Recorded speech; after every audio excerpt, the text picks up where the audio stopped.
Alright, part 2. Here we go. Join. Alright. Continue. Hit the Peggy button when you want to get back on air.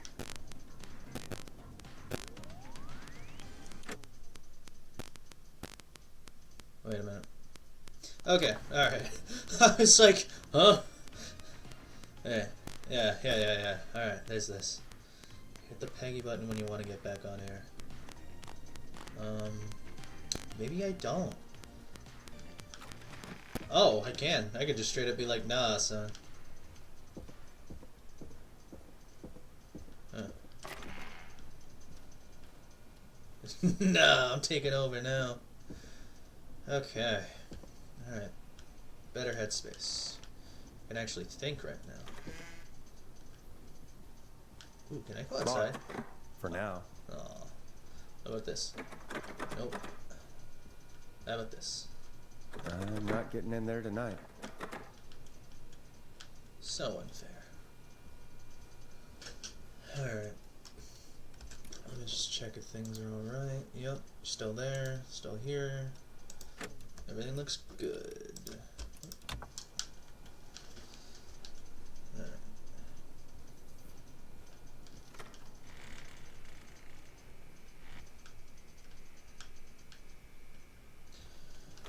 Oop. Might be better. That's Ponti's Pizza thing. What is this? No, border thing. What is it? 7 days. Don't need it.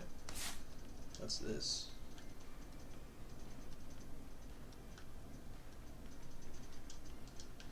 Not needed. Alright. Out of order. Oh.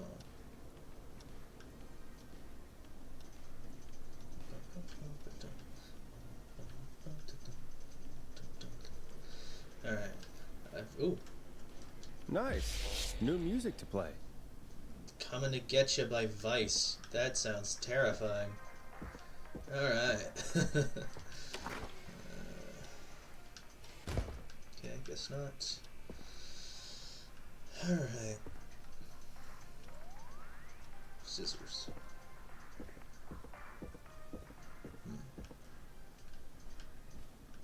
Anything else in here?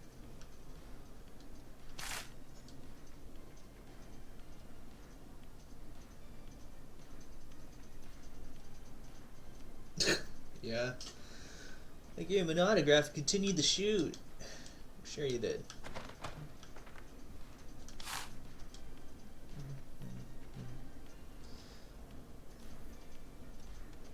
So I guess this is like, well, of course it's probably like the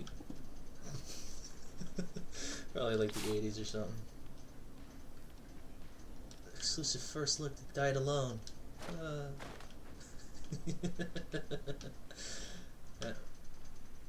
Wait, is this a spill?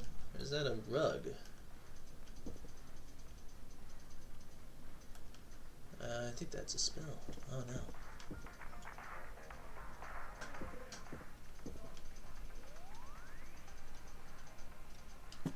Glue. Oh, yeah, that's a shit. Okay. Alright, going back.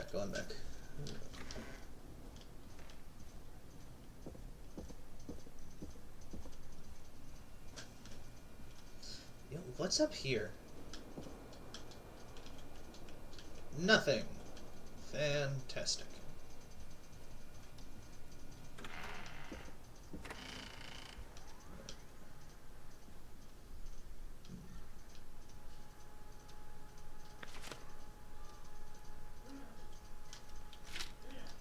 Alright, well, he died. You gotta remember that. Remember how you messed that one up, Drew? Alright. Napkins.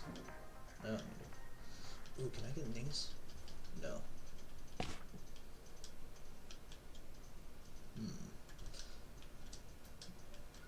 No idea.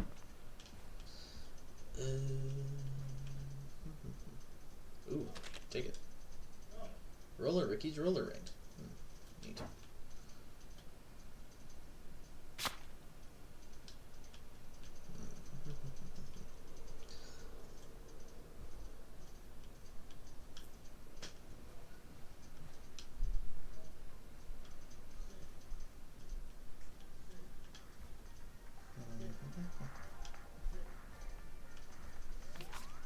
When's the big game?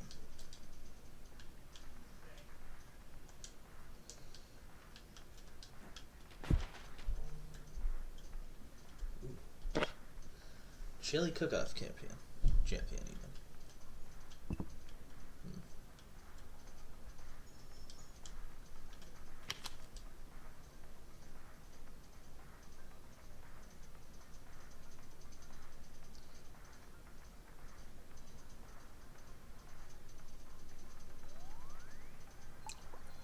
It's an audio medium. People won't get its egg in excellent, idiot. Huh. Alright.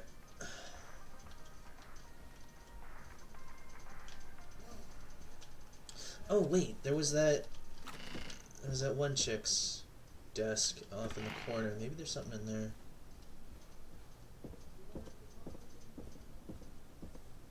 Rat tray.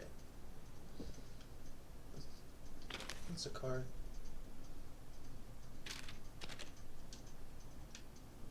Don't mess it up. Well, I think she's dead, so don't have much to do about that. Alone. Ominous.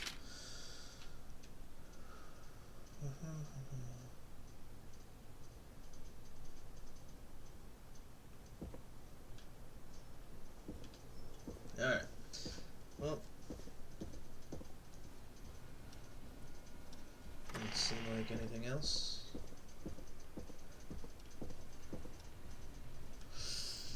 Peggy!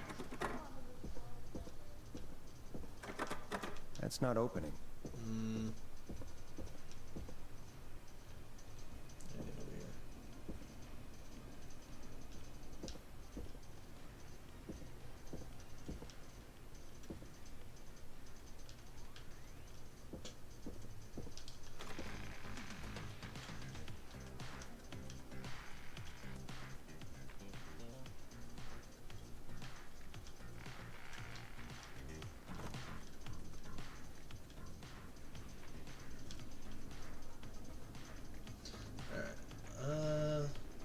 Let's try it out. Glass processor. Where is it?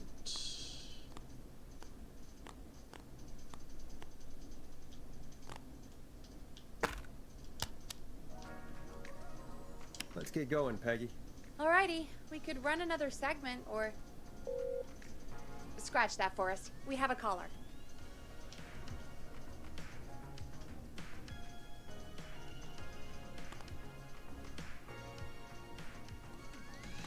Alright. We have a call waiting. What do we got? Okay, Forrest, shut the music off. Yeah. You're through to 189.16, The Scream.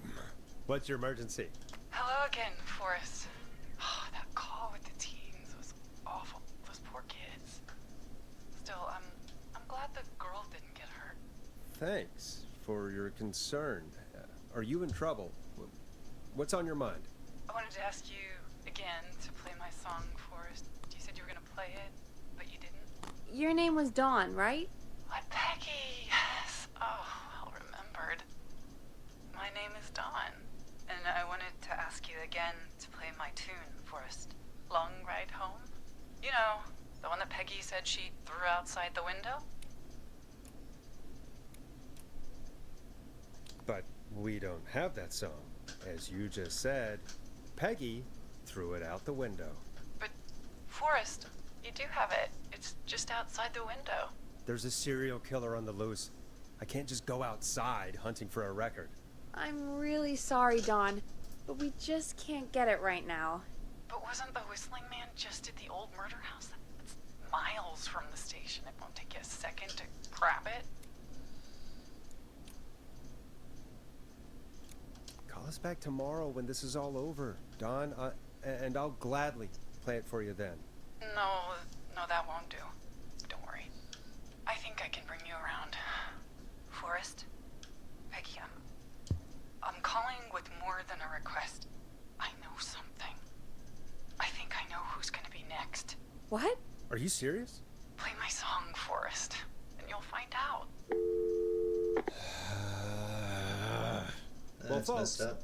here's some music for you while I think things over. This is I'm Coming to Getcha by Vice. One of the best tunes this year. Is she serious, Peggy? She's serious about hearing that song, that's for sure. Peggy, I mean, is she serious about... I don't know, Forrest, but we don't really have a choice, do we? If she's telling the truth. All right, I'll do it. You're a good man, Forrest. I'll slide you the key to the fire door. Wait. Our fire door has to be unlocked? Yeah, you know, I never thought about it, but... Wait! We Oh, should that's talk to Reggie dumb. about that later. The hell? Anyway, I'll hold the fort down while Which one you're is out. this? Oh. Maybe I'll even get a caller. That could be exciting. 189.16, The Scream. With me, Peggy. Sure.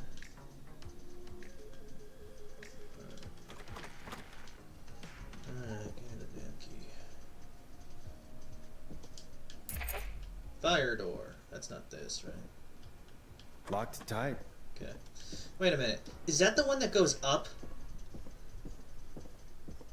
No. Is that this one? No. Doesn't seem to be. That's just a door. Okay. Just a door. Alright, got it. That's a corner that goes nowhere. E. That's the lounge. Fire exit. Alright. You know, I hope she'll be happy when I'm brutally murdered by the Whistling Man. Out here. In the open. Alone. Yeah. You better hurry. Is it in here? No. Well, Whistling Man was over there. I don't think I want to go over there. So let's go over here. Here. What? Ugh, gross. Here it is. Long ride home. Yeah, just yell some more into this open alley, Forrest. That'll end real well for us. Of course. It locks behind me. And of course the key doesn't work on this side. Fantastic. Maybe there's another way back in through the basement. A door, elevator, or something. The basement? What, down here? Is that what this is? You want me to... Basement. Well, there's more stuff. Wait, fire door has to be unlocked. Also, it locks behind you. Like... Hello! Oh! Thank you for reminding me. I had to set up... Ah, I completely forgot. I had to set that up.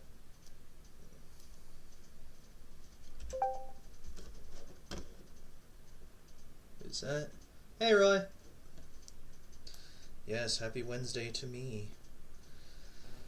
Alright. Man, I knew I was forgetting something.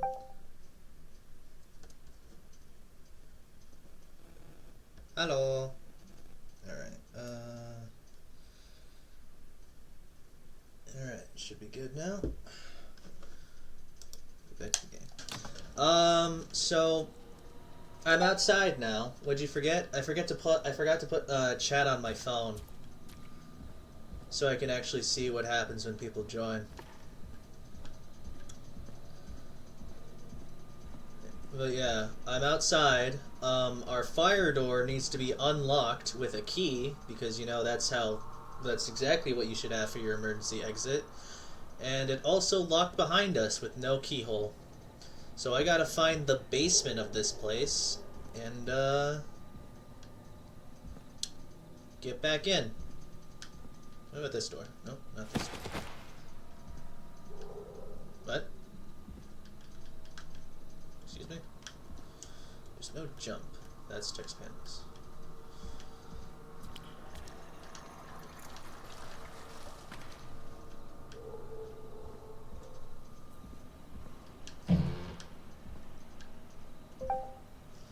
Sounds like nothing conspicuous will happen during this. Oh, of course not. Why would you even put that thought in your head, Roy? Silly Roy. Nothing conspicuous would ever happen. Ever. Where's the basement? I don't think... well... Okay, but seriously, where am I supposed to go? The way out through the basement? Murderer? Hello? Or was that you?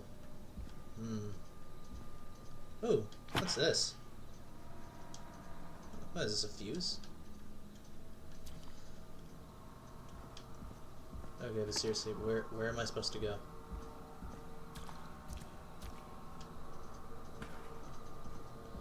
Because this is locked. This ain't opening. I don't even know what this is. Feels like maybe... Feels like I should be able to open this stuff. Freight elevator only. What?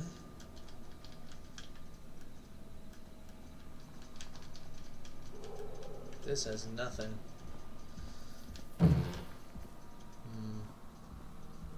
This one open. I can't get through here.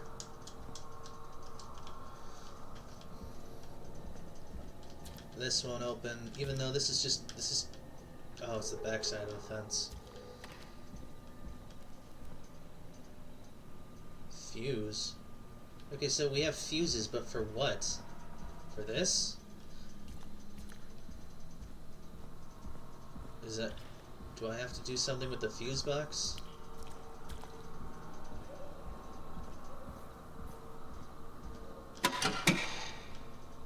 Oh. Looks like I'm gonna have to hunt around for some new fuses. Nah, that's not right. Do the fuses add up properly? 70. Okay. Fuse work. Defuse a bomb, of course. Yes. Defuse a bomb.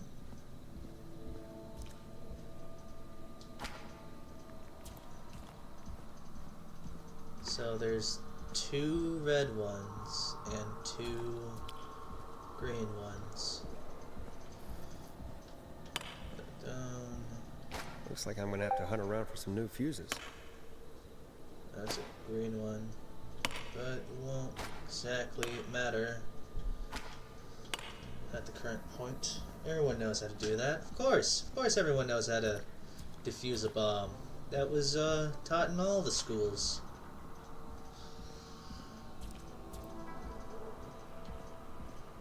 They're nice. Oh. Aha.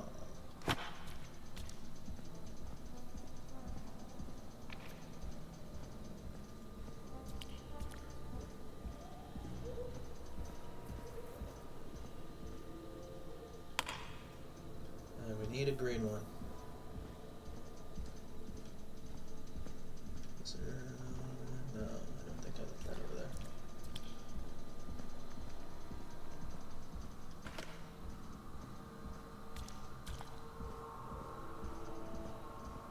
Here's the last one. Except not. Nope. Can't use that one. I need to use this one. So it adds up.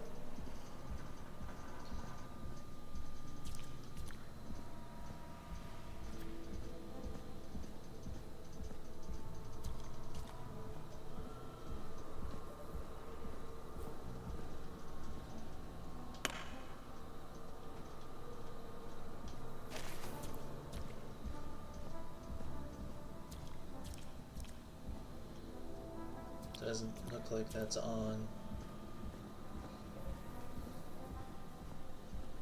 Bingo! Okay, there we go. Gain access to the station after being locked out. Alright.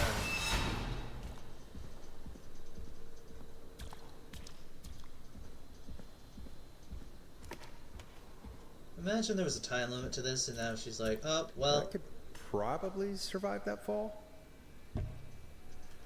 calm down, Forrest. Also, close these doors. Ah, Forrest. How could you? You've left yourself wide open. Anything?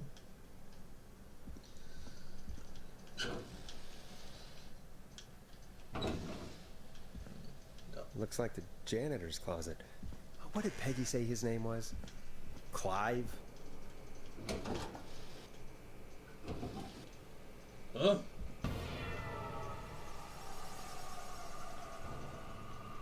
Wait, what?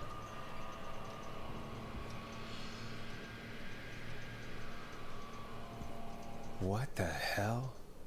Peggy is not gonna believe this. Call for donations to help Chuck Brody. Former Gallows High football captain Chuck Brody suffered a career-ending injury as a victim of the festival disaster late last year. To help him on his road to recovery, we are buying him some lottery tickets. Hopefully he gets lucky and can get back on his feet. Pun not intended. Drop tickets in the bucket below. Thanks. What? Wait a minute. Power station, trailer park, hospital, gas station. Chuck Brody. Kim Walker.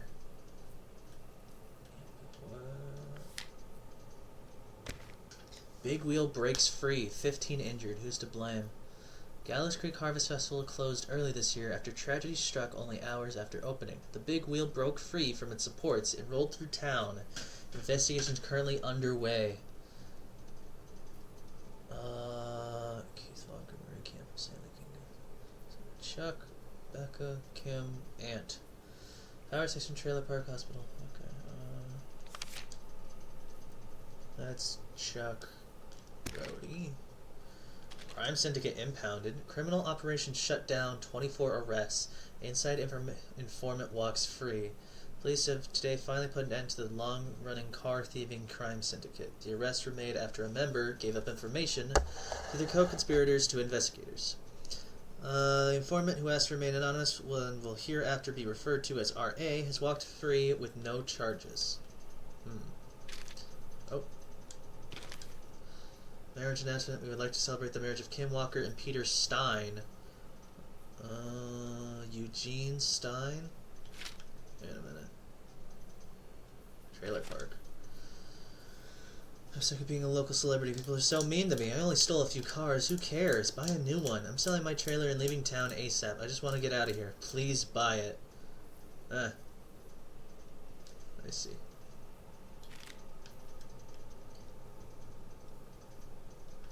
Oh boy. Local doctors K. Walker recommends all locals get their flu shot ASAP. Flu season's upon us. 84 is no different than any other year. Make sure you're protected. I see. Gallows Creek Power Station hires 20 new staff in record hire, 12 of which were students from Gallows Creek High. Nothing for Rebecca, somehow. Do you care about health and safety? Good. Come on down to the yearly convention. Get started. Special mystery guest. Lead engineer responsible for the Gallows Creek Harvest Festival disaster. Oh, yeah, you know. As I turned mine into a career? What? Sheriff Matthews warned citizens to look out for suspicious behavior after multiple car thefts. As you do. I turned my mistake that got 12 people injured into a career. Crime wave of 70 will be stopped. I can assure you, we must work together to bring down this criminal organization. So that got. 24-hour gas station bought by local ex-lottery winner. Christine's gas repair has been sold to a man who won the lottery 14 years ago. Keep me busy on an evening. So Chuck Brody owns a gas station now. Diary of a car thief. Police informant tells all book. So that's that's Rebecca. So Rebecca is the car thief. Chuck has a gas station. So that's going to be him there. Kim Walker is at the hospital. Wait, what? Aunt William's also the car. Is he the one with the trailer park? Or is the power? No, I guess Aunt Williams would be the power station guy. Let's see. 2-year investigation to the festival accident is concluded. Investigators blame 2 engineers that were contracted in from local power station. Lead engineer Aunt Williams and junior engineer Sean Everett were distracted talking about horror movies while assembling the big wheel, which led to various construction mistakes. Okay, alright. Community service.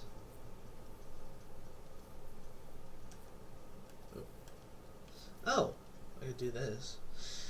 1987 Gallows Reporter, Wednesday, February 11, 1987. Local legend takes to Manhattan. Infamous author of tell-all book Diary of a Car Thief moves out to Gallows Creek for a new life in the big city. She stole our cars and then she stole our time and money, said a reviewer Jim Randy last year. More on page 15. Wow.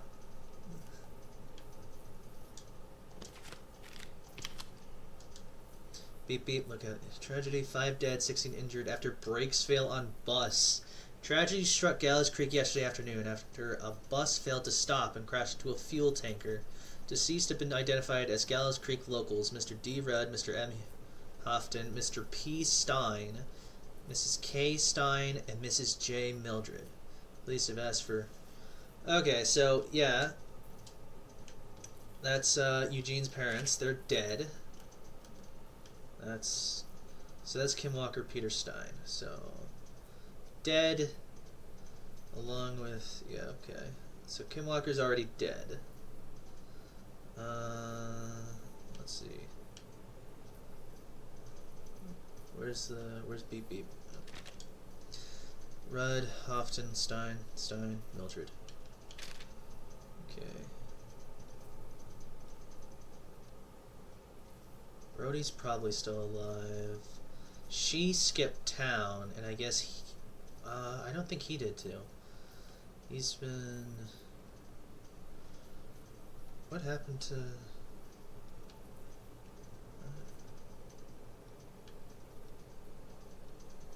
What happened to Williams? What happened to Aunt Williams?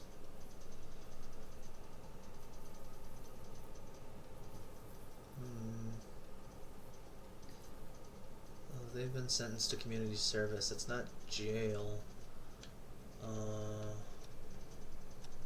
Who was this guy? Keith Walker. Okay. So I guess he's just killing people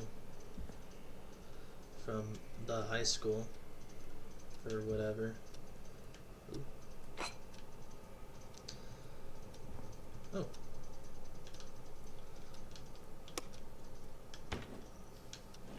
Can I do that for all?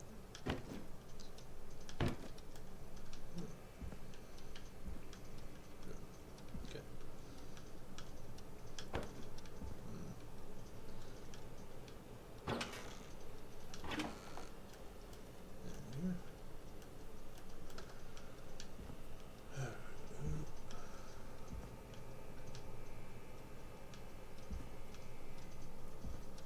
Does this do anything?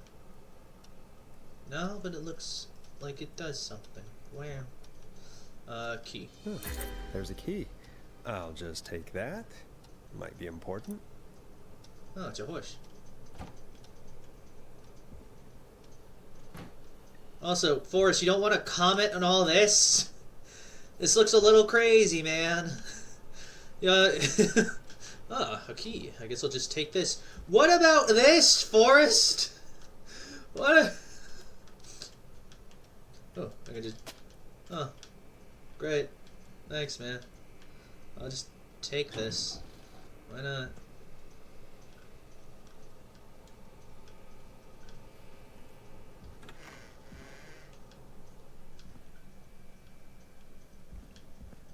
Okay. Nothing to that. Nothing about that. Alright. Oh well. You know how it is. I wonder how the show's going. Everyone's dead. Peggy's dead. Clive is our... Yeah, nothing for that. Okay. Clive has murdered everyone, Forrest.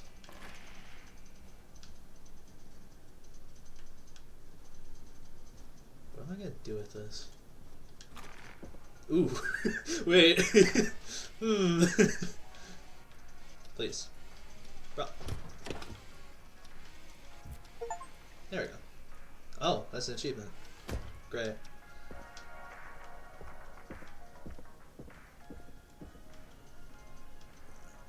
Alright.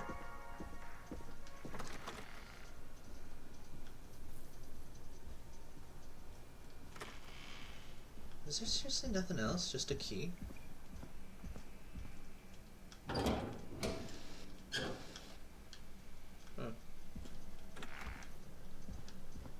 What is this? Box? Wheel? No.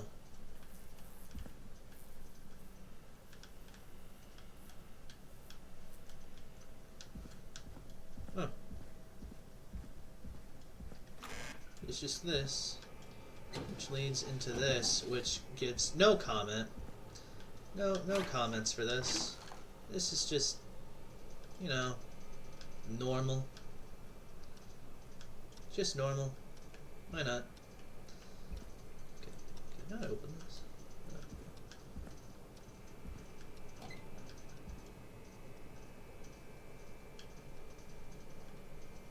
I don't think I can get killed out here. So I'm gonna hope I don't. Okay, here we go. Let's get back to the station.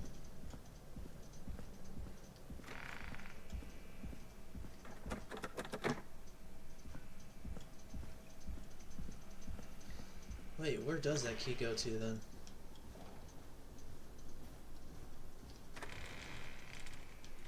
Everything's already here. What about private? So many locked doors, so few keys.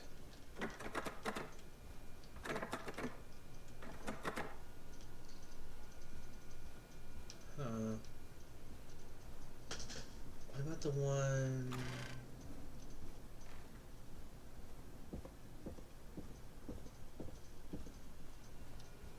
on the air? Also, this is our station, but there's like all of these guys. Do they just... what? How does that work?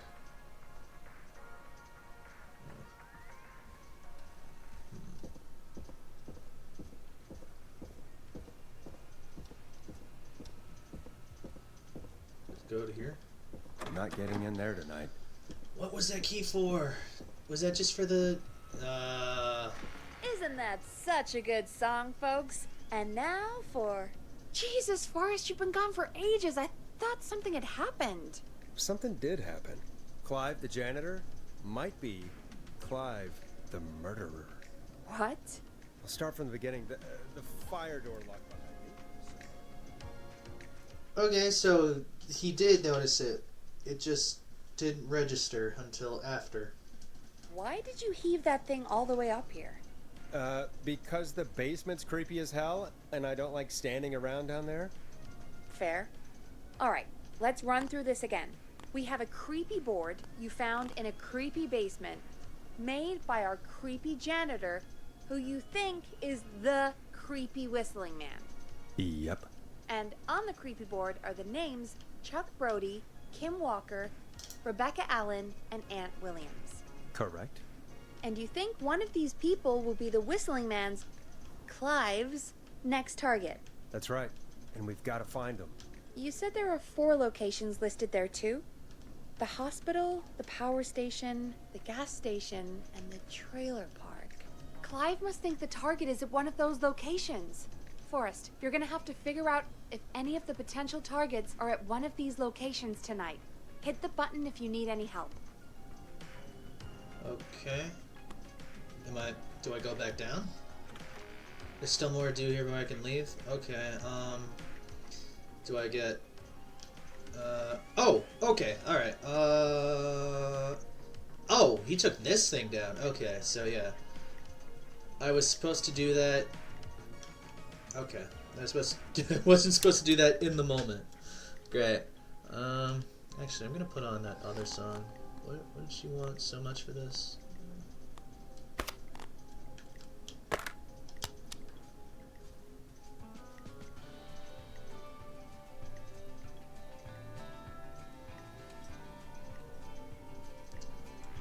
What?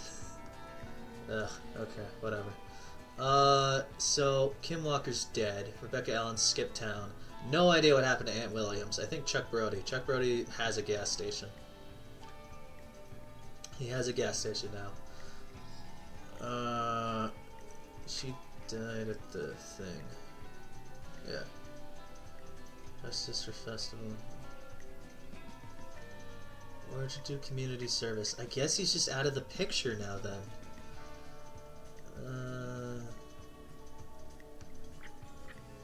Cause she's in Manhattan. That's a thing for Aunt Williams.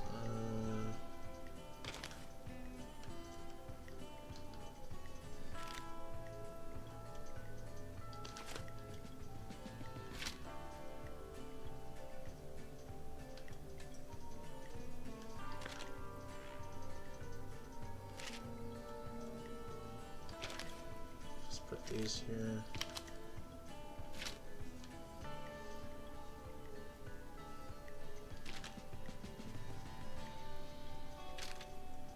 Wrong one, Drew.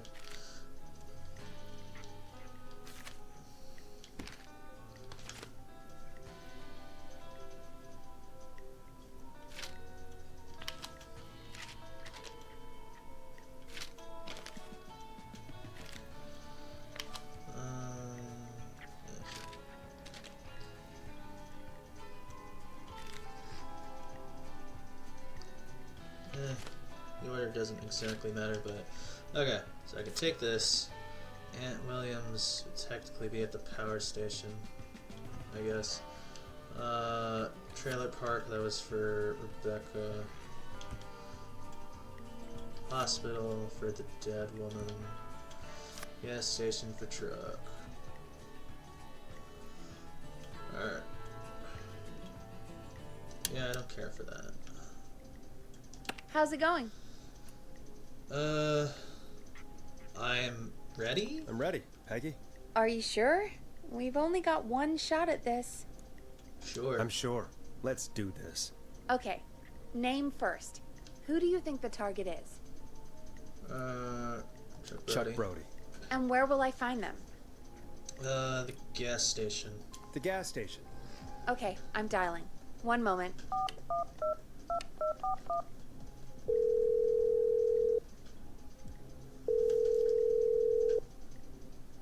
Hello? Chuck Brody! Listen, I know this sounds crazy, but we have reason to believe the Whistling Man is coming for you. You need to get yourself and everyone else out right now. The Whistling Man? Who the hell are you? Who is this? This is Forrest Nash. Listen, the Whistling Man's back. We found a list with your name on it, and... Oh, God. It's today. Okay. Here, I finally let myself forget. Quit talking and run! I think he ran off. Okay. Yeah? Oh. Fingers crossed that Chuck... Jeez! It sounds like something blew up. Oh. He's using bombs now? Wait, what? What? Is Chuck? I don't know. Hang on. We're He getting blew up! Hello? Oh! Chuck? Chuck! Forrest, the whole goddamn gas station's gone up. Oh, he's alive! I don't think so. I got everyone to follow me out. The town's only ambulance was blown to hell, though.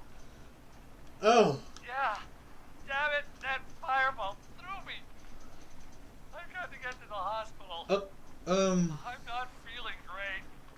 Forrest, I man, saved a man. I can't thank you enough, but Oh. yeah, I gotta go. Wait, Damn it. We lost him. What was that about today? Oh, Forrest, the call board is lighting up. Get us into some music while I deal with this. There. Here's some music while we regroup here on KFAM 189.16, The Stream.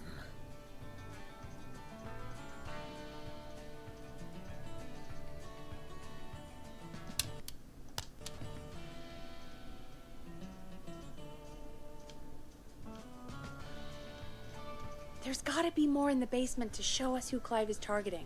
And if that's the case, we can get ahead of him. Stop the killings before they can happen. Forrest, we need to go back down. By we, you mean me, right? Yep. Like I said, I need to handle all these calls. Maybe start with that creepy mannequin room you mentioned before. I still have a lot of questions about those, by the way. Me too. Okay, wasn't expecting that. I wasn't... Wait, does that mean if I had just asked him a question, he would have blown up? Okay, but wait, hold on. What would have implied that he'd have just blown him up? Or did he ran an ambulance into the gas station? Okay, huh.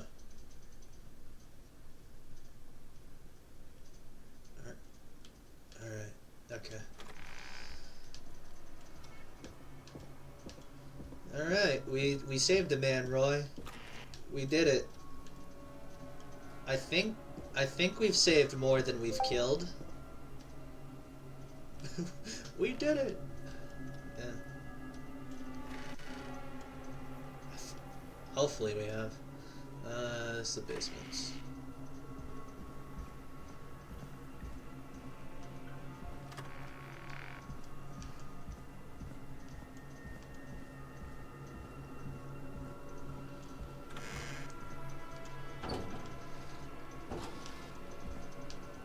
Okay, what am I looking for in here now? A key? Was this always here? I must have missed it when I brought everything upstairs.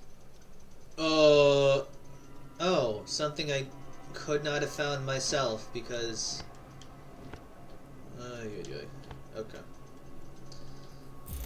Basement storage. Huh? Wrong. Go up here. Eh? I'm a little confused on that, but alright.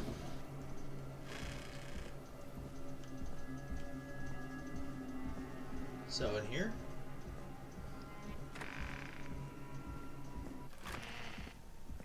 Hey, Forrest! Peggy, give me some warning before yelling down the intercom? Sorry. Buzz the intercom when you find something and want to discuss it. Okay. What is he doing with this?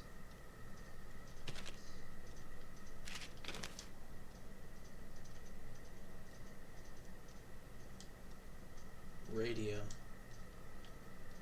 What is it?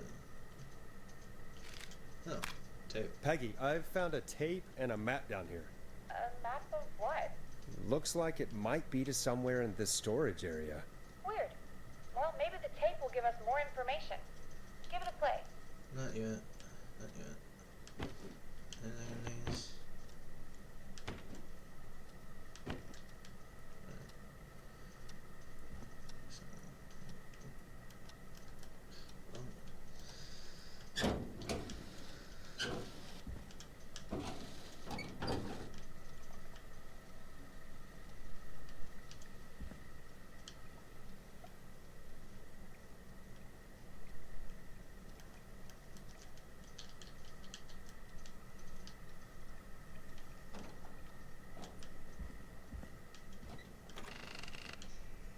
Oh.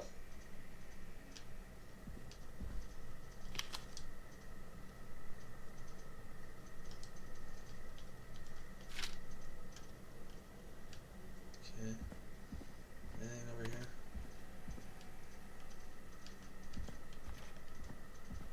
Oh yeah, map.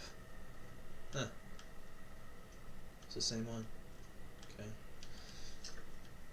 Wait, so where was the gas station? That's the power station. Little Shop of Flowers, Gallons Creek High. Gallo and Sons, Max Diner, Fire Station, Christine's Repair, Christine's Gas and Repair. Okay, so they were over there.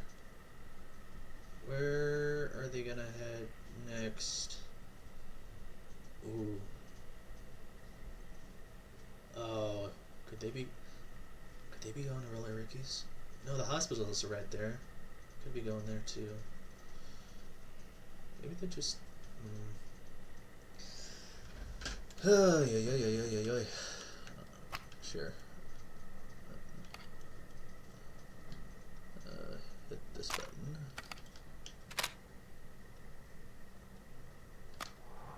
George Barrow, 1968. That's when this all began for me. Follow the maps. Find the tapes. I'll be waiting. Wait, George Barrow?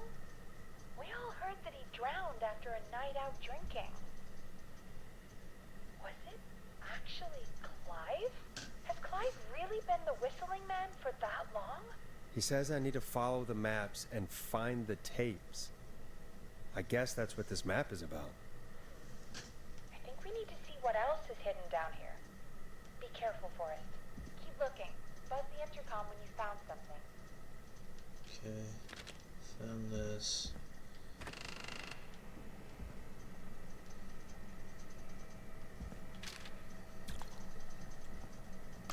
Time of autopsy is 7 a.m.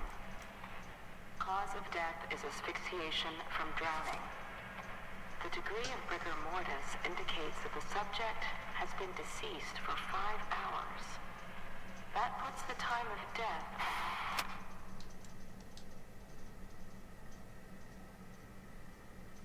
Files and thing. What's in this? Here, can't open this. Looks like something here. Starling Security, C. Atkins. St. Gabriel's Hospital, McReady Street. Christine's Gas and Repair. Roller Ricky's Roller Rink. Woodside Apartments. K. Client opted for manual. Unable to install. Requires new parts. Okay, so the hospital, gas and repair, Roller Ricky's Roller Rink, the Woodside Apartments, and our radio station. Client opted for manual installation. Yeah, I bet they did. The security system. Oh no. He didn't put that on.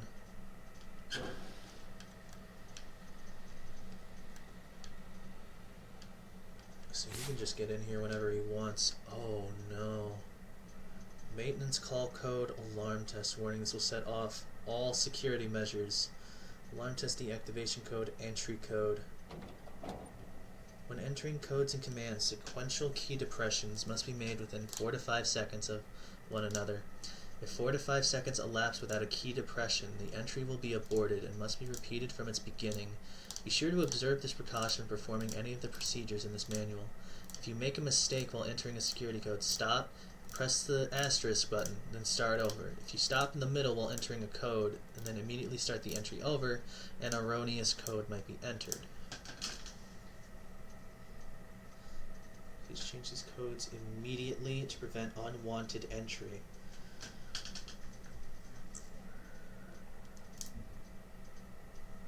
Huh. I have a feeling it's going to come up. Ooh, that's not great. So I doubt it's going to be to the hospital or Christine's now. Ours isn't even installed, so it's either the apartments or Roller Ricky's. I'm pretty sure Ricky's got something to do with... Well, he called in, so maybe he's got something to do with this. Alright. Okay.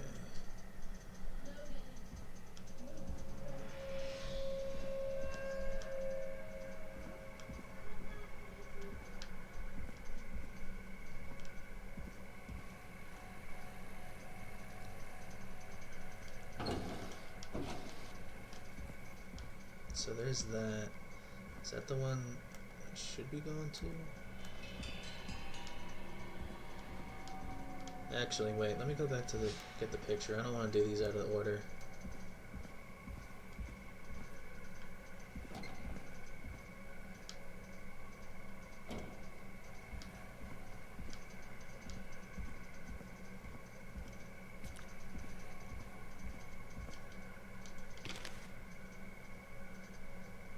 So it's going to be on a table in front of a shelf. Oh, this one. Here.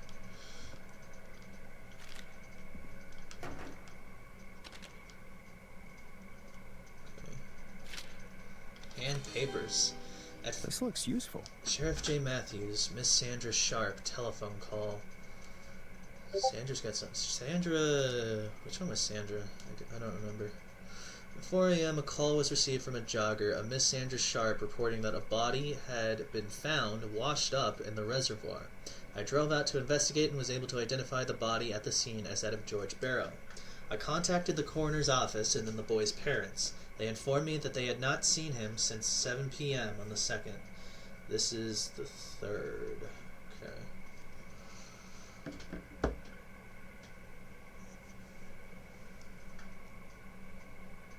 Not cleared. Unfounded. Cleared by arrest.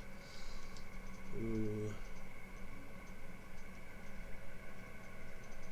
Alright. Small lacerations to arms, legs, and face, typically obtained by running through foliage. Severe blistering to the feet, as though the deceased had been running without stopping.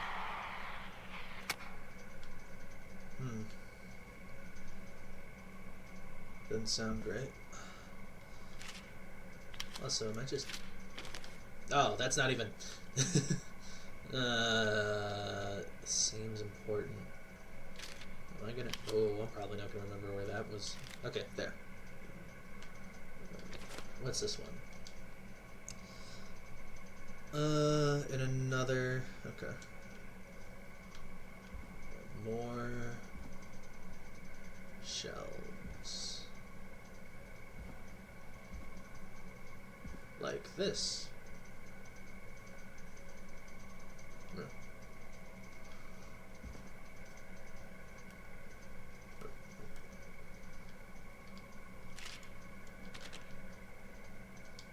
Oh, wrong button. Preliminary toxicology results shows no signs of inebriation.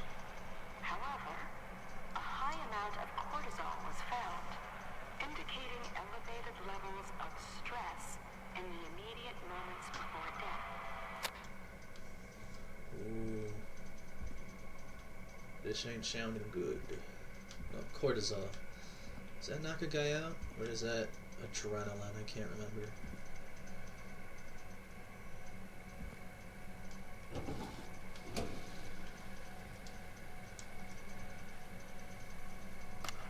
Additionally, there appears to be a post-mortem injury to the arm.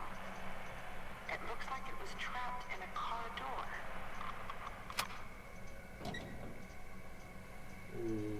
Okay.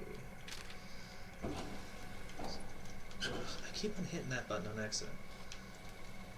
Is there nothing in here? What's this? Anything? Oh, that's just a fan.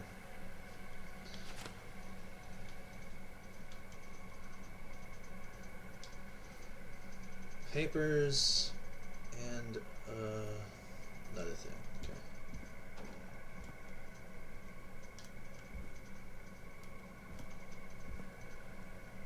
Okay.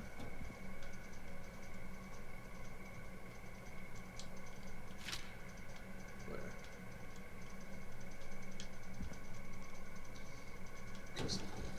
Just in here? Alright. Stop doing that, Drew. Jeez. Now this has to be important. I'm sorry I made you do this, Virginia.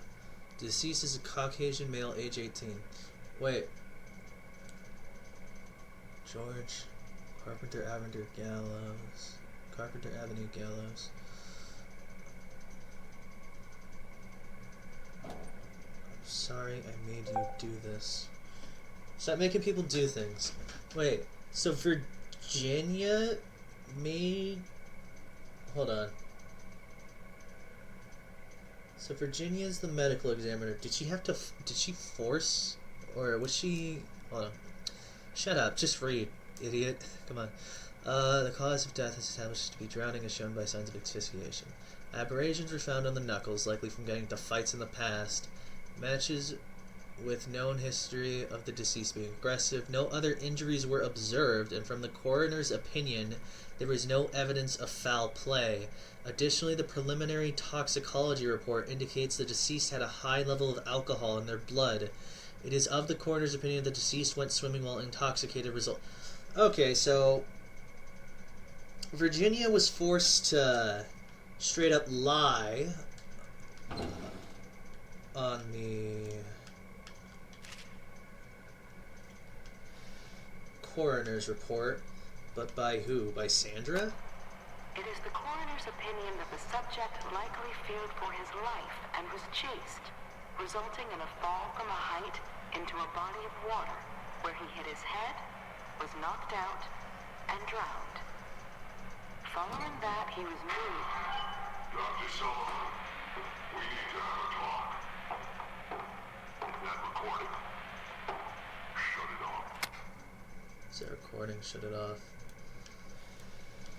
Or was that by Clive? Because she knew it was Clive. Get the next page. Just a recording? That's just right here? Great. Thanks, man. Alright. Anything in here? Ooh. Ooh, a new vinyl for my collection. Collect all hidden records. Oh, great. We got all the music, Roy. We can dance to our wildest dreams. Is that everything? Toyota 4x4 is un-American? What?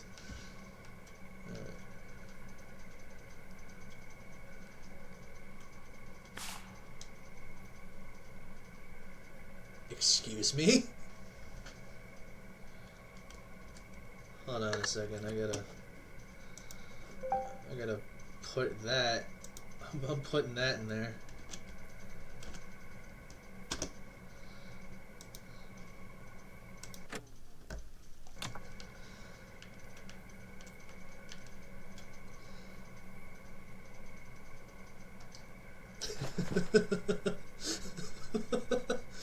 Ay, ay, ay. If you're listening to this, then I'm probably dead. What the? I'm a man who likes to stay informed. I've got subscriptions to newspapers all over the country. A few weeks ago, I noticed headlines cropping up in those papers, one after the other. Each headline about a murder. Each murder, the death of someone I knew almost 20 years ago. And each one drawing closer to Gallows Creek. Drawing closer to the anniversary. None of us are innocent, but I don't think we deserve killing. All I hope now is that I can save some folk from the worst. And I can.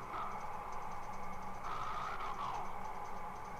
Do something to make up for what I did back then, I guess.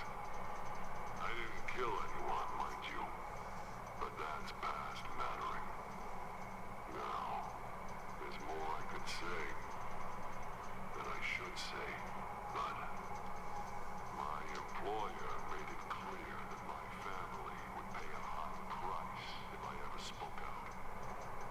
So, hopefully I've said enough for you, listener, whoever the hell you are, to start putting the truth together. What the hell? Peggy is not gonna believe this. So, someone covered it up. His employer. Huh. How old is this? 68? Oh, right, yeah. It's like... It's all, yeah, it's like 20 years after. Okay, alright. Huh. Oh, God.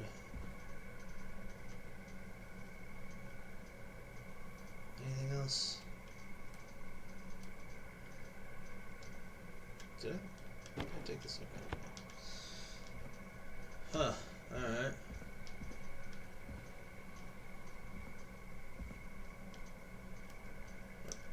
Damn it. Doing that.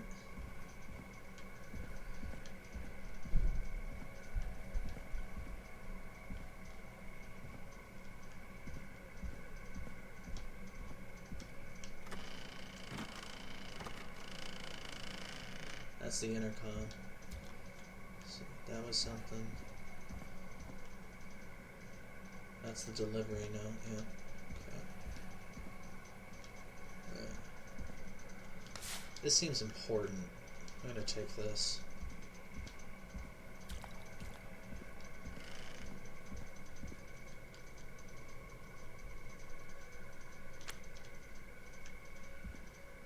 What have you found, Forrest? It's an autopsy tape. Doesn't say for who, but I think it must be for George. Poor George. He was so young. Something's bugging me, Peggy.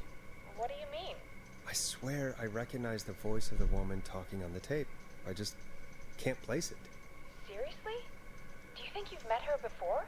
I don't know. I mean, I just got here recently. I don't know. Found another tape that talks more about how George died. What did it say? It sounds like he was running for his life. Sprinting through trees and bushes, getting cut up all over. What would drive someone to do that? I'm not sure yet. There's also a tape about a toxicology report. There were no signs of drinking or that he was on anything. What? But everyone said he went swimming drunk and drowned. It was in the newspaper and everything. I found a written autopsy report. What does it say? According to that, it's just like you said at the start. George drowned after getting drunk. Said he liked to fight, too. But that contradicts the tape. I know. And I think I know why. There's a note with the report that says, "I'm sorry I made you do this, Virginia." If it was on the autopsy report, then Virginia must be our coroner.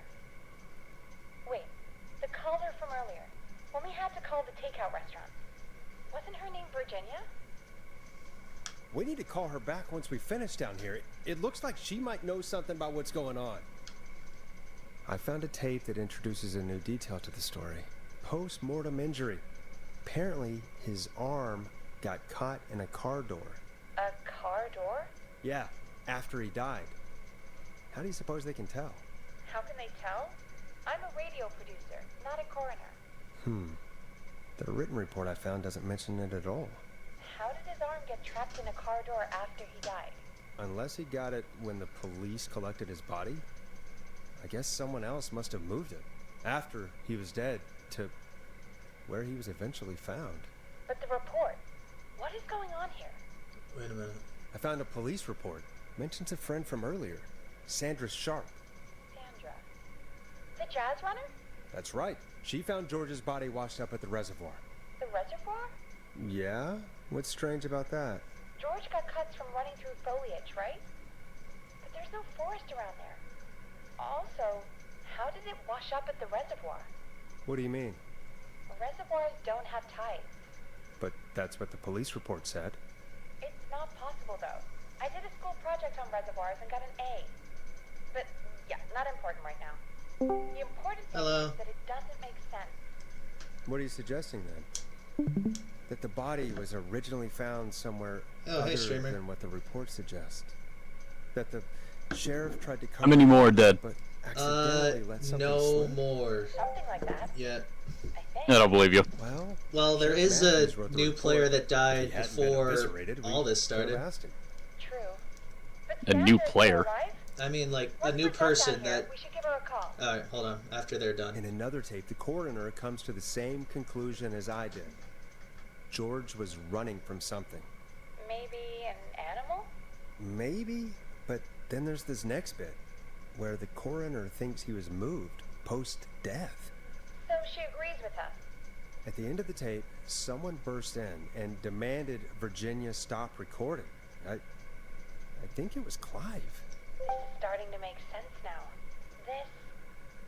This is a conspiracy to cover up what happened to George. I think I found Clive's last recording. I think Clive might be gone. Gone? I found a confession. Not for any killings, but for playing a part in covering up George's death. He left this behind in case he died. He hoped someone would find it. Do you think the Whistling Man already got him? Possibly. We've had a lot of callers tonight, but maybe not every victim made it to the phone, you know? We don't know how many there really are. Christ, Forrest, that's dark. I know, but Clive said he had read about other murders in other towns, and that the murders were all folks who knew about the incident. And the killings were getting closer to Gallows Creek. He said he wanted to do something good for once. The board in his office. He wasn't tracking people down to kill them. He was tracking them down to save them. Ugh, why didn't he just come out with all of this? He said his employer threatened his family if he spoke out about any of it. His employer? The one who orchestrated the cover-up? Oh, Clive. I'm sorry for thinking you killed all those people. Do you think you found everything? I think so. Forrest, what's going on here? Someone wanted that boy's death to seem like an accident. And they hired Clive to make it look that way. Come back upstairs when you're ready. We need to figure out our next step. Uncovered Clive's... Okay, so... Alright, Oh, they finally give us the time again. Back, Forrest. yeah, it's 3 o'clock. So... Fuck. Oh my god, so much has happened. So that chick... I kind of thought the game would be over by now, honestly. I assume you've been playing for a few hours. To pad our airtime I've been playing Peggy, for you're working about an ready. hour and a half. Forrest, I'm stressed. 15. I mean, really? How are we supposed to keep a show going with all this happening? Okay, so... the chick who called about the song that we didn't have that Peggy threw out, she called again, and she was like, hey, I think I know who the next victim is. Go out, find that damn record and play it for me, and I'll tell you. So... yeah, I know, but Peggy... I want to hear this so bad. I'll risk someone dying for it. Yeah, Play this record. I'm pretty sure she's like the killer or something. Maybe like involved. Spotify doesn't exist. Spotify does not exist. This is the 80s. Oh, damn. Yeah. So I go out. Peggy has to give me a damn key to our fire escape or fire exit because, yeah, of course. Of course that would be locked. I go out into the alley. It locks behind me. It doesn't tell me, but apparently I have to do something with the fuses to get a freight elevator thing on. And, I get into the basement. And I open up a locker. There's straight up a secret room that has a complete conspiracy board and everything. Nice. And that belonged to the janitor. And so I was looking at this stuff.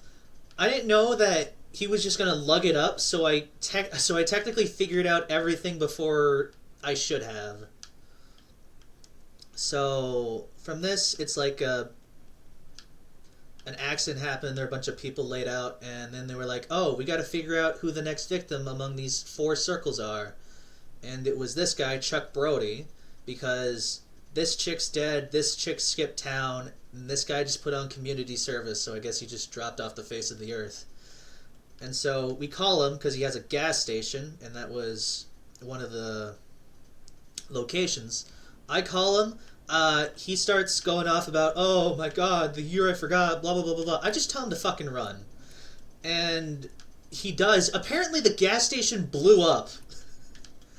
And if I didn't just tell him to run, he would have died or something. Because the other two options were asking him questions. So that was... Yeah, it sure sounds like you'd have died if you said anything other than run. Yeah. Or, no, it didn't blow up. Someone ran the ambulance from the hospital. Apparently also the town's only ambulance, because of course it is. It sounds exactly one of everything. One of everything. Into the gas station, everything blew up. The only reason there were two policemen is because one could be sheriff and one could be deputy. One could be sheriff, one could be deputy. Yeah, sure. Can I... There's more to do. Can I just straight up not... Oh my god. Okay, so there's something going on.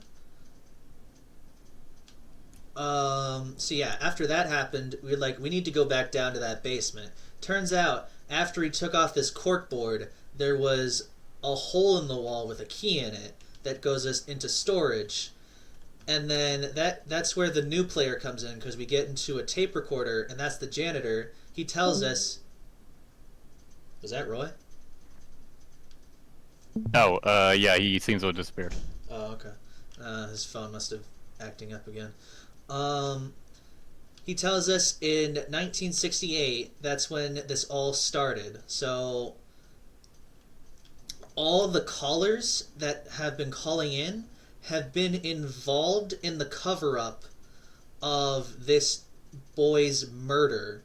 So, that chick with the takeout, she was the coroner. We hear her initial report. It's completely different from her written one because someone comes in at the last part and tells her we need to talk, shut off the recording, and that's how she covered it up. The chick with the car reported finding the body in the reservoir, but he has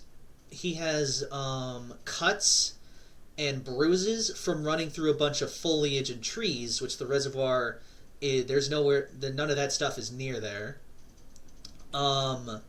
The deputy or the sheriff, whichever one, was the one who found the body reported in for the call, and he has the victim, I think it's a George Barrow or something, has a post-mortem injury of his hand was slammed into a car door, so someone moved his body there. And that's all I can really... there's a lot going on. Also, Eugene Stein, that little kid in the maze, when he said his parents were dead, that's this chick, Kim Walker. She was married to Peter Stein, and they both died in a Alright, yeah, like accident. everyone here said their parents were dead. Yeah. They died in the bus accident, both of his parents. There's a lot to keep up with this. Yes, there's also another thing that I think is going to come into play. I saw that there was a thing for security systems that was... It had a manual and stuff, and it had locations that were our radio station, the hospital, some apartments, and Roller Ricky's place. So I think Roller Ricky is going to come into play again. But with the way it seems like, it said, these are the default codes, please change them before, activating anything. So I think someone's probably going to try and break into Roller Ricky's.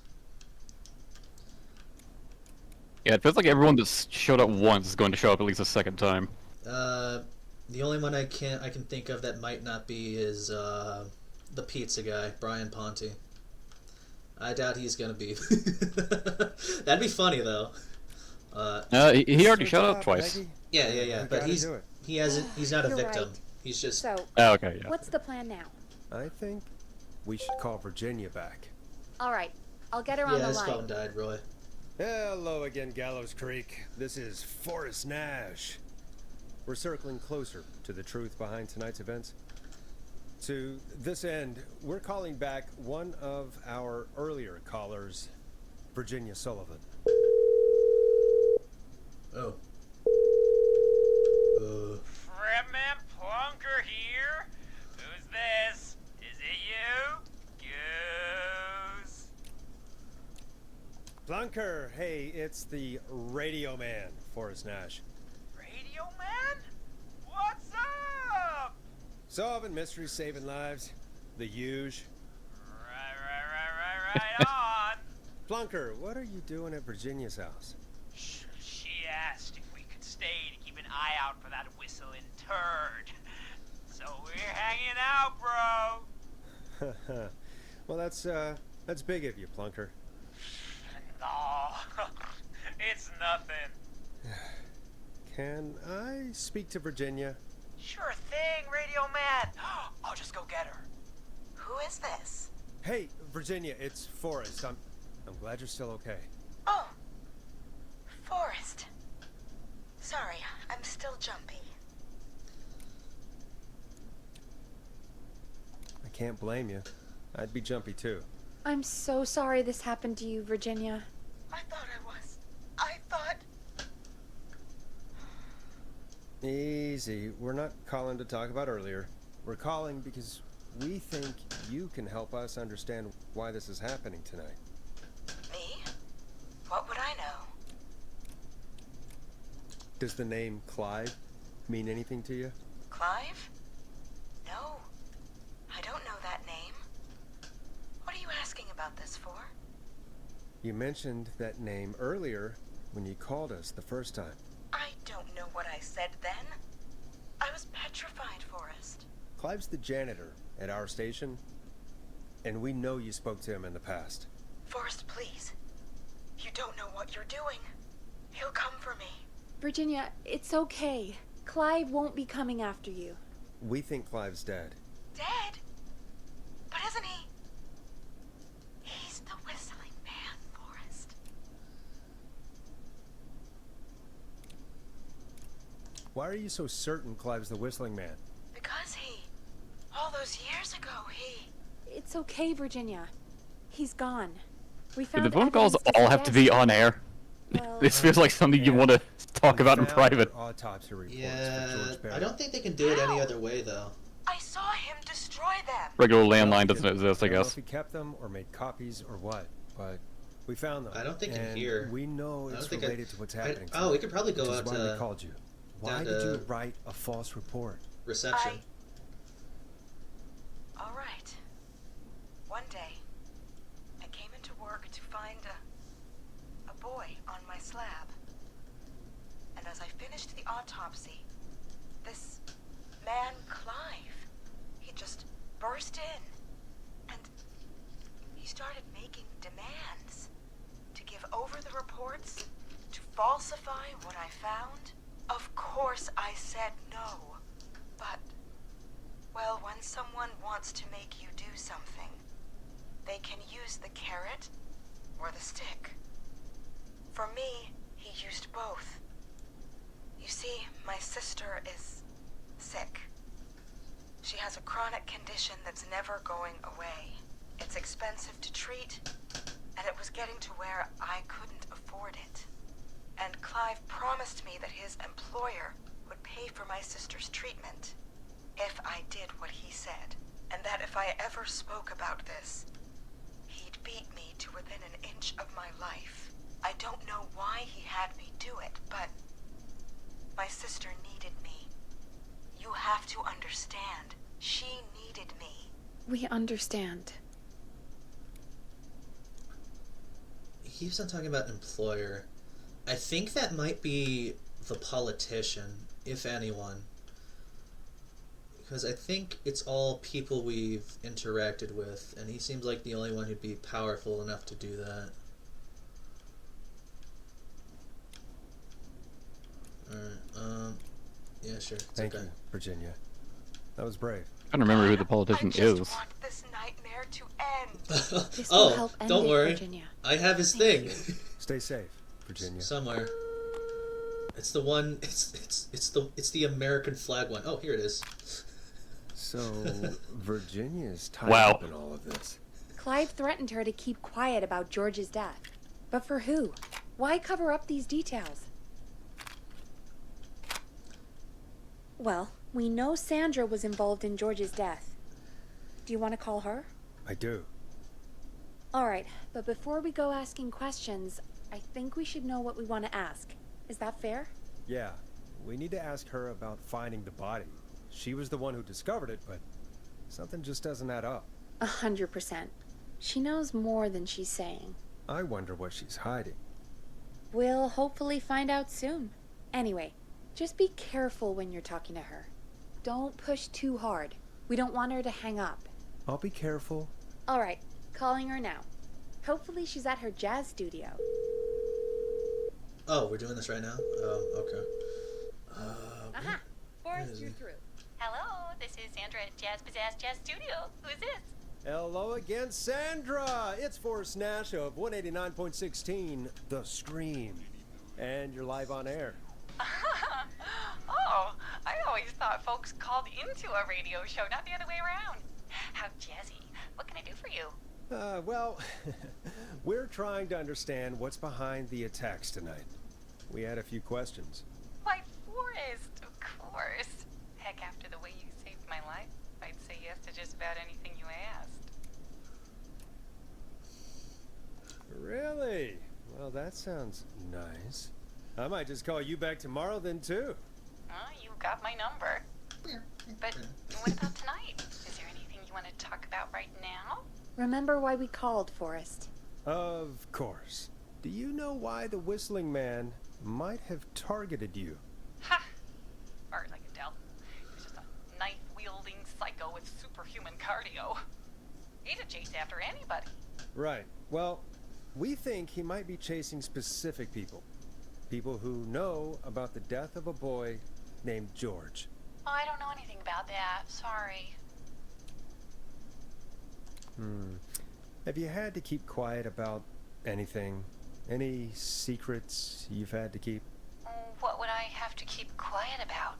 I don't know. I mean, could be that you've seen something or heard something. I never saw anything. And even if I did, what would that matter? And it was years ago. Sandra, are you okay? It was years ago. We know, Sandra. You do? You know about? Yes. Of course. This studio is my life. After I found the body in the river, I couldn't lose my studio. Do you understand? Sure. I understand. When the rent just kept going up, he said he'd stop if I just needed to keep quiet. And everything would be okay.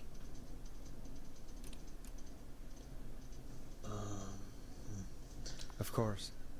We understand. I mean, it's not like I killed him. What was the harm in saying I found him in the reservoir instead of the river? Right? Right? I'm sorry. I can't do this. And she's gone. I don't think that could have gone any better. You truly did great, Forrest. The river. Well, folks, Where's if the anyone river? out there has any This? thoughts on what's going on tonight, please Gallows waste call in. disposal. That's good timing. We've got a call waiting just this second. Okay, I need to... Alright, so we found him in the river. She found him in the river. Is that this? Whistling Point? I suppose I should take this call. Is that... Ravine isn't a river, right? That's kind of like a closed-ended thing? Because this is... That's definitely closed. No, ravine is like kind of like a valley, I think. Oh. Oh, yeah. Got it. So it might be here, Whistling Peak, or Whistling Point with all the trees and stuff. Alright. Hey, Big Shot, hit the button and take the call. Oh my god. Welcome Alright, to fine. 189.16, The Scream, with me, your host, Forrest I'm pretty sure Nash. ravines like they can have water and stuff in them, like a river, but it's not, like not required. Anything happening tonight. But I wondered if you could send this special birthday message. Oh, to is this my Brian mom. Ponte? No. No. Sure, why not?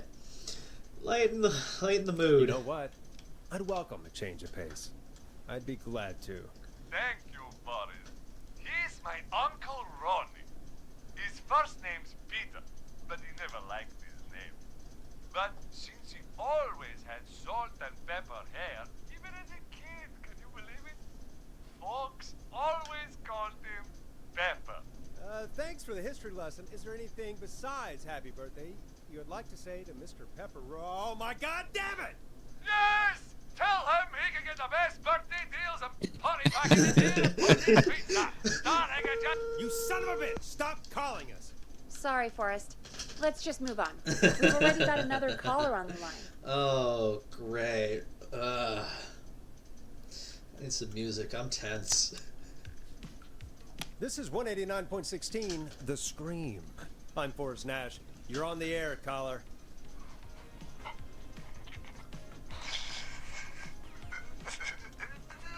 Caller. Oh, he's trying to laugh. He's holding back laughter. Ooh, I could try the new one. Ponty. Ponty's Pizza always delivers. Come rain or sleet or whistling man, we'll be there. Mad victory cackling. Forrest? Forrest? Are you okay? I want you to just be able to say into the radio, "Whistling man, kill him." With his own pizza. Oh. Jesus, Forrest? Sorry, that was too much. It's okay. It's been a high-stress night. Don't worry about him anymore, okay? Not for tonight, anyway. I think he's spent for now. We've got another call, whenever you're ready. Wow. Okay. Great. What's this one? This one's new. Oh, play all records during the course of the night. All right. The line's lit up. I need to take the call. Calm down. Just let me relax for a second, okay?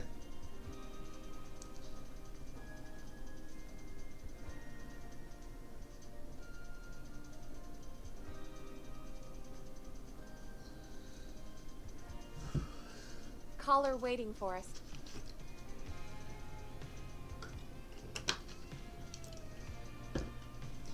Alright, here we go. Folks, don't spend your money at Ponty's Pizza. That's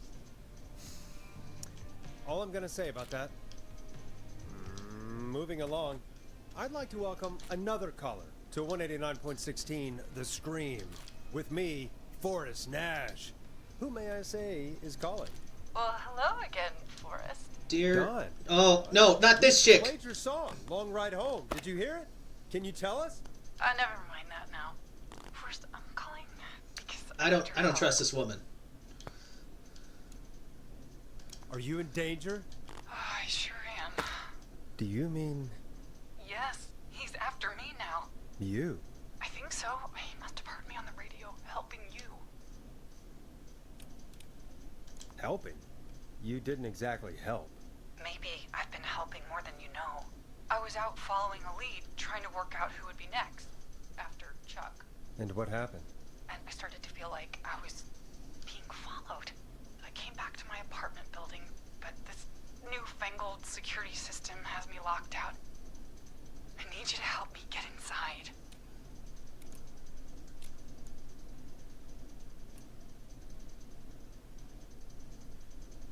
Can a neighbor let you in? I only moved in last week. I don't know anybody yet. There's not even a buzzer here, only the keypad for the entry code. I need that code to get inside. Which apartment block do you live in? Maybe one of our listeners lives there too. It's the new Woodside apartment building between the town hall and the trailer park. But I doubt any of your listeners live there. I don't have many neighbors. Sounds like a prime piece of real estate. The sound really carries at night. Shit.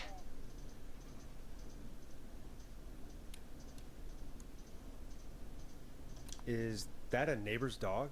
Yes, it is. Boy, I wish he'd muzzle that thing and... Oh. And now he's blasting David Scopo out of his window. I can't get any... Hold on. It's coming down the street. I don't think he's seen me yet. Forrest, please. I need your help. I need the code for that security system, or I'm gonna die. Wait a minute.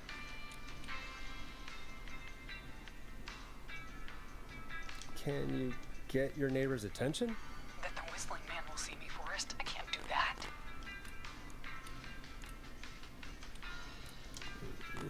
What's your neighbor's name? I don't know my neighbors, remember? Please, I need to get in. What's the name of the security system? There's a sticker on the box. It says Starling Security 4000. There's a keypad, and it looks like it wants a 6-digit number. Wait a minute. Starling Security 4000, huh? That's right. Very newly installed. I need the key code before the whistling man gets me. Yeah, of course. Don't worry, Don. Thank you, Forrest. I knew I could count on you. I'll sit out of sight. Call me back soon. All right, folks. Here's a little tune for you all to enjoy while I try to break Dawn into her apartment. You were pretty quiet there, Peggy. Forrest, was it just me, or was there something... Yeah, it wasn't just you. Something was weird about that. Yeah. Well, tell you what. We have a Starling 4000, or whatever, here at KFAM. Clive bought one for the station. Maybe we can find something to help. Well, I'm not sure who. But to help someone.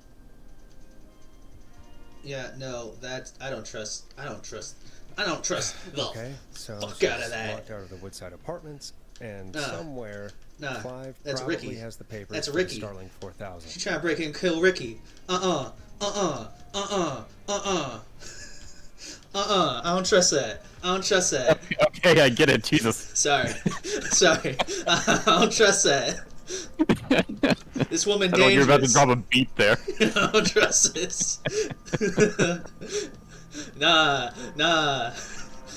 Ricky cool. I don't want Ricky to die. Alright, well, when the next dialogue choice pops out, just tell her, jump out the window. Say hi to a whistling man. No, she's outside. There is a thing. This is the right thing? Yeah. Alright, so... Let's see. Is this it? It is, technically. Where did I put it? I think I put it at the desk, because it seemed like something I'd have to use. Starling 4000 user manual. Ah, these codes should come in handy. Alarm test. Yes, alarm test. Warning, this will set off all security measures. Yeah, no, I'm saving Ricky. I cannot wait for this to result in her just getting stabbed and killed. Listen, she tried You're to... just completely wrong about it. Oh, I bet, but, you know, I think... What are you talking about? Only Ricky has a dog, streamer. No one else in this entire town has a dog.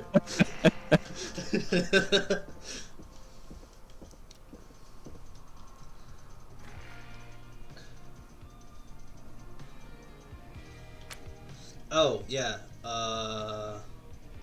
I don't think we're ever gonna listen to it. I don't ever think we're gonna have a chance to listen to it again. But yeah, this is the Teddy politician. Gallows Jr. is a family man, a devout Christian, and a proud patriot.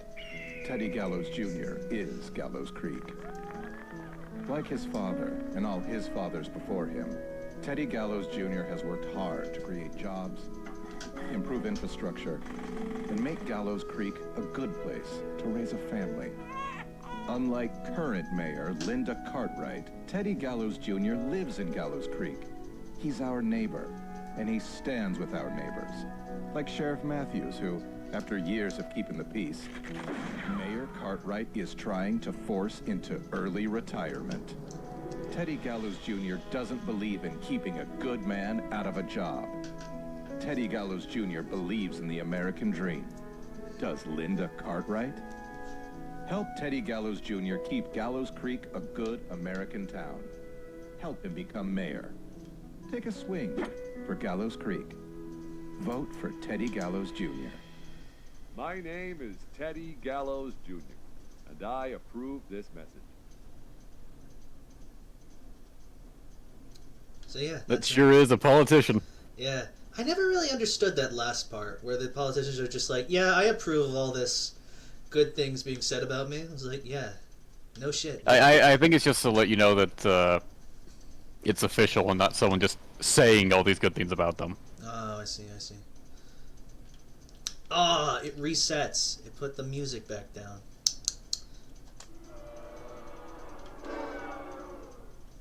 Alright. Welcome back, Forrest. Find anything? The Starling 4000 security manual. It's got a bunch of codes. Good. And did you find anything else? Nothing except the manual. All right. Well, I'll get Dom back on the line then, Forrest. I'll let you take it from here. No, this is Thanks, probably the correct answer, Line because 1, everything else... whenever you're ready. There's only one incorrect answer out of, like, 4. So I think I do have to pick the one that's bad. Because everything else just kind of gets her into the place. Done. Yeah, that does seem a bit too easy. Forrest Nash from 189.16, The Scream. Oh, thank God you're back. I was so afraid. What's the code to the gate? Activation, not deactivation. The code is 191519. Thank you, Forrest. Oh yeah, that was creepy as shit. Yes, it was.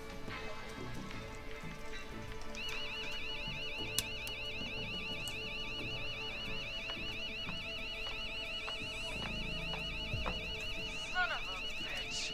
Ah!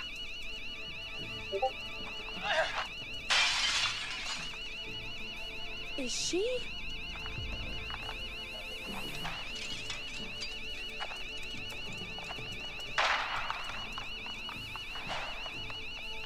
Yeah, stay out! Nobody disrespect the sanctity of the ring! Don't ever come back here again! I'm calling the cops! Thank God. Lot of good that's gonna Hello? do. Is someone there? Ricky, get back inside and turn on the radio. Whoever that was, she was trying to break into the ring. She? Forrest, man, you got no idea. That was him! That was the whistling man! The alarm gave me just enough time to get my rifle. I don't like hurting folks, but I can't let anything happen to Maxie. He's my best friend, you know? Listen, man, I'm heading back inside. Gonna barricade that window. My man, thank you. You and Peggy can skate for free whenever you want, forever. That's a done deal. Thanks, Ricky. Can't wait. You got it. Talk to you soon. Okay, Gallows Creek. Here's some music while we process what just happened. Alright. That was the Whistling Man, apparently. Don is...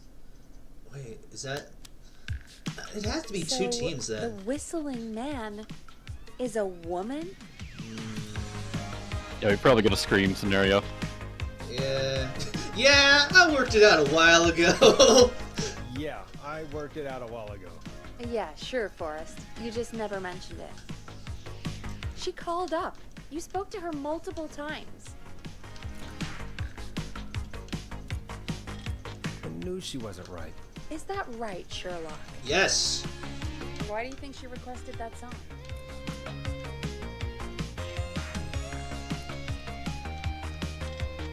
To get me outside?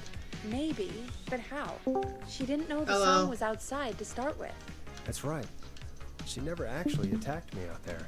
So, what now? I guess I should make an announcement. We do have new info. Okay, kill the music and you can make the announcement. Who's in? Just like Roy. Oh, Roy's back? Alright, hey Roy. When you're ready, shut the music off. Ooh. Alright, let me set that back up.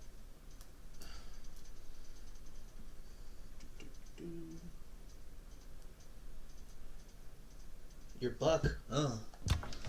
Hey, Buck. Alright. Okay, you're live in 3, 2...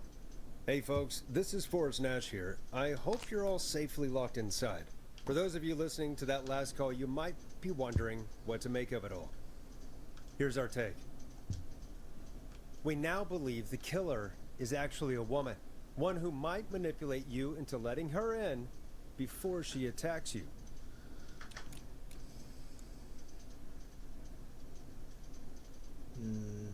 I'm sad to say, but it's time to trust no one. We're neighbors. Look out for each other and stay safe. The killer was calling themselves Dawn. Yes. Do not trust anyone called Dawn! No Dawns! This could be name. a fake name. If anyone needs help or you have info on the killer, please call in. Oh yeah, Roy. That woman You that's folks have my new number, right? It's 911. the woman that Hopefully, our next caller can help shed some light on our killer. the woman that sent us out into the alley. Hey, we had a call come in. Okay, folks, time to take a call. She tried to break into the roller rink and kill the guy and his dog. I don't know if... Yeah. Hit the button. We have a caller. Peggy, I swear to God, stop rushing me. Alright, This is Forrest Nash, and you're listening. Please help me. My name is Casey Moore. I'm at 25 Nancy Drive. My best friend's been stabbed. He's bleeding everywhere. I don't know what to do. Please help me. Is he still breathing? Yeah, but he's bleeding out fast. I really need help. Please. Take a breath. We'd been out at the reservoir. We were heading back to his place when we heard this whistling all of a sudden. reservoir. He just started freaking out. He screamed at me, told me to hide. I'd never seen him like that, and I just panicked and ran and hid in a bush. Oh no. Forrest. Then what happened? He went up the road and talked to someone. I couldn't really hear or see anything. It sounded like he might have known the person, and they just stabbed him. Casey, was he talking to a woman? I don't know. They had a mask and wore all black. That's all I know. Please, we need help here. I'll get you help, but I need to know. Where did the masked person go? They left. They left him to bleed out. I waited until they were gone, then dragged him into the garage and called 911. Wait, why didn't she make sure he was dead? I don't know. I think I heard them say something like, "It's not so funny now, is it?" before they left, but please, he needs to get to the hospital. I can't drive, so we need an ambulance. Forrest, the ambulance was destroyed in the explosion at the gas station. You should get all the info you can. What's your friend's name? Where's he hurt? Can you tell us where your friend was stabbed? They stabbed him in the stomach, and then stabbed him again in his leg when he was on the ground, and it's... Oh, the knife is still there in his leg. What's your friend's name, Casey? It's Jason Parker. We'll be right back. Peggy, patch us through to the hospital. On it. Phoning St. Gabriel's now. Switch to line 2. Line 2.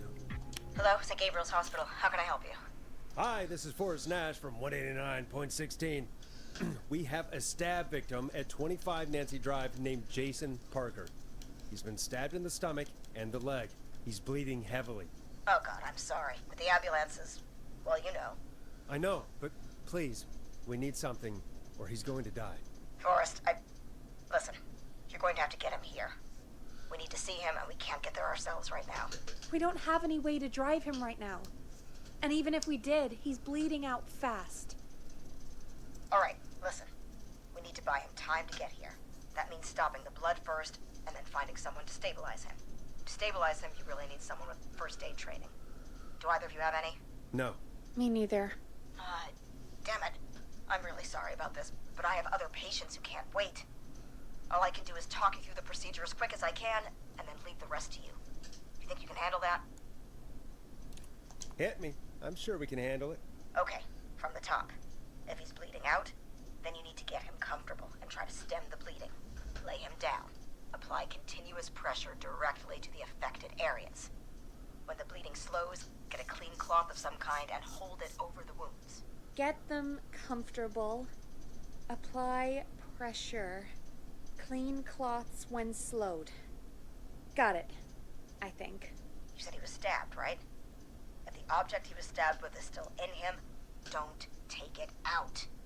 It's stopping the worst of the bleeding right now. If anything, you should secure it so it stays where it is. I wouldn't have thought of that. It makes sense, though. God, that was a lot of info. But I think we can handle this. Glad you got it so far, because there's more to go. I'm still with you, Doc. What else do we need to know? If he's lost a lot of blood, he may enter shock. If he does, act fast. If you applied a cloth and it's bleeding through, don't remove it. apply another on top of it. If it's safe, elevate his legs to get blood circulating to his vital organs. Try to keep him warm. Get him to rest and reassure him. We need the patient to stay calm. All right, don't replace bandages, elevate his legs, keep him warm and calm. This is a lot. I'm really sorry. That's as much as I can give you right now. Try to stop the bleeding, find someone to get him stabilized, and get him here as quick as you can. Good luck. Okay. All right, Forrest. Casey's still on line 1. All right. Hello? Hello? Forrest, are you there? I'm here. How is Jason doing? Badly. He's still bleeding. I need help.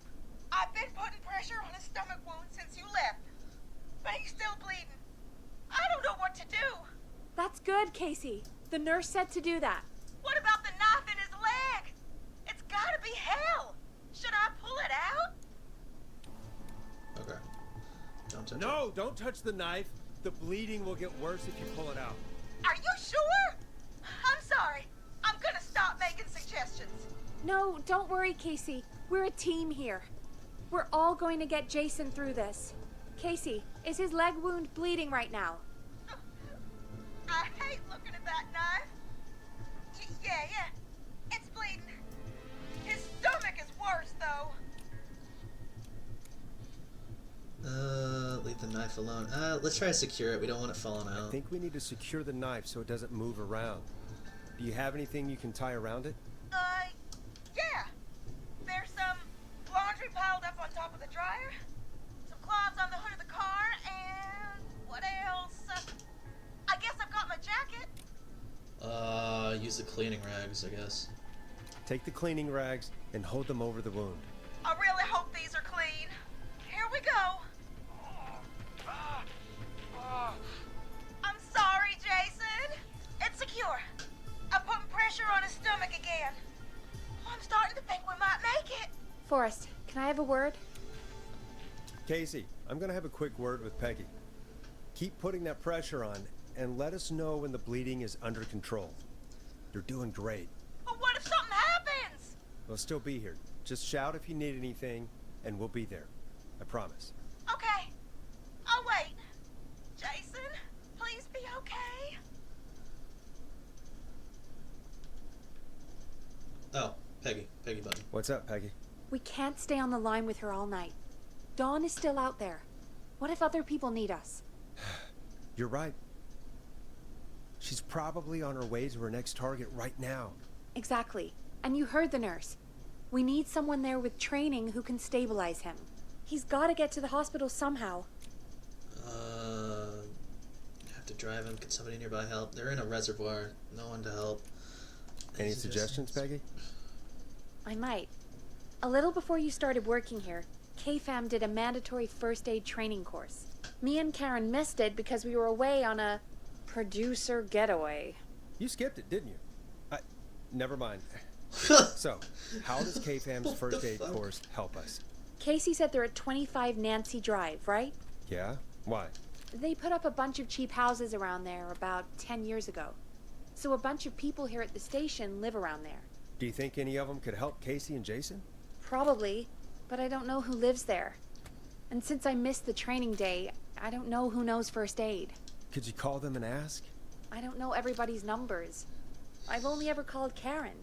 Everybody's personnel info is probably in Reggie's office. Got it. I'll look through their files in Reggie's office. It's a life or death situation. I'm sure they won't mind. Right. But there are a couple of problems with that. Naturally. It's sensitive information, so Reggie probably locked it in his safe. Great. Great. Do you have any idea what the combo for the safe could be? Not a clue. Reggie's a serial note taker, though. Maybe something in his office will give it away. Right. There is something else. I'm not gonna like this, am I? Have you ever heard, the future is floppy? Peggy, what the hell are you talking about? It's on a floppy I'm disk? talking about floppy disks. Floppy disks are like these futuristic things that have information on them. You put them in a computer and they do something. Peggy? It's funny to talk about old Floppy things disk like they're is- new. Anyway, Reggie What is- decided that when the did floppy future disks is come out? floppy I don't know, started around the freaking 80s, out I on guess. Physical records and replacing them with these floppy disks. Well, it's after 84. I imagine it's I the know that same for much. our personnel files. That's good to know. In the timeline. Since we haven't heard anything from Casey, I'm guessing Jason's okay for now. I'll check out Reggie's office and see what I can find. You'll need a key for that. I'll just slide it under my door now. Thanks, Peggy. I'll just have to look around.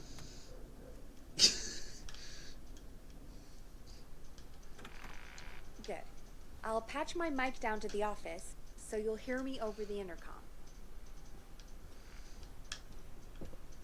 Alright. Reggie's office. That's not opening. Not unlock all doors in the station. Oh, okay. So there are just multiple doors that do nothing. That I can't unlock. Ever. Right. Alright. I guess this would be Boss Man. Private. It is. Alright. Remember Reggie Jr.'s birthday. Last year it was a disaster. Jesus Christ. 9-10, not 10-9. Oh my god. Imagine forgetting your own child's birthday. Looks like I need a 4-digit code. X forever. Need to write pitch document. Good title. Bring back original protag and villain. Oh, and a floppy disk. Clive, if you're reading this, stop stealing my post-it notes. Ask Jeannie where those tapes are. It's been weeks now. Overdue. That's...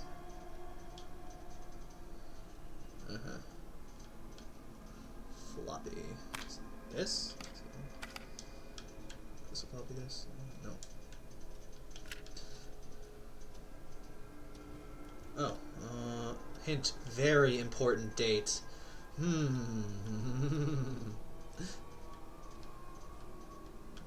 Oh, yeah, it's,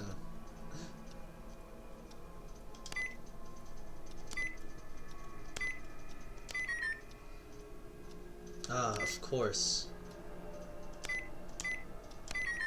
No? Alright.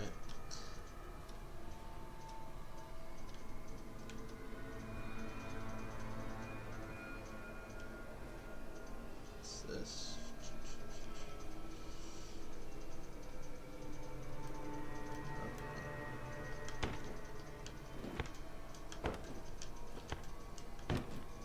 Oh, floppy disk.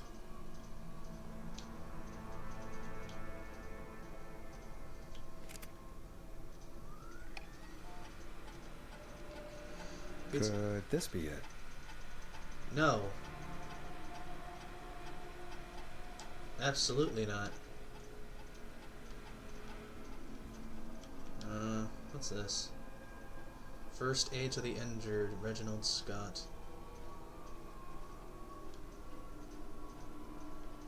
Very important date. 1987? Oop. Doubt it's this. Alright. Ooh.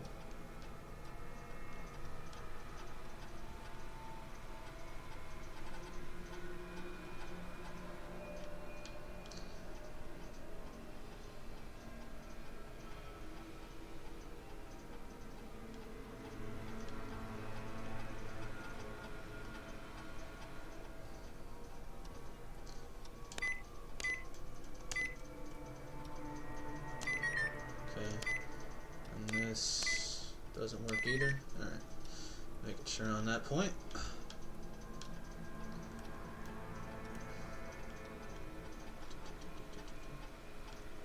It's been weeks overdue.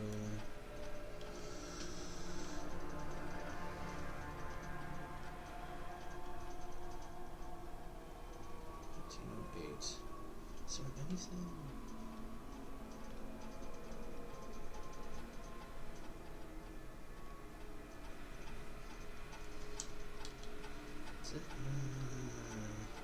Like X3, but even scarier.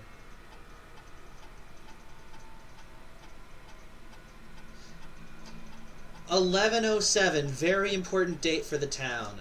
If that's it,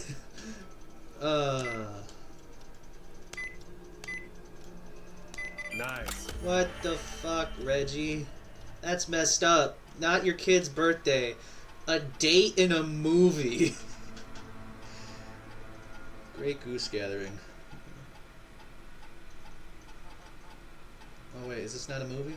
What happened to the original video game? Maybe write him as... Nope, this is a movie. He put his safe code as a date in a movie. I mean, that's probably more secure than using your son's birthday. Something that could easily be looked up. Oh yeah, obviously, but also, I mean, yeah, sure, it works. I get it. It works, but also that's just really dumb. Let's see. Personnel, file, Nash, Forrest, not Peggy. Bradley, probably. Barbara? Let's see. Find someone skilled in first aid. Karen? Maybe Karen. John?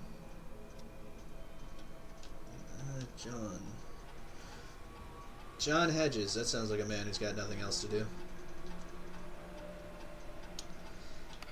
Do I need to hit a button for this? Hello? What's a button that takes this out?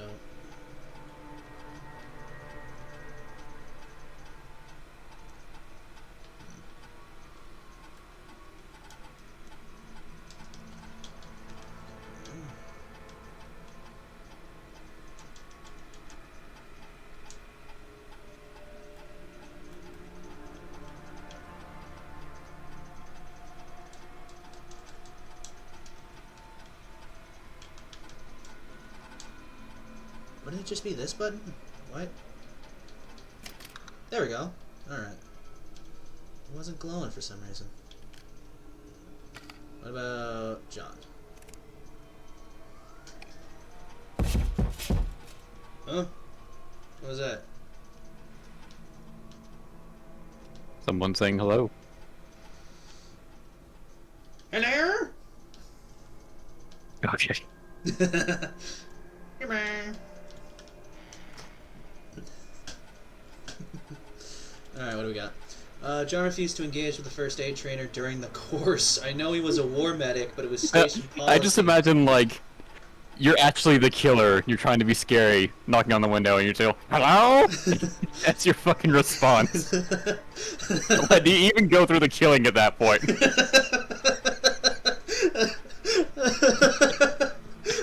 Wait, did you say he knocked at the window and I opened the door? Whatever. Hello? Spoke to John again about eating the free samples that Brad gets sent for his reviews. He said he'd stop, but he said that the last 3 times too. Is it un-American to reprimand a war vet? The questions we never thought we'd have to ask ourselves. John apparently has a bunch of medical equipment in his home that he procured for the military at the end of his service. Is that legal? Do I need to report him? Refused to engage with the first aid trainer during the course. Alright. Excuse me for a second. Phone's dying. I don't want to end up like Roy.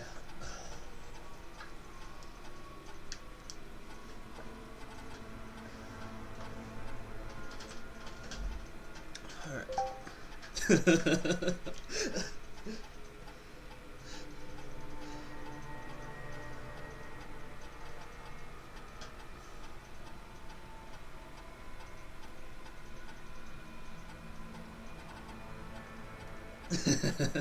Hey now.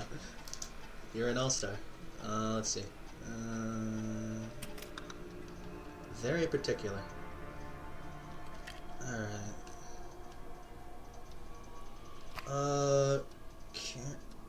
Who did she say she went out with? Would it be... Maybe... I swear, one of these fuckers has to have gotten it. Maybe Brad? When I hired Brad as our station's food critic, people said I was crazy. We only have 3 takeout places and a diner. What's the point? To them I say, you can't be afraid to explore the darkest reaches of the unknown. or Henderson. Bradley and Barbara seem to be spending an awful lot of time together. I didn't realize she was so interested in Brad's work. Maybe I should join one of their after-work meetings sometimes. I've always wanted to learn more about food. Ending up missing most of our first aid training session. Oh, Choco's an ay. None of these people know first aid, except maybe John, because he was a medic. Barbara didn't do it. So, Karen. Karen was the only one who did it. Ridiculous. Karen has really stepped up in her duties in recent months, fully taken on Hamish's show alongside the Timberline twins. Ever since... To be fair, how often is, like, CPR going to come up at a radio station? I mean, yeah, but... Everyone? Everyone just missed it. Or just straight up denied it. Started mentoring Peggy. I think this will be really good for Peggy. They're even doing team building training getaways. Hold on. Wait, what? God. Jason's dead at this point. Because no one... Because we had one ambulance and no one else even thought to learn CPR. Yeah. In the whole town, apparently. Yeah. Wait, is it just John? Barbara, because she missed... Barbara laughed when I told her the concept of knowing new war. I don't care what she thinks.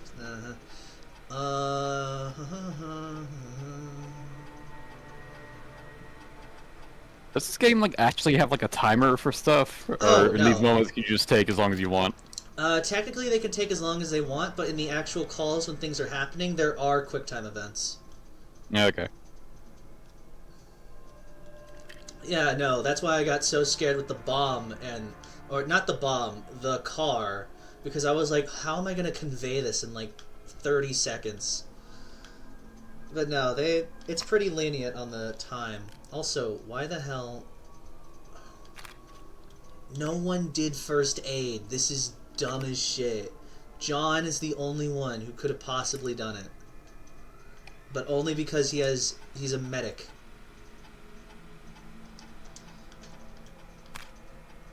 Karen didn't do it because they got their producer getaways.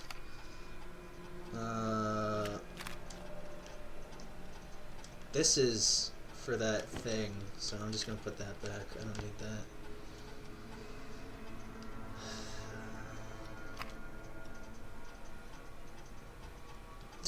Oh, I wonder what the boss has to say about me.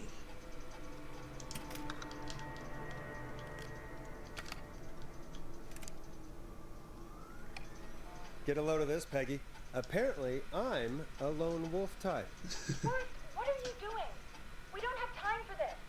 We have a man literally dying on the line, and you're more interested. You're right, I'm sorry. I need to focus on possible candidates. I can read the rest of this later. Yeah. I do like the game has a bit of a sense of humor. Yeah. It's been fun. I didn't think I'd be taking this as seriously as I am, but I've gotten pretty invested.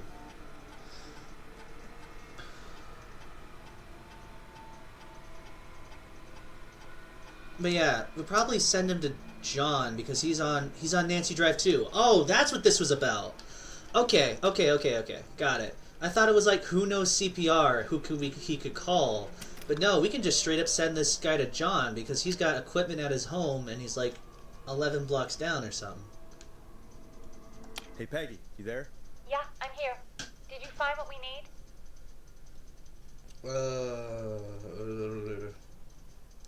Yeah, I think I know who to call. I think I know who our best bet is to help Casey and Jason. All right, good work. Who should I... Hello? Is anybody there? Please pick up. Casey, I'm here. What's wrong? Jason started going pale. I tried to get him to rest, but he just threw up everywhere. What's happening? What do I do? He's going into shock. God, it sounds like he's going into shock. Casey, just stay calm. It's going to be okay. But the bleeding seemed to slow down. Did I mess up? Jason, I'm sorry. Casey, calm down. You've done everything right. I need you to listen to me, okay? For Jason. What did the nurse say to do about shock? Elevate his legs. Casey, I need you to elevate Jason's legs.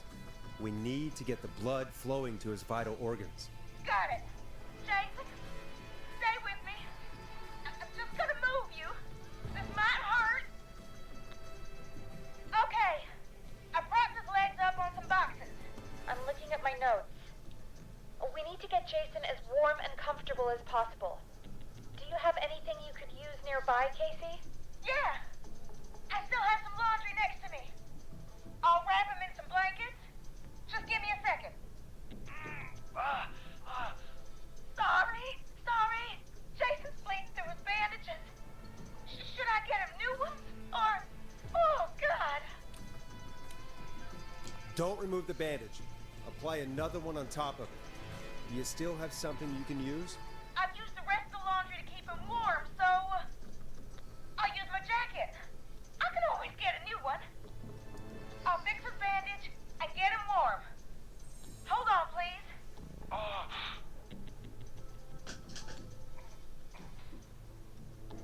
Sorry. I'm done. You're gonna be okay, Jason. Just relax now, okay? Boris, I'm scared. He's not doing well. Is he gonna... Casey, I need you to be strong for Jason. Sit with him and reassure him that everything's gonna be okay. Okay? Okay. But please, I can't give him what he needs. Please send help. I can't lose him. All right, Forrest, we need to hurry. Jason doesn't sound like he's doing too well. You said you knew who to call earlier? Who was it?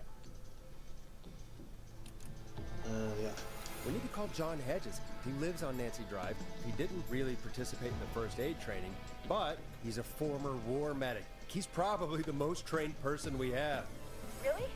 I never really spoke to him before. A war medic, huh? Yeah, and according to Reggie's notes, John keeps all of his old equipment at his house. He's something of a hoarder. All right. What's his number? 5420735. Yep. Calling now. Totally. That's only Yep, six- that's on there. Who the hell is this calling me?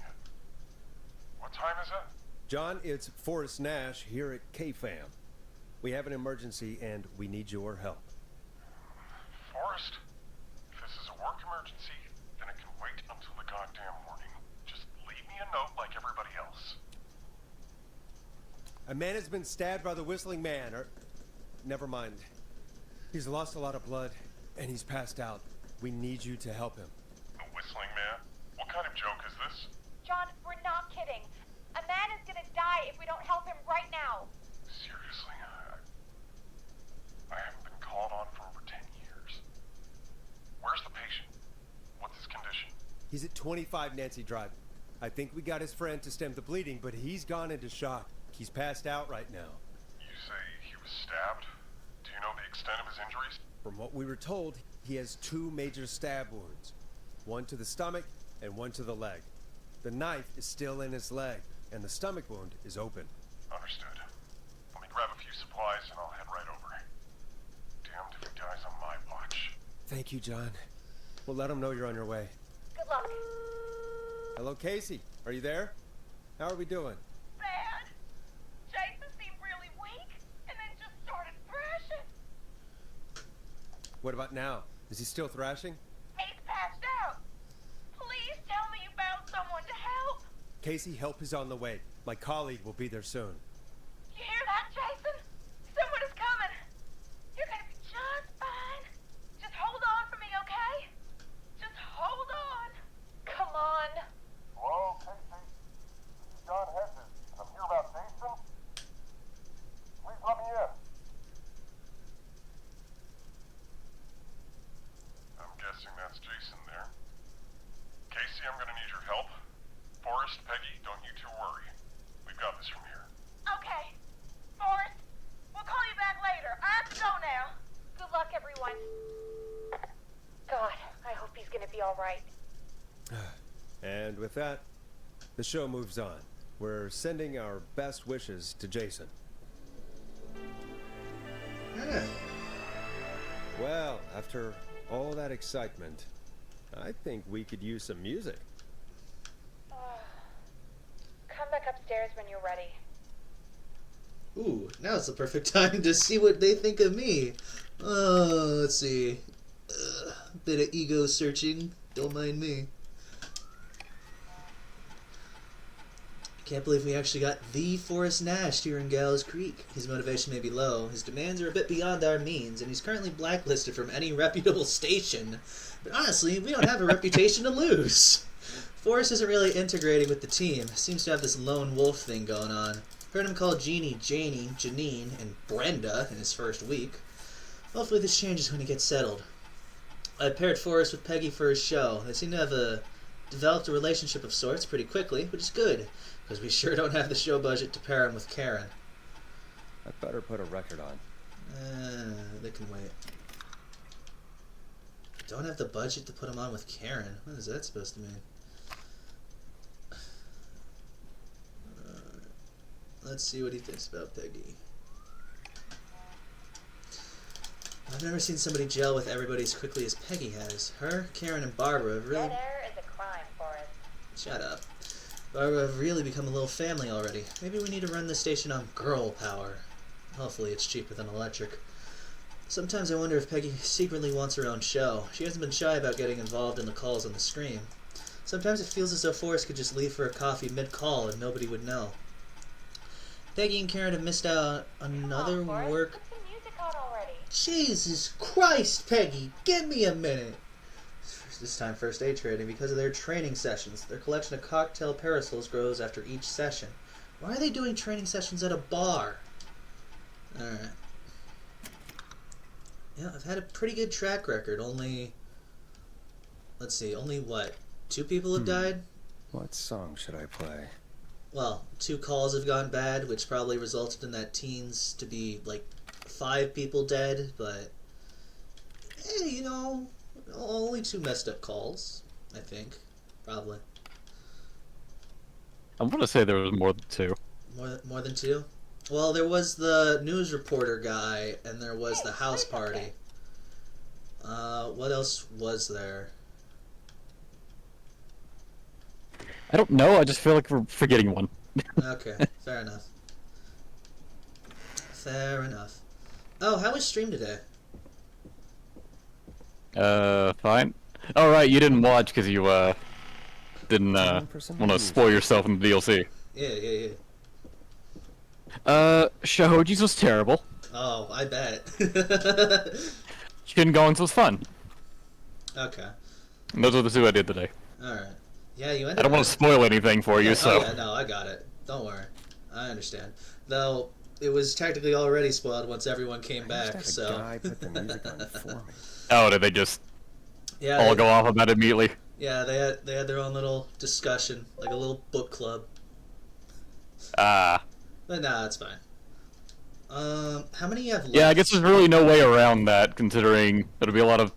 Most people won't be like you and will be saving it for when they play it themselves, because yeah. no one else actually plays this damn thing.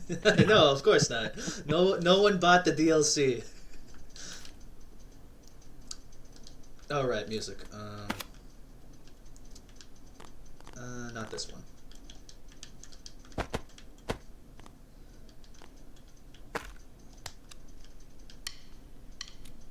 You'll like this next song. It's getting pretty late. This might be your last break for the night, so try to enjoy it. Give me a buzz when you want to go back on air. Last break for the night. Sounds like we're about done. Yep, probably. Do you think we're in danger? Do you think we'll be... You think we're gonna die if we fuck up? I expected that to happen at the beginning of this. Like, I really expect this game to have, if you fuck up hard enough, the killer to walk in and just stab Peggy and you have to watch it happen. I mean, at the beginning, we would have had no problems with that. I'm still okay with it. Jesus Christ, streamer.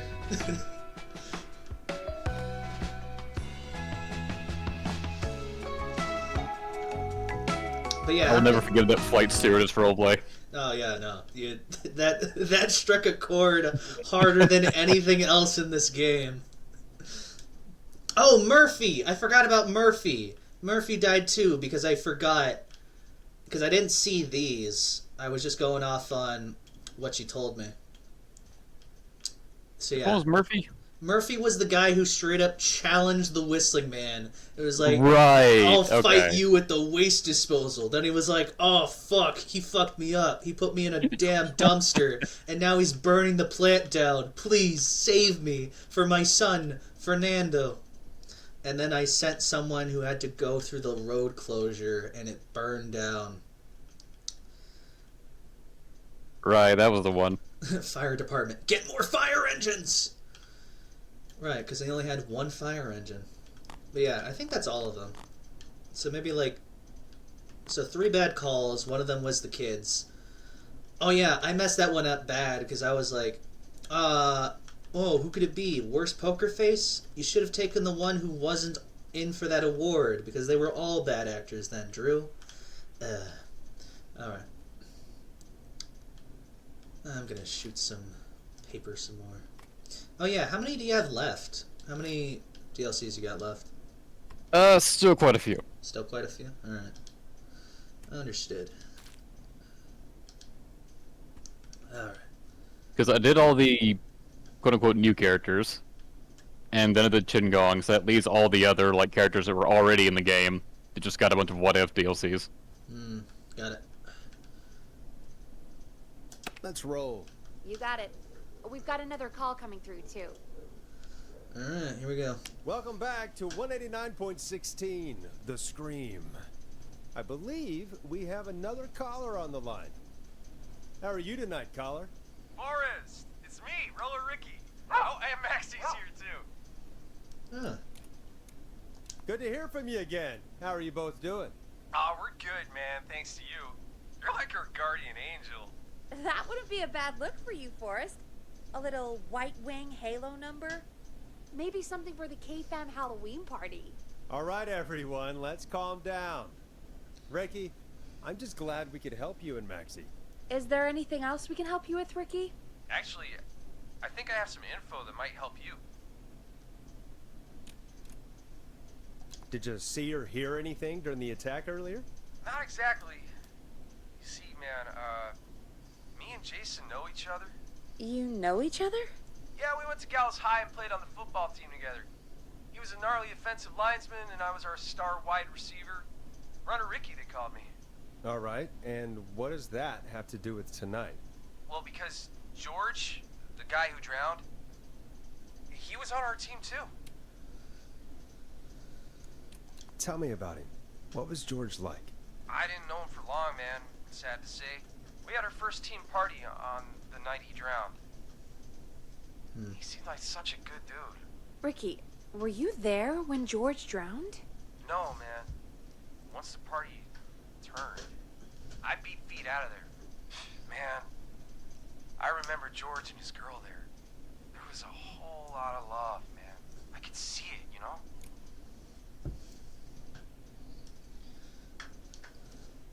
Dawn? Dawn! George's girl? Ricky, who was the girl? She might just be the one behind all of this.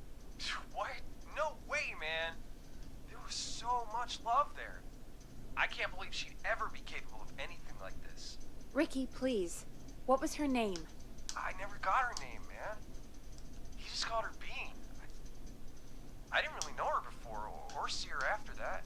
Then what did she look like? Please, tell us anything you remember. I just remember a pretty girl, man. I'm sorry.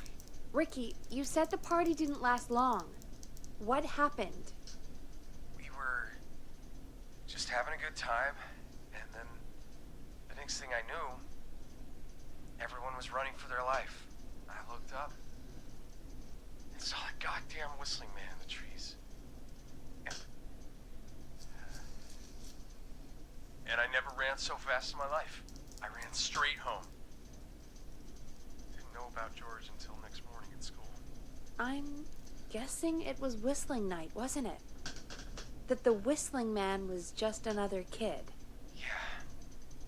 I don't know how George died, but I always felt like if anyone deserved to die that night, it should have been me. And Ricky, it wasn't your fault. You're not a bad person. I know that now, ma'am. It took a long time to learn, but... yeah. Just thought I'd tell you all what I know. Thank you, Ricky. This helps. Thank you. You got it, man. Anyway, I think it's time for me and Maxie to free up your phone lines. Thanks for listening, man. I'll let you to it. Oh! Night, Ricky. All right, folks. Looks like we got a new lead in the case.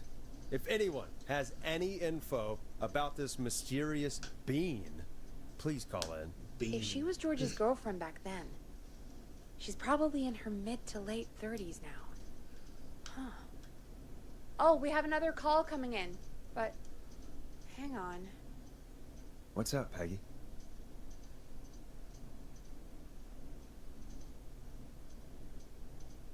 Peggy? What's going on? You're gonna want to take this call off the air. Who is it?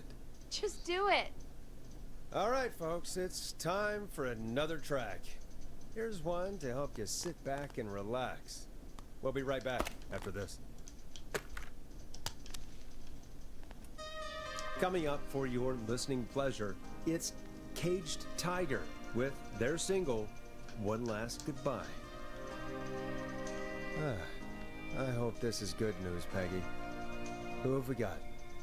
Find out for yourself on line 1. Oh boy. Who's this? Hello? Forrest, I'm glad Oh, I got Leslie. back through to you. Sounds like it's been a busy night, huh? Surprise! It's Leslie, our 911 operator, and a lady in charge from Henderson to come save us. It's so good to hear from you. Are you okay? We're doing okay. Sarah and I are both happy to be headed back home. We're happy to have you too. Wait, Sarah? Oh, yeah, I mean Deputy Martinez. Anyway, we got back into radio range a little while ago. We've been listening in, but haven't been able to get through until now. It's been non-stop since you left. Please tell us you're bringing help. You bet! I'm leading a whole goddamn squad towards Gallows Creek as we speak. Turns out somebody had cut the phone line. They had no idea what was happening. That's great news. That's crazy about the phone lines, though. Do you think the Whistling Man cut them? I'm guessing so. I don't know how the Whistling Man did it. But that doesn't matter right now. Listen, we're coming in hot, but we need your help. I know Gallows Creek isn't a big town, but if we don't know where the Whistling Man is, we can't get him. Her. That's where you come in. You can count on us. What do you need? It might be a long shot, but here goes. The Whistling Man already called up a few times. I bet she calls again. We're still a little ways out of town, so if she calls, stall her. Buy as much time as you can for us to get in. And while you're talking to her, try to figure out where she is. We'll be listening in, so once her location is known, we'll head straight there and end this nightmare. Okay. I'll do my best. I know you will. Okay. Heck, I can see the headlines now. Morris Nash's interview of a lifetime. Anyway, I'll radio the other cars and tell them the plan is a go. Hopefully the next time I see you, it'll be with our killer behind bars. Take care. We'll see you soon, Leslie. Thank God. It sounds like this is almost over. We're nearly through this. Okay. Alright. I hope you're right. The sooner this is over, the better. I am right. Trust me. Anyway, we should get you back on air. Taking callers is the only way to see this through. Okay, Forrest, shut the music off. Bringing you back live now. Welcome back to The Scream with me, Forrest Nash.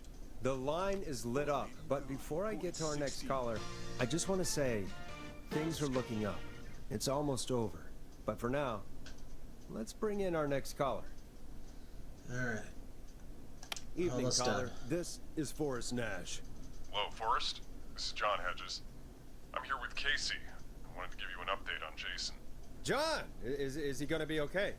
He's a fighter. He'll be fine. We've got him stabilized and resting in a bed.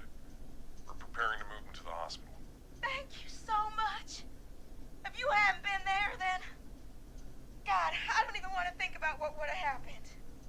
course, Casey. We're just happy he's okay. John, Casey, you two did all the work.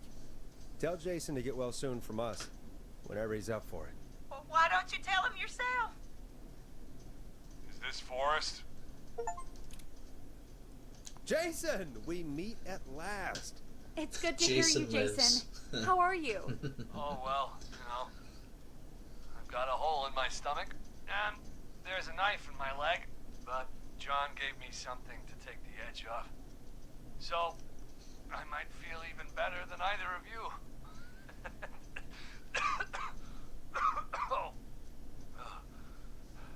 Take it easy until you get to St. Gabriel's.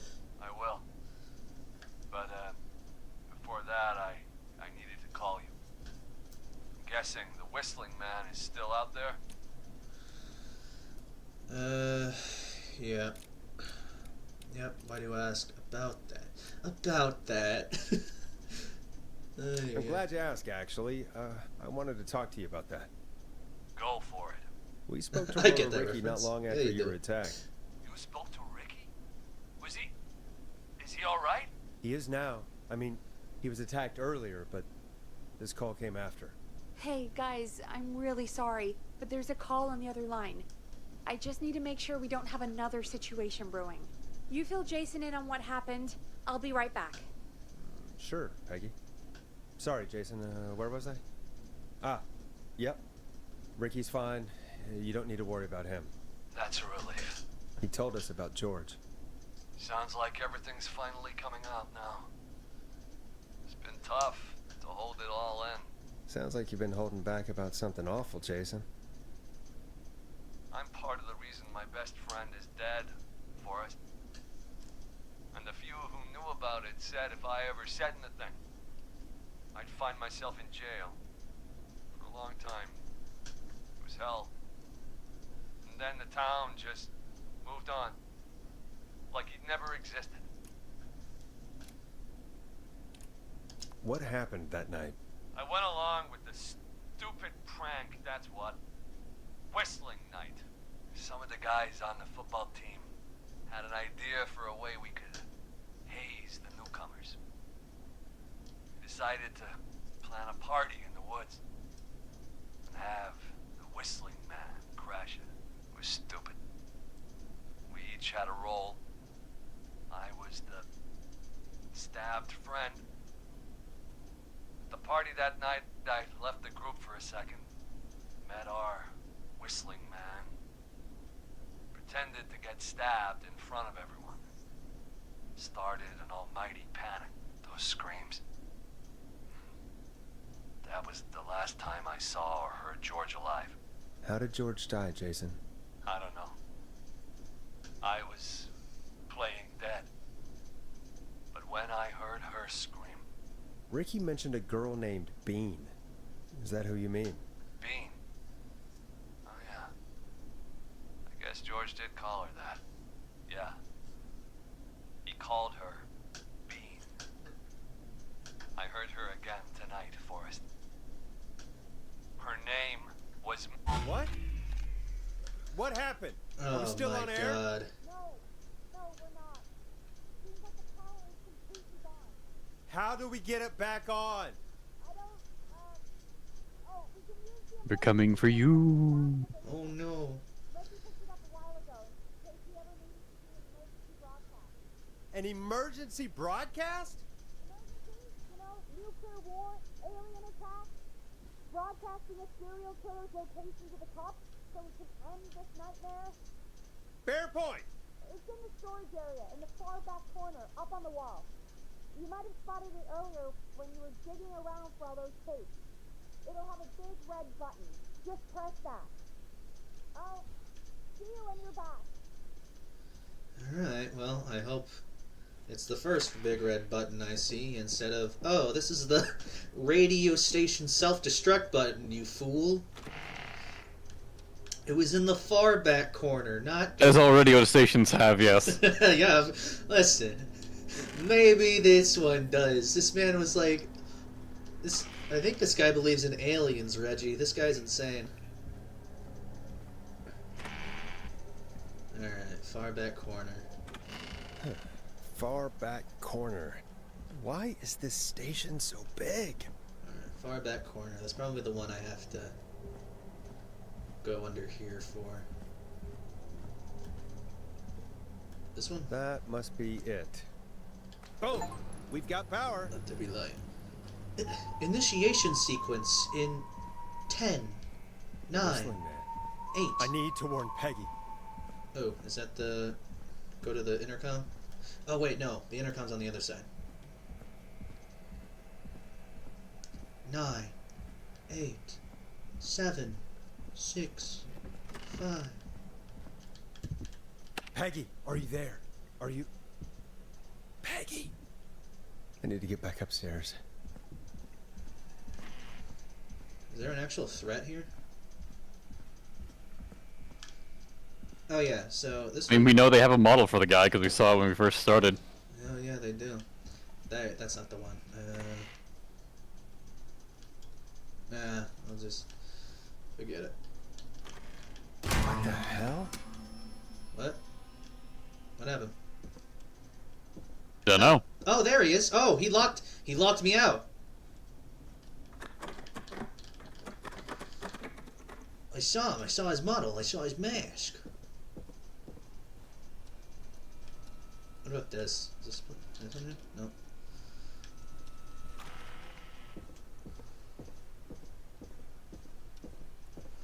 Oh god. Oh no. Oh, that's bad. We didn't see her get stabbed with the thing. No, we didn't. The perfect time to read her magazine. Huh?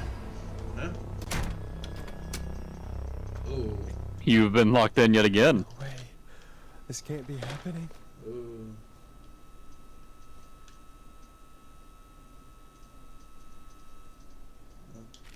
Oh, I think he wants to speak to you. I think he does. Let me just put this. A call. Wait a minute, this looks important. Just toss it. I didn't. I've been trying. Happy birthday, Peg. Now you're great and 8. Love, M. Did Dawn press the Peggy button? Did she want me to hit it on my end? Yeah, hold on. Okay, there. Where's Peggy, Dawn? Have some patience, Forrest. It's almost the end of the night. Almost. Sounds like an issue of skill. How dare you? It's not over just Peggy yet. had this skill issue of getting The whole time kidnapped. still. So let's make the most of it. What do you mean? Make the most of it how? Well, I thought we'd end tonight's Whistling Man special with a special guest. The one who started it all.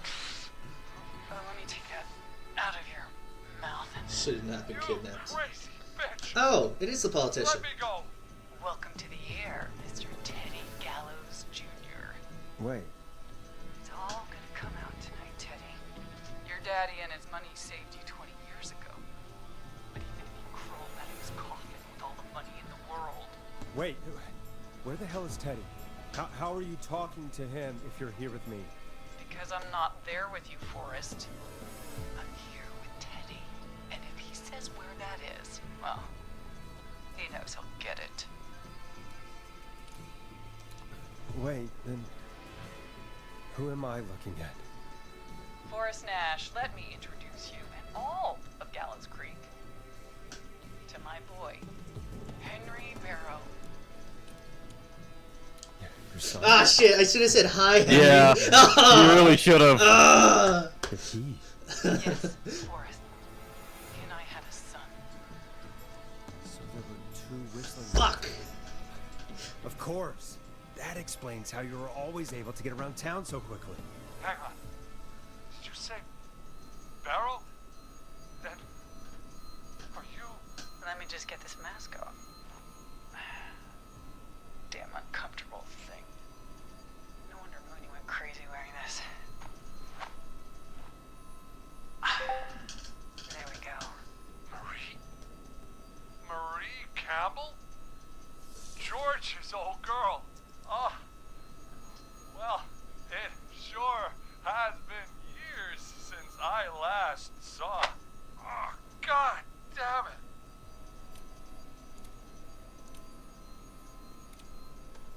Quiet, Teddy. I'd be quiet if I were you, Teddy. But I'd listen to Forrest.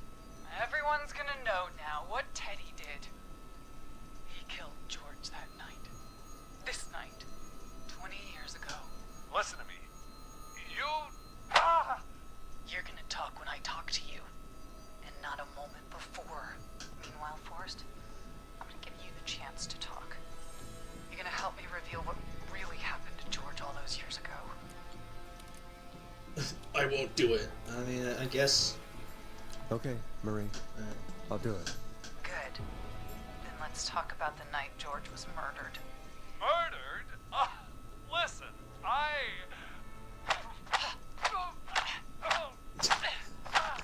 Oh, God. I said you speak when you're spoken to.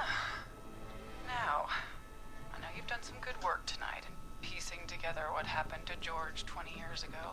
And that's why I want you to interview us.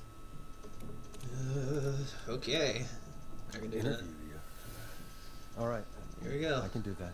Thank you. Final stretch. I want you to help me and Teddy tell the story, Forrest. Do a good job. And hell, you might be the only one to leave here alive.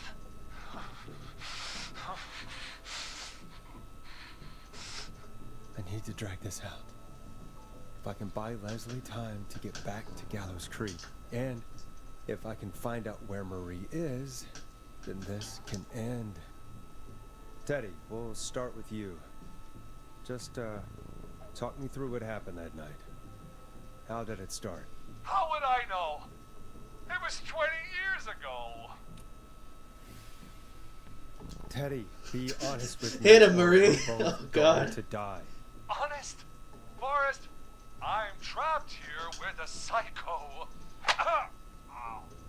What the hell? God damn it. Okay. Our first team party was coming up. And when I saw the date it was scheduled for, I had an idea for a way we could prank the new guys. I understand that kids in Gallows Creek know tonight as Whistling Night. I'm guessing that's what you mean? Well, we didn't have a name for it then. It was just the night that Mooney went missing. But Whistling Night is what they'd call it later. Wait. You mean this was the first Whistling Night? Keep talking, Teddy. We went up near Whistling Point. God, who was there? Me, Jason, and George, of course. But George didn't come Hello. alone. Final stretch. He brought Marie. And Roller Ricky. He was there too, wasn't he? Oh, hey, Coloco. Yes, Ricky was there too. Yes, I joined just in Hey there, time. Ricky. Yep, it's the Our final wives. showdown, I guess. I helped him off the bottle, you know? Because I'm a decent man. Is that so? Yes, it is. He came apart one day. Some people do. He had some issues. Wasn't stable. I didn't want him to hurt his chances in life. So, I helped him keep himself together. You were afraid he would talk about that night, weren't you? Keep talking. About midway through the night, we put the prank into action. We looked up at the trees and saw Jason there. Bloody, like he'd just been stabbed. And the whistling man. Screaming. George and I and Ricky, we got left behind. But Ricky was in on it too. I know he was. He and Teddy were as close as anybody. Teddy must have told him to plan. Did you ask Ricky if he knew or not? I didn't see any reason to. Why? Because Ricky phoned up earlier. He didn't know anything about it, Marie.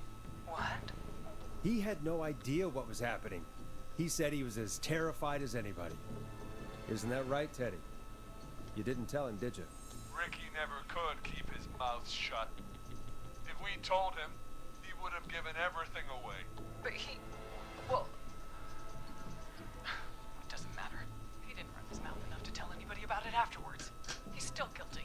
It was just a stupid prank. Hit him, Marie. Oh god. How can you still say it was just a prank? Oh, come on. Oh, God. Damn it. You made George think Jason had been murdered. He thought his best friend was dead. And so tonight you stabbed him for real? It's the role he wanted to play. Jason's still alive, Marie. He was with a friend. We talked her through how to stop the bleeding and got him professional help just in time. Oh. Well, shame he didn't have the good sense to die earlier. He's gonna regret that. Enough about him. Me and George took off running, but somehow we got separated in the woods. I ended up near the bottom of Whistling Point, and when I noticed George wasn't with me, I panicked. And then, I don't know how he snuck up on me, but the Whistling Man grabs me. I scream, and he starts laughing. Telling me it's just a joke. I could stall for time here.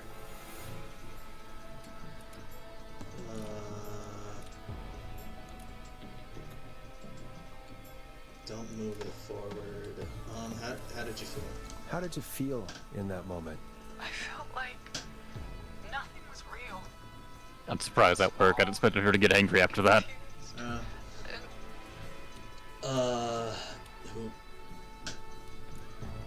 Who was under the mask? Who was under the mask, Marie?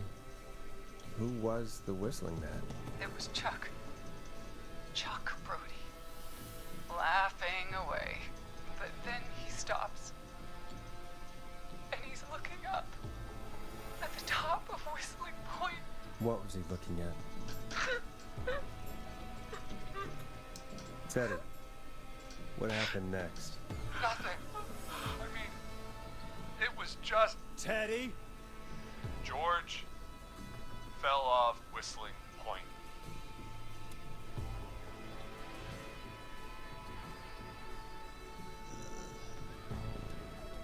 How do you know what happened? I saw it. You pushed him. You were up there. You were dressed as the Whistling Man too, and I didn't push him, God damn it! I just chased him up there, and he kept backing up. When I saw he was about to go over, I reached out. That's what you saw. you liar.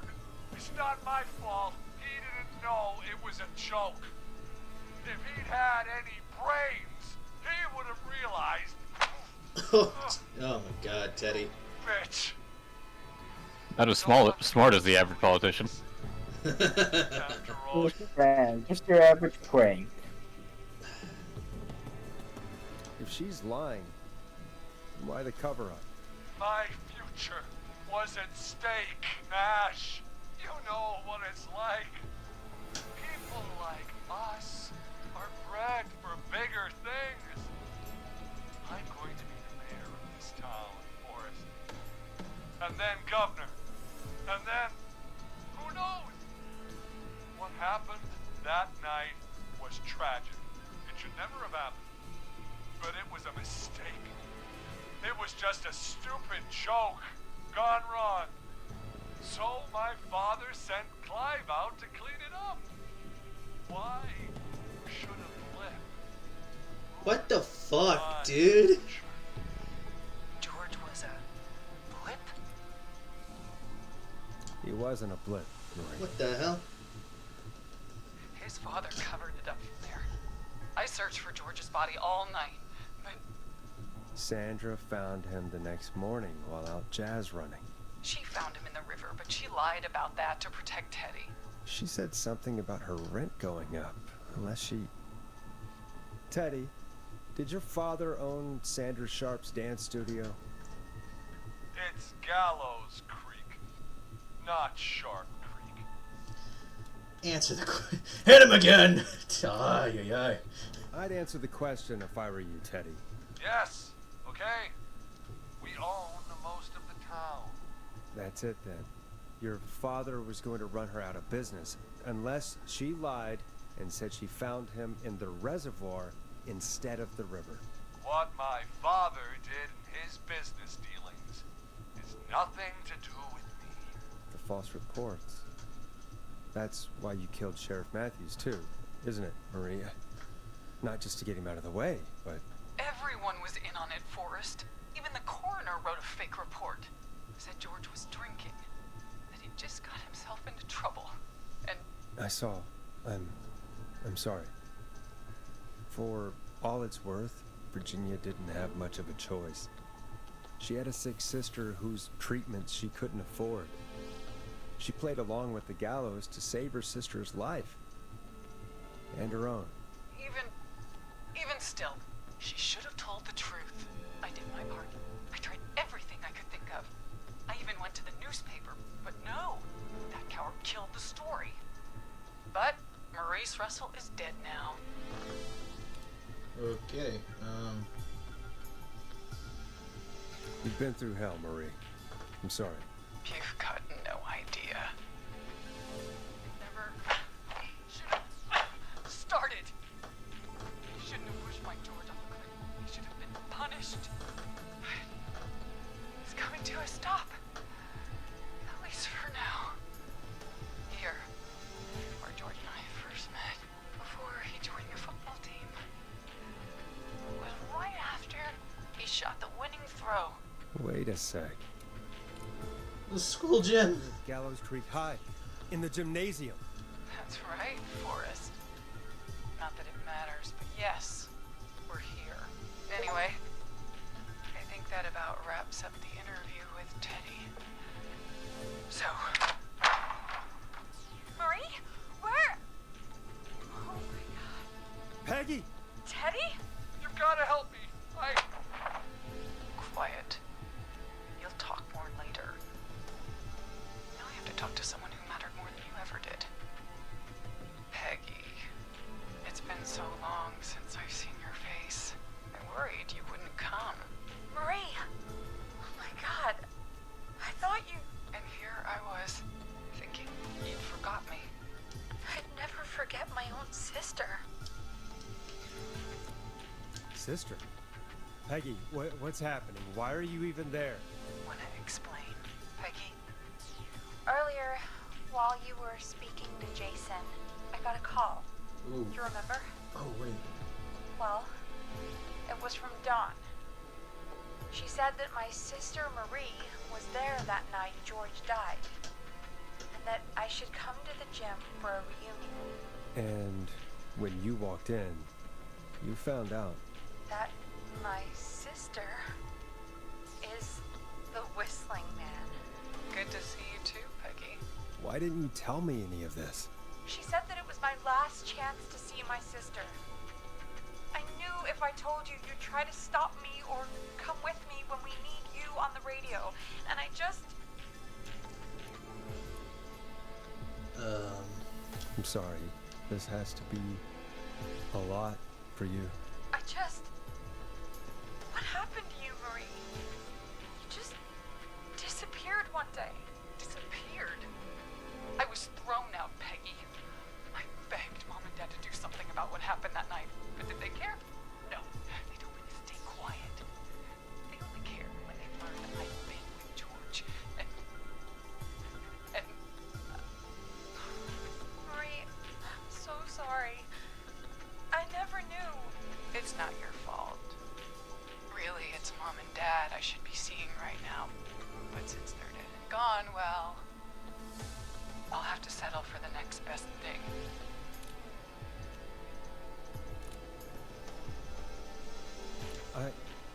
Wait. Is that why you went after that kid in the maze? Eugene Stein? Because his parents? That's right. Eugene's parents were there that night, too. They got themselves killed in a bus accident. And since only their child was left... Marie, please. Mom and Dad are gone, Peggy. Besides, you forgot me.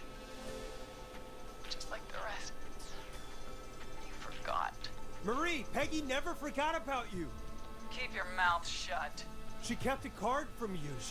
She kept it here on her desk. What card? The card you made me for my 8th birthday.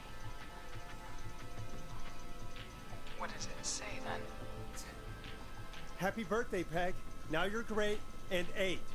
Love, M.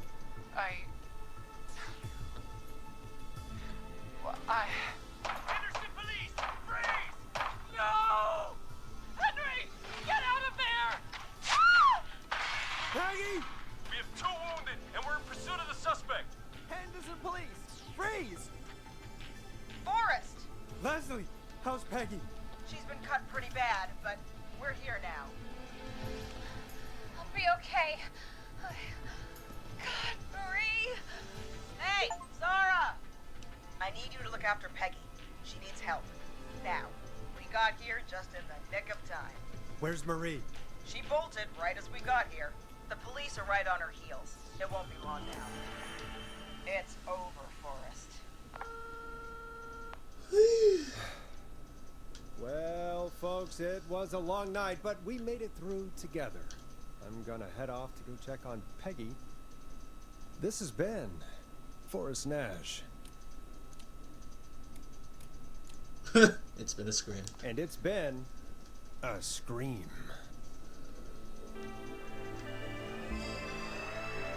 Huh. The man, the myth, the scream.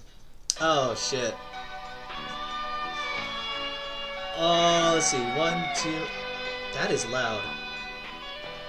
Okay, that's loud. I do like the credits just rolling on a TV.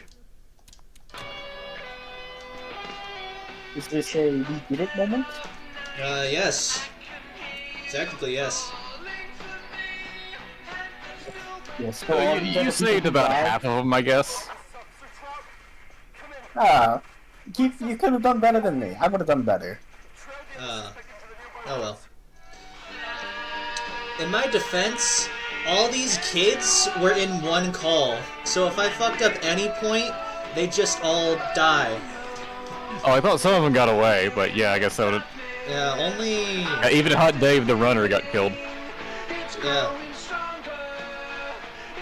Oh yeah, Hot Dave. It's a killer frequency. It's a killer frequency. I like that they have their own name. Alright, 1, 2, 3, 4, 5, 6, 7, 8, 9, 10, 11, 12, 13, 14, 15, 16, 17, 18, 19, 20, 21, 22. 22 people. And 6, 9, 10, 12. 12 out of 22. Oh, hey, that's more than half. Pretty good. You did pretty good.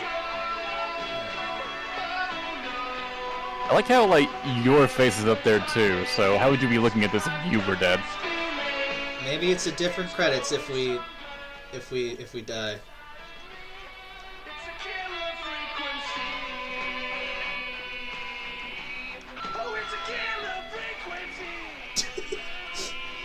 Oh, we could actually be playing as one of the killers right now. Maybe. I think they said they only got one of them. Oh yeah, suspect in custody. We could be her son right now. The credits could be sequel bait.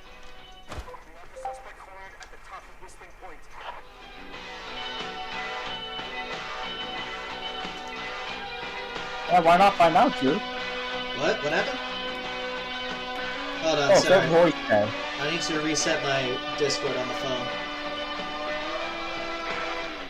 What's going on? Why not No, that's find what out? voice does. Why not? Yeah.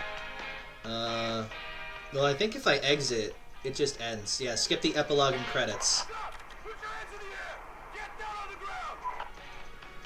Yeah, so that's just gonna keep on going. So 1, 2, no, Murphy. Okay, so 1, 2, 3, 4, 5, 6.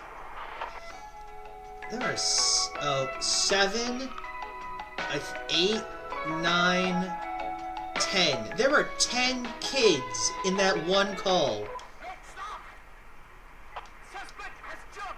Oh, she jumped. Huh. Because that's the doctor. Oh, she went up to the same place and died as him. Yep. Wow, look at you getting 10 people killed in one go. Pretty impressive. Yeah. What a kill streak. It's almost like a Coloco stream. Oh, kill streak. Yeah, I've always gotten 6 kill streaks. My friend once got a nuke and nuke a French. Oh, yeah? Oh, that's it. That's the damn song she loves. Ugh.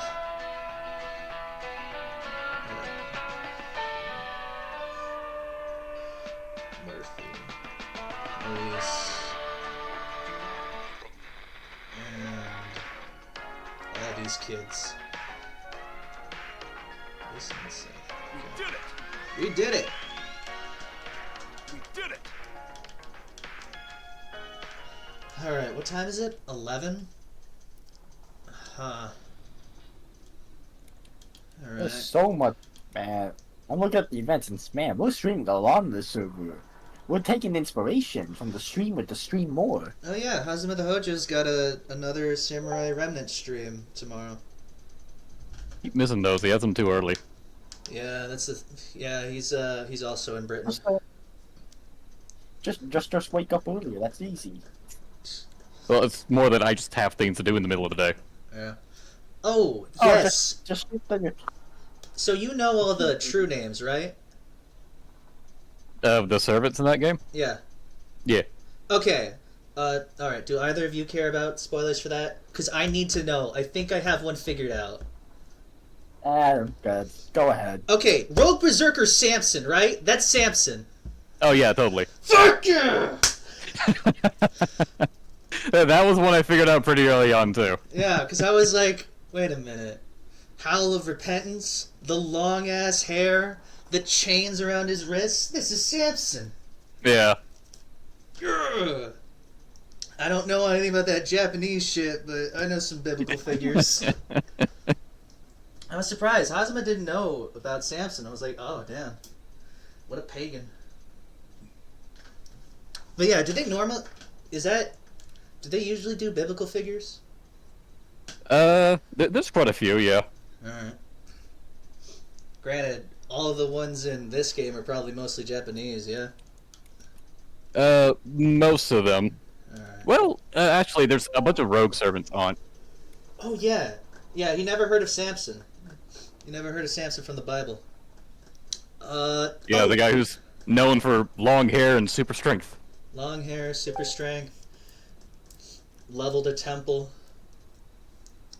Oh yeah, how do rogue servants work? So are they just spat out? How does that happen? It's basically this own games thing. Like, they don't appear in any other, like, Grail Wars. Oh, okay. It's basically an excuse to have more characters in the game to play as. Alright, got it. Just as a result of this particular variation of the Holy Grail War, they just spawn in the areas. Oh, okay. Are all the rogue servants returning characters? Not all of them, but most of them. Okay, got it. Like, Tsumamo Arya, she's new. Yeah. Well, technically, I mean, there's like 5 other versions of Tsumamo, but... Oh, is there? The only thing I know about Tamamo was that fucking image of her looking high as fuck. Hey, yo, you want a hit of this? Which I never thought that when I was playing, but I guess everyone else did. Hazama put the thought in my head, and I was like, damn, you're right. She hitting the doobie. This is Tamamo? This is a version of Tamamo. The original Tamamo is the blue Tamamo one. Arya is what this version is. Yeah, the original Tamamo's blue. Alright. What time is it? 11:15? I want to see how fast I can go if I just kill people. Oh, sweet, a kill everyone stream, my favorite. It'll probably still take a while.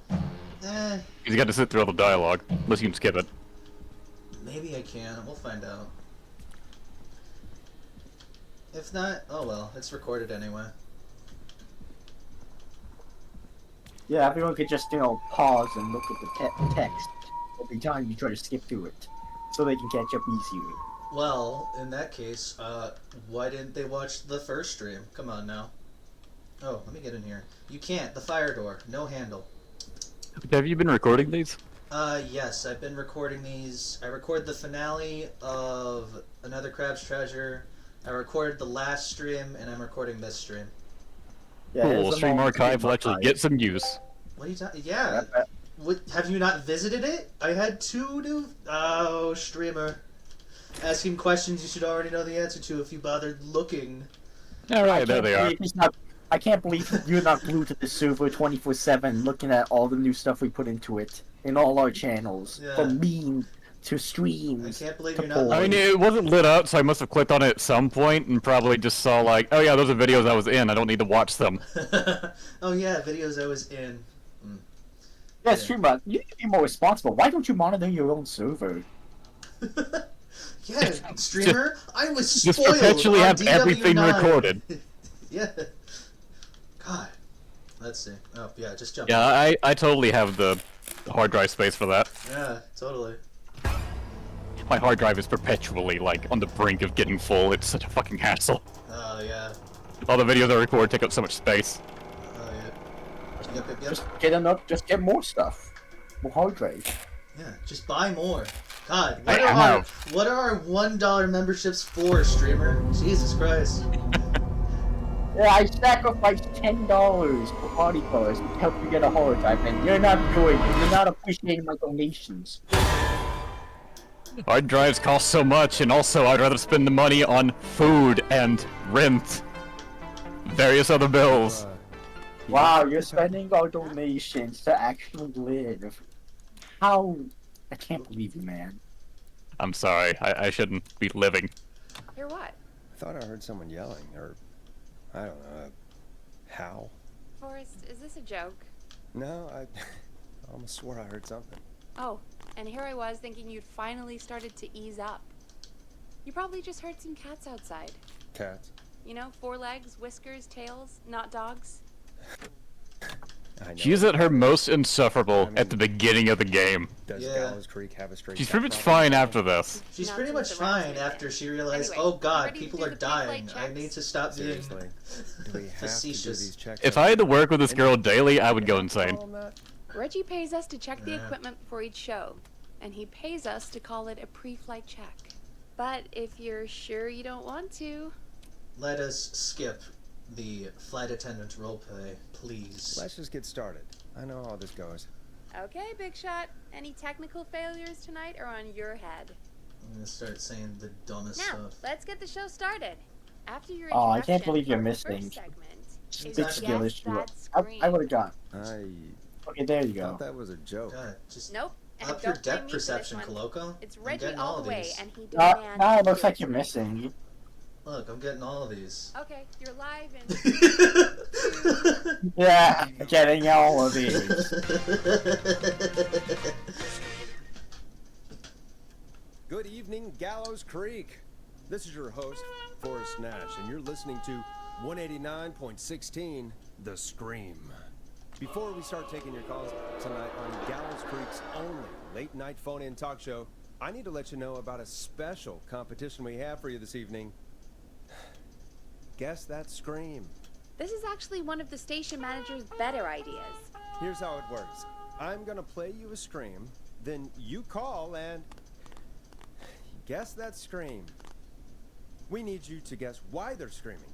Did they stub their toe, saw off a finger, or discover the corpse of a loved one? That's good. Now, Forrest, hit them with the tape. We'll play that scream in just a second. Listen close, and then call in to guess that scream. Peggy, what do you mean play the tape? I used to have a tape guy do that for me. You're not in Chicago anymore, Forrest. Here in Gallows Creek, you get to be your own tape guy. Come on, I gave it to you yesterday. Forrest, you do have the tape right. You knew we were doing this tonight. Peggy, let's be real. Guess that scream is a terrible idea. No, I don't have the tape. It may be a stupid idea, but that doesn't mean it can't be fun. We're going to need a scream tonight, Forrest, and you're the one at the mic, so... I used to go out all across America, and now I'm just screaming into a mic in a backwater town. Jesus. Come on, Forrest, just do it. That's enough dead air already. Just think of a scream and let it rip. Oh, God. Sorry about that. I'm back. Had to step away there for a second. Listen close, and then call in to guess that scream. Falling from cliff.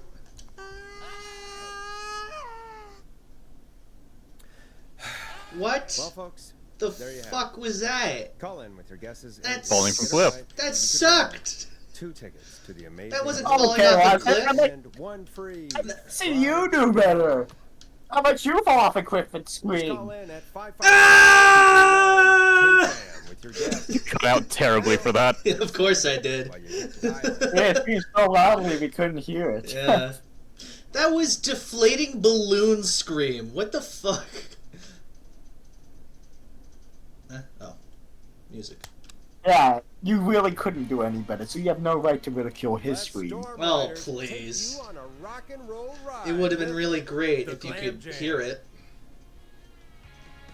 Oh, God. Sure. Sure.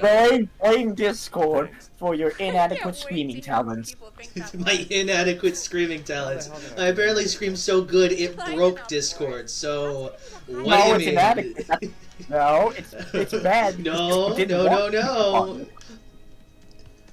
Literally Yeah. couldn't Forrest, even there's a handle call. my scream, it was so good. Okay, Forrest, shut the music. No, I didn't want to handle your scream. 189.16, the scream. Caller, you're talking to Forrest Nash. What's going on with you tonight? Forrest, thank God I made it through. My name is Leslie Harper. I'm the 911 operator and police dispatcher for Gallows Creek. You calling to guess that Welcome to scream? the show, Leslie. Are you calling in to guess that scream? As a 911 operator. Nice shot. How bad can you screw this up? Because she kind of needs to come in at the end. Oh, No! there's an achievement for her dying, so I mean for her surviving, so she has is to calling die. me to report a body. I'm Interesting setup. pretty sure. All right, I'll bite. What's the punchline then? That probably means you Forrest, die at the recognize end your then. voice. Oh yeah, definitely. I'm pretty sure that actually is our 911 Pretty sure operator. everyone in here can die, This even is us real. and Peggy. Peggy, I'm not gonna be happy if this is a prank. I don't do prank segments on my shows. It's in my contract. Hell, Forrest, I really we probably don't- would have died if I didn't pick up that damn card because he brought it up. Leslie, I'll level with you. I find this hard to believe, but I'll hear you out. What exactly is going on? Sheriff Matthews is dead. What? Sheriff Matthews is dead? I couldn't get any response from the department. That's never happened before, so I came to the station and I found him. Oh, God. Poor Sheriff Matthews. Do you know what happened to him? Someone He got him. died. Someone The got sheriff. us He's very dead. close, and Yes, I really he don't wanna died. say I what- thought you said who died. Did he fight back? I don't know. No, I said he died. think he That's what tried. happened. And you'll join Surrounded by him bullet casings. very soon. I think he tried to I shoot feel whoever like it was, this. but I don't understand. Where are the other officers? Do they know? Have they secured the scene or whatever cops are supposed to do? no. I checked everywhere. Deputy Martinez is here, but she's knocked out, tied up, and locked in a holding cell. I called you right after I found her. God. Wait. Please don't tell me that this hick town only has 2 cops. Don't be ridiculous. We have 3, but Officer Gunderson is on leave again. Leslie, do you have any idea who could have done this? Not a clue. I didn't see anything on my way over. Leslie, you need to call over to Henderson or Quiet Ridge. They need to send someone over from their department. I tried, but I can't call anything but local numbers. Something's wrong. I'll have to go there myself, let them know what's going on, and bring help back with me. But if you leave while there's a murderer on the loose, who's gonna man the emergency line? That's why I called. Forrest, I've routed all 911 calls to come into you. No, I'm sorry, but this is a terrible idea. What on earth made you think to do that? You're the only person with experience manning a phone line around here. No way! Only person equipped for the job. Besides, Wow, this really is just a backtown hick town. Oh my god. Be in the s- like an interview. God. You ask questions to get information. Wow, what a bunch of peasants. You Dude. should leave this place. They have one fire, fire truck, You one do know that. ambulance. So They good only at have interviews. 3 They sent me cops. from Chicago What the to hell is Dallas this pretty quick. place? So I've heard. But that An doesn't matter. underdeveloped And shithole. besides, We should there are leave. 2 of you. You can talk to each other, discuss ideas, work together. Hell, let's have some on-the-job training right now. I have an emergency. I need to get an unconscious Deputy Martinez out of that holding cell. It looks like whoever attacked her threw the keys into the cell after they locked the door. Is there any way you can reach the keys? No. There aren't any bars to the cell, and the door itself only has a food tray slot. And that's too narrow for me to reach through. There's gotta be another way in. Try to break down the door. Any chance you could break down the door? It's a holding cell, Forrest. These doors aren't budging for anybody. There's got to be another set of keys somewhere in that office. Those can't be the only one. Of course. Yes, there must be another set. Where might another set be? Check Officer Maybe Matthews. Sheriff Matthews had a set of keys on him when he, you know. I couldn't see any at a glance, but I didn't really look up close. 1 second. Oh, I think I might be sick. Sorry, Sheriff. I'm just gonna turn you over and... Oh. Please don't stare at me. Let's just hope it's not in his back pockets. Oh, wait. That might be them. I think I got the cell keys. Looks like Sheriff Matthews might have saved his deputy. Do the keys work? They do. Give me a minute to untie Deputy Martinez. I'll be right back. So far, so good, I suppose. How are you feeling, Forrest? I can't handle this all night. There's People no are gonna way that you die. can do this all night. I mean, sure. No, I can't you handle the this. deputy People are out of the dying cell, immediately. but What if is the this person shit? that did this decides they're gone? What do we do then? Then we do our best. We don't have any other choice, We're really. all gonna die. I guess we don't. Come on, Martinez. There we go. Just gonna sit you in your office chair. I'll head to my car in a minute. I'm back. Deputy Martinez is still out cold. I'm taking her in the car with me to get help in Henderson. If the killer came back now, Martinez would be a sitting duck. You mean we're gonna be on our own? Just Peggy and me, and no one else, responding to emergency calls. You'll be fine. You and Peggy just work together like you did earlier. You can do this. Now I'll be back as soon as What? My car! My car is on fire! What do you mean it's on fire? How the hell? Did it just go up in smoke? What happened? Wait. What? No way. This can't. Oh, Forrest, we have big trouble. What's happening? What's that noise? It sounds like whistling? Whistling? It can't be. Oh my god. I can see him, but he's dead, right? Right? But that mask, how the hell is he? Who, Leslie? Who? The whistling man. The Whistling Man? Who's the Whistling Man? He was a serial killer back in the 50s, wore that mask. But he's dead. What the hell? Oh, God.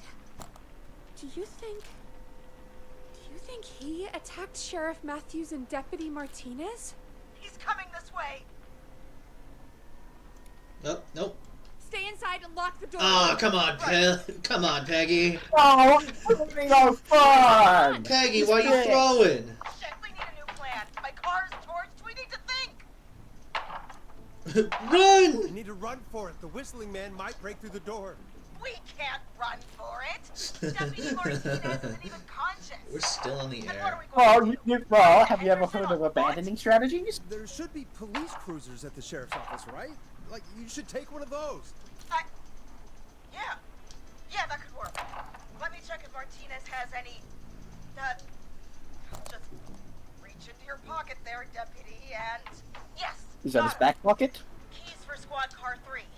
It's in I his saw them parked out flesh front when I pocket. got here. Nice one, Forrest. Good thinking. Do you even get what I'm trying to make with that Wait. joke? No idea. How am I supposed to get us to the Do you know what car? people do when they die? The whistling man is right there. Oh.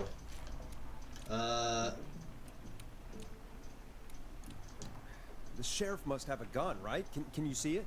There was a gun next to him. Let me grab it. Shit. It's empty. Wait, is that He must all? have emptied it trying Is that to every time they die? I thought it was just himself. hanging. There must be a weapon lockup in the station, right? Could you grab something from there? I saw it earlier, but as you might have guessed, it was locked. But maybe one of these keys I got earlier will help. Let me see. No. No. No. Shit! None of the keys work. Are there any other weapons lying around that you could use? I didn't see anything earlier. Let me check Deputy Martinez's belt.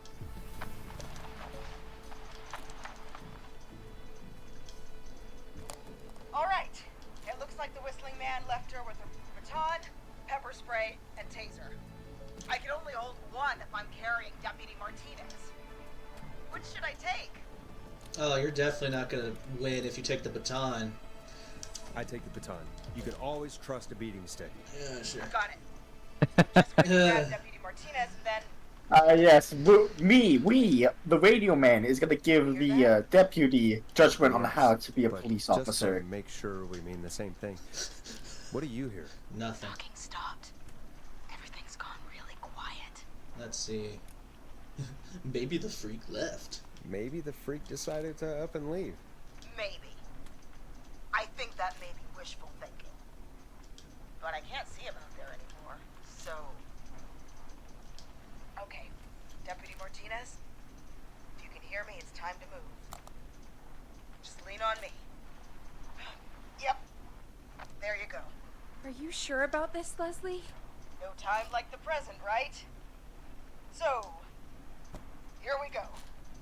Again, you're hooked into dispatch now, so I should be able to radio you when I reach the car. If I reach it. Speak to you soon.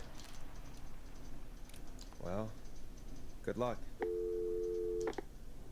This is the part where the killer comes out of nowhere, isn't it? You know, I've got to say, this really wasn't what I expected when I came into work today. Well, they always say you have to be ready for everything in live radio.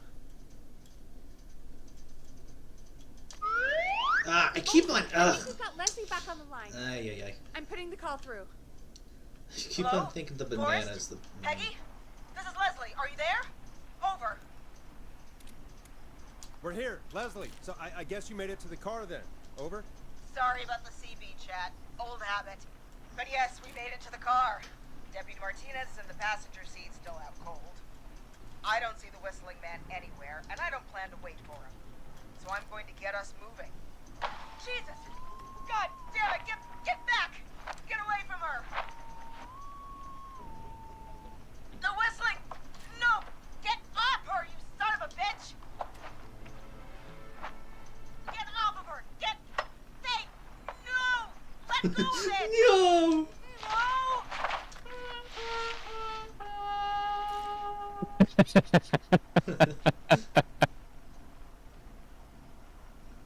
Leslie, go! Martinez! God damn it!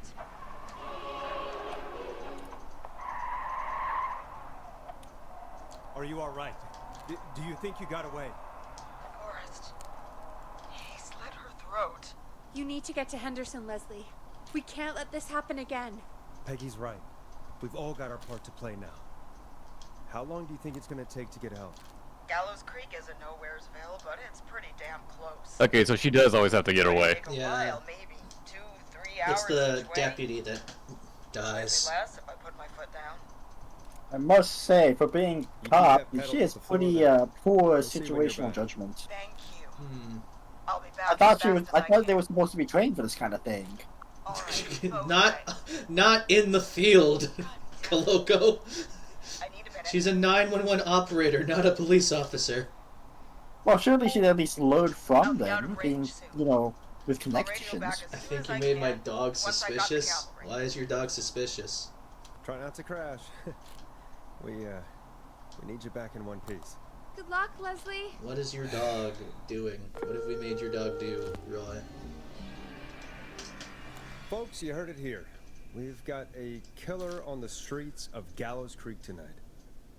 Please make sure to stay safe. And Leslie, we're counting on you.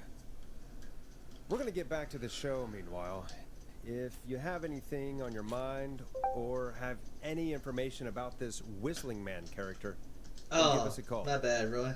We'll talk here on 189.16. She was chilling and I yelled. I'm sorry. For now, here's another hit record for you all to enjoy.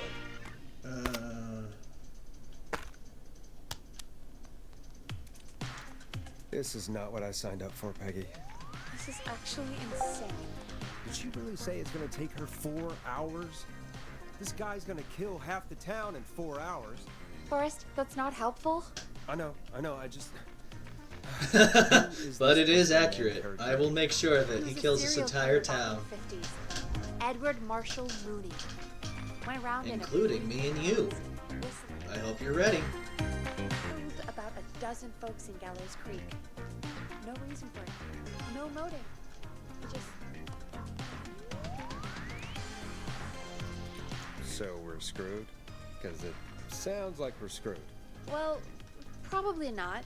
Police chased him up to Ellis Point one night. We call it Whistling Point now. And it was, well, it was on this night actually. The police cornered him, jumped into the river. Wait. His body was never found. So is he alive? So, the real serial killer jumped off. Waiting to take revenge on the town. The kid jumps off. And she jumps off. Other than we have a whistling killer on our hands tonight, I don't know. I don't need this.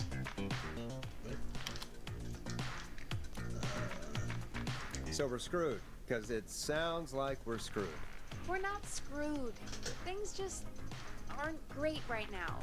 At least we got the word out, I guess. What kind of listening figures do we get at this time?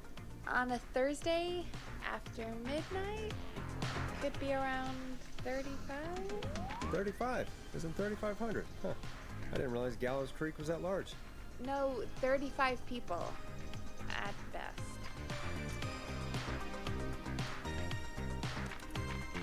$35. That's... nothing.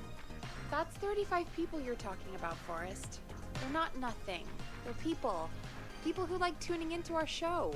And what's the population of Gallows Creek? I don't know exactly. A little over 1,000? Oh. How many did you get before? You know. Before my career exploded and I ended up on a midnight hour talk show in the town of 1,000 people? Yeah. Before that. Around 5 for most shows on the low end. Big guests could pump that up to 10, 15, easy. 5,000 on the low end? We could only dream of that. 5 million. Million? Yeah, sometimes that's just the way it goes. At least the Whistling Man hasn't killed me yet. Oh. Yes? Yeah. Cross your I fingers. guess we're gonna learn a lot about perspective tonight, huh? Oh, we have a call coming in. Take it when you're ready. Time to turn the music off.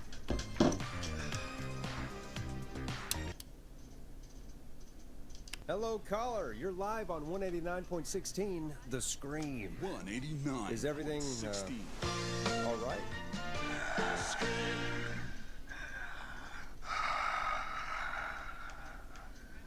Okay, who is this? Are you, hello? Hello?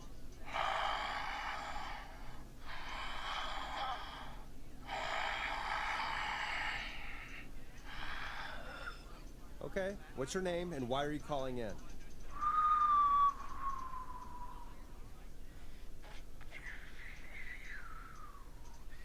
You know my name. I've come back from the dead to kill again. No one's safe. Do you accept requests? I've got a list of names I'd love to see in the obituaries. Maybe you must make a sacrifice to us. A sacrifice? To us?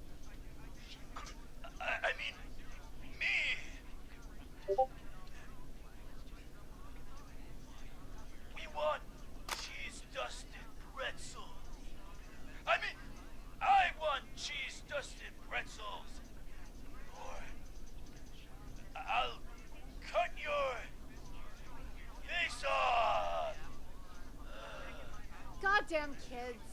I'm cutting them off. Not yet. I want to deal with them.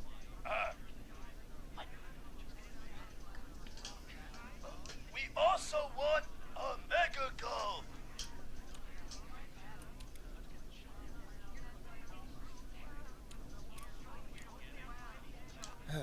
Okay, so cheese dusted pretzels and a mega gulp behind the gas station. You got it, Whistling Man. A wise choice. See you soon, Morris Nash. Needless to say, I won't actually be going out to the gas station to buy anything for these kids. And none of you should be going out tonight either. We've got an actual killer out there. Anyway, this next one's dedicated to all of you staying inside with your doors and windows locked.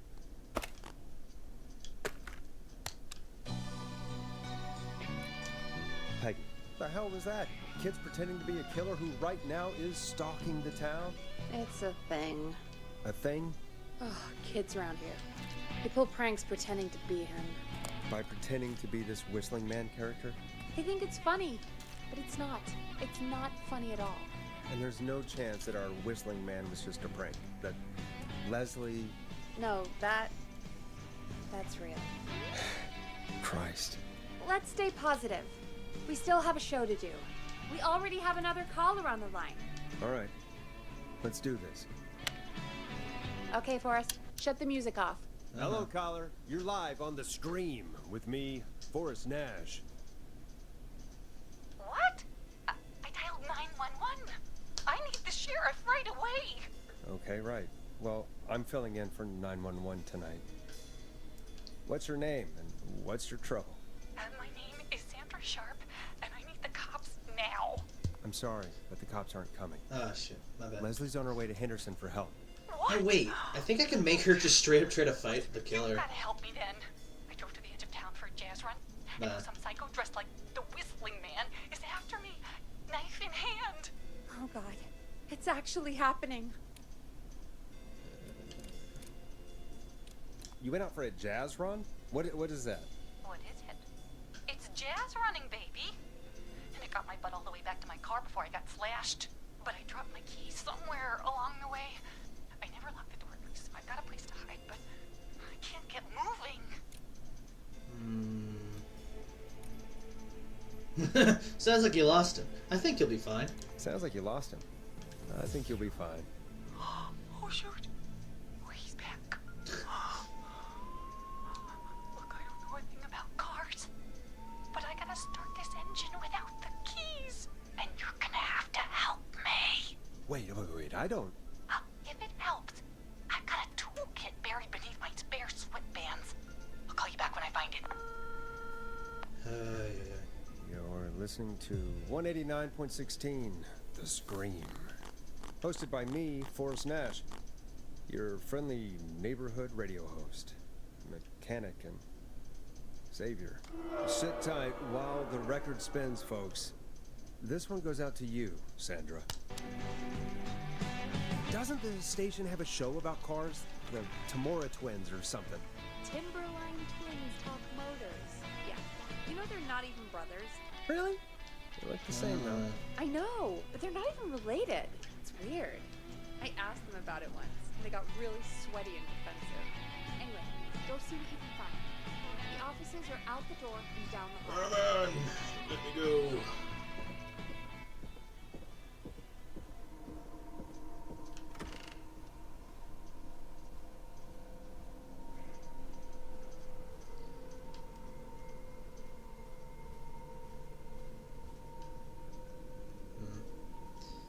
Timberland Twins Talk Motors. Ain't this? No. Where was it?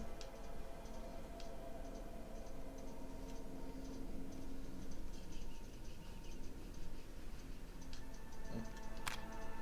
Grilling spree ad. Great. Sure, I'll take that. Ooh. This one, yeah.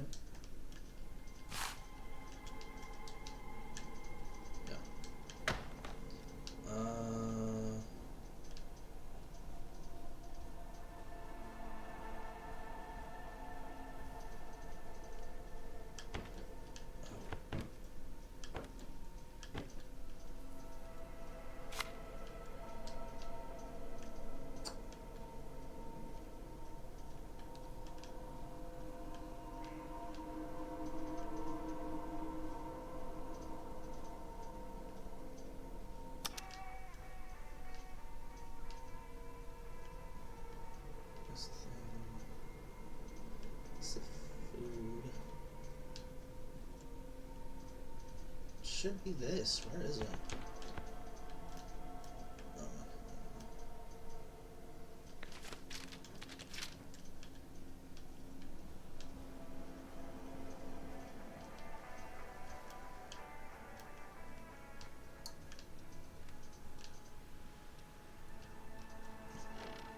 E.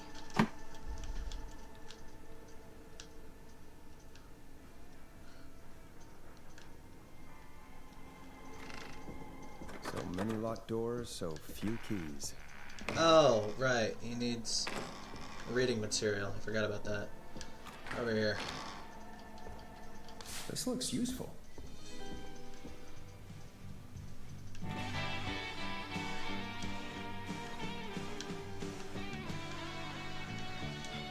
What? No. Let me put it upside down. Come on, game. Alright, this is the best I got. Alright. You find anything? Yeah, I found a magazine about hot wiring cars. Well, that sounds perfect. Caller on line 1.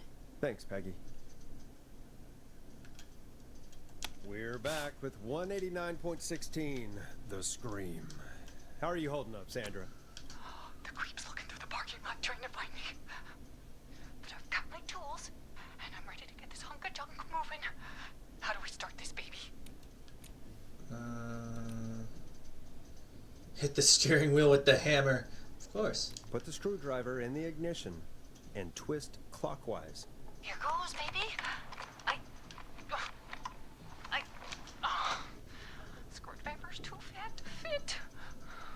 What next? Unscrew the steering column.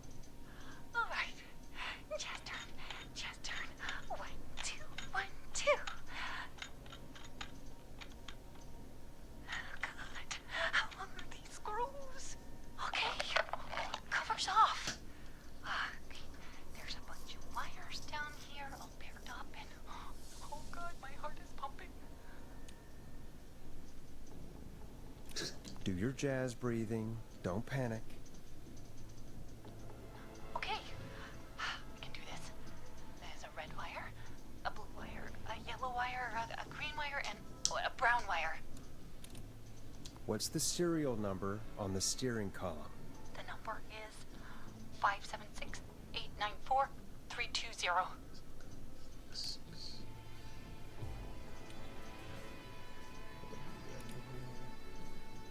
Strip and twist together the red and yellow wires.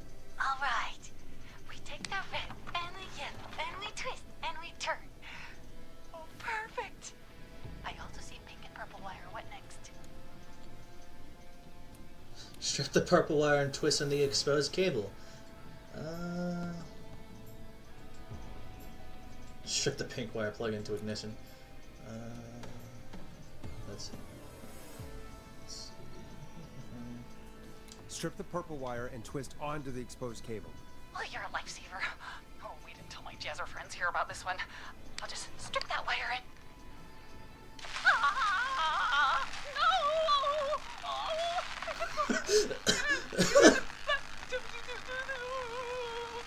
no! Master electrician here.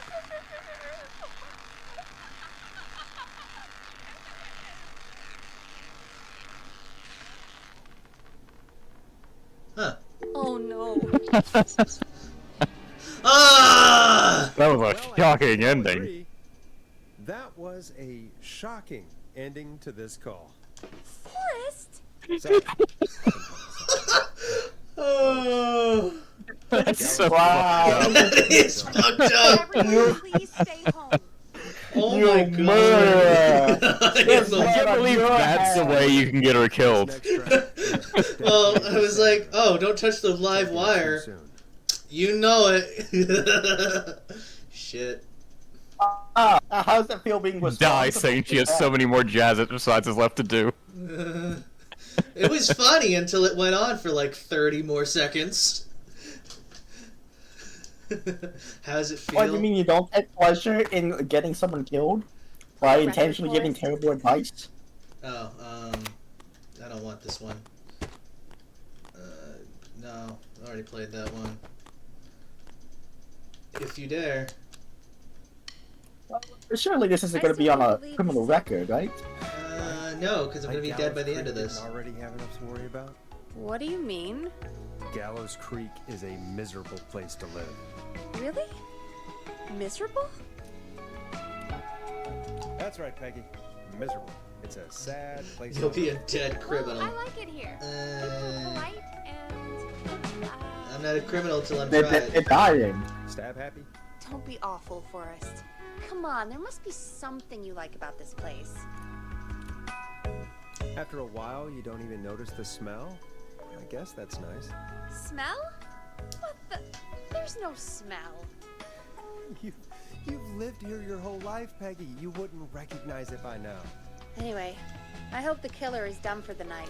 Killer didn't even get get her. I just murdered her myself. Can we at least call off that stupid Guess the Scream contest now? Yeah, that'd probably be a good idea. Yeah, we're just gonna casually brush over how we kind of got someone killed with intentionally or no, accidentally giving bad advice. Yeah, I don't give a shit. Yeah, all the deaths in this game, like, once they actually happen, they're just kind of just like, anyways, let's move on. Yeah, that's you're understanding how I feel. 911 stand-in. And death is only a temporary problem. Brian Ponte. Brian Ponte of Ponte's Pizza. Hello, Brian Ponte of Oh Ponte's no. Pizza. Anyway. What have you got to say about what's happening? Oh, I'm so sad that Deputy Martinez didn't make it. I saw her a lot over the years down here at Ponte's Pizza. Just terrible. Anyway, I just wanted to thank you for doing your best. So, I'm sending you some coupons for free pizza here at Ponte's Pizza. Just a little something to look forward to when all this blows over. Wow. Oh, I finally got it Brian through. Ponte of Ponte's Pizza. That's really good of you. But you really don't have to, though. Oh, it's the least I can do. And if you like it, well, you're in luck, because we're always running great deals that'll have you eating for pennies. Sounds great, bro. And let me tell you, the pizza we have is to die for. People certainly are gonna be dying. Hey, don't worry about it. It's all right. Oh, thank you, Forrest. Well, I just hope I didn't put you or anyone else off coming on down to Ponte's Pizza. We've got a great special this weekend.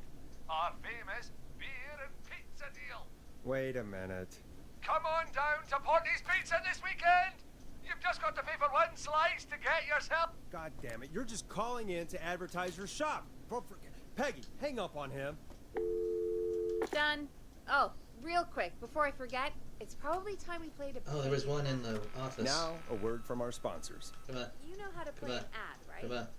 Come on. Sure.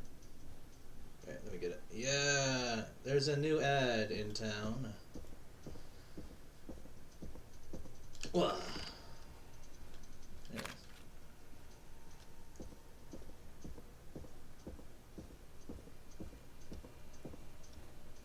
Whoa. Time to play a commercial. Yeah. Done. Great party, man. Thanks. Can I grab another beer? Hey, sure thing. Let me grab you one out of the fridge. Oh no, we're out of beer. What am I gonna do? The party is going to be over. Fear not. A Grill and Spree will give you a free 6-pack of beer if Gallows High wins this Tuesday. Say what? That's right. Order a meal deal from us and you'll get a free 6-pack of beer if Gallows High wins. A free 6-pack? Righteous! You heard me. 6 beers if Gallows High wins. Sounds like you've already had enough beers. I hope we time for some match fixing. Murder them. Me too, Billy. Me too. Come on down to Grill and Spree or call 555-749-8335. We've got barbecue you'll die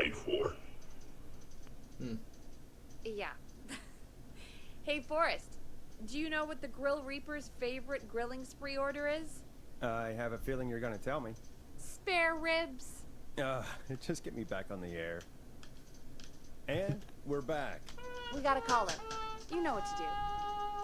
Oh boy, I think this is the reporter guy. Welcome to the Scream with me, Forrest Nash. Yeah, Leslie. This is Maurice Russell from the Gallows Reporter. I'm at the office. This guy just broke in downstairs and... Wait. Forrest Nash? I want to speak to 911. Put Leslie on. What? God, another one? I'm guessing you've not been tuned in to our show tonight. Damn it, son. What does that have to do with anything? Just put me on with Sheriff Matthews. Sheriff Matthews is dead. Dead? What happened? Did you witness the incident? Are you willing to do an interview for the reporter? I can cite you as an anonymous source, if that's a concern. We're live on the air. Anything we say can and will be broadcast. Live on... Damn it. All right. There's obviously Hello. a lot more going on than I know. Yeah, Hey, there's a lot Simon. happening. Hey, Shy Man. You said someone... Hey there. Drew is killing everyone. Can you believe it? Oh yeah, I did a run where I saved most. Well, Dressed as the whistling man. apparently 10. No, you got more than half people killed, so not most people saved. Yeah, my bad. Apparently, if you kill the kids, that's 10 people. 10 people Yeah, died man. on that one call. That- But I Yeah, was there. I mean, yeah, kids is plural, meaning more than one kid. You don't understand. That's Oh not no, a the prank. booster's Wow. gone. That's- I No! can't believe it. Stare! Not. It's a Yeah, stupid no more funny Wait, I still got soundboards. stare. happens. They think it's funny. Not a big No, it's not the emote sound, it's the soundboard. No more shoes you okay. No more Pepsi Man or chaos. I know for a fact. Very sad times. I Edward think. Marshall Well, as long is as dead. stare is on the line, that's fine. Security I monitor. don't care. Yeah, and that sticker. If he killed Sheriff Matthews, Oh yeah, Unboosted Suits have a 50 emoji slot, so it's fine. we've got Oh, security wow. cameras all around the building. You can watch them on any TV set here. And there's a set in the boardroom. Think you can take the don't whistling know. man? Think you might be up for fighting the Whistling Man? Son, I am 55 years old. If this freak killed Sheriff Matthews, I don't like my chances. Maurice, is there any way you can get out of there? I sure as shit hope so, kid. But I'm not sure how I'm going to do it. That Fight him, trash fight him, you fight him, heard fight him, is fight him. tipping over my Very filing sad times, Simon. We don't have enough of these soundboard stickers. I'm guessing the stairs are the only way out. That's right. And it would take me a good few minutes to move those Use a cabinets. gun. We need to do something. Yeah, just go into your assist menu. All we can do from here is... Forrest, I think I've got it. Why Simon, did this we is call a the fucking killer? hick We have town. a bunch of There will phones set only up across three the cops, office, but right? only one In fire different truck and routes, one with ambulance. different You think they're extensions. actually able to So we supply call this one to of this them. Draw guns? the killer away. What citizen? I'm sorry. Do they supply you with guns down in Florida, Coloco? There's a place called that's called the gun shops here in America. Yes. That's not what, when you say supply. It sounds like everyone's just given a gun. You know what I mean. We're developed enough as the state to actually be able to buy guns. I could so- believe it in Florida. They just give you one with your citizenship. Yes, and our stand our ground laws, which give us a great justification to shoot and kill someone and get away with it. Stand your ground law, castle doctrine. Sounds right. For that to be successful, you're gonna need every phone extension. Plus, Also, well, you returned to us talking about Second Amendment. What I returned to? Coloco has a gun given to him by his mayor. Don't go anywhere. I never said that. I was just saying, hey, I'm just saying that this town you're in is very underdeveloped to not be able to give citizens guns. Like, is there even a gun store in this place? Do you? Mr. Russell. I'm here. What are you talking about? This place is so underdeveloped. They probably haven't gotten gun control in here. They definitely have guns. Or definitely should. Yes, the mayor personally gave you a gun. Oh yeah, they gave me a gun even though I don't know. You know how you get principal honors? Go, Forrest! You know how you get principal honors in school and some politician just, you know, writes you a letter? It's kind of like that, but the mayor himself comes up to your doorstep and gives you a gun. On the other end of the hall, grab the fax from the machine. Easy. Uh-huh. Don't you gotta be 21? No, that's to okay, drink. we don't have to worry about that. We don't have to worry about that. Wait, do you gotta be 21 to own a gun? I'm honestly not sure. I don't actually have one. Oh. Hey, And I sincerely doubt my college will allow bringing guns on campus. I lost it. How did you lose it? The fax machine is just down the hall. Do you, I mean, do you think we could get him to send it again? I'm sure he'll be more than accommodating. I like sarcastic Peggy, I have to say. Mr. Russell, you still with us? I am. You get my fax? No, I don't have it. Ash! My life is on the line here! And you can't even walk down the hall and pick up a piece of paper! I don't think we need it. You know, I don't think we need it. Don't need? This was your plan, Nash! Go get the fax before I'm as dead as your career! Well, that hurts. Not as much as being stabbed to death!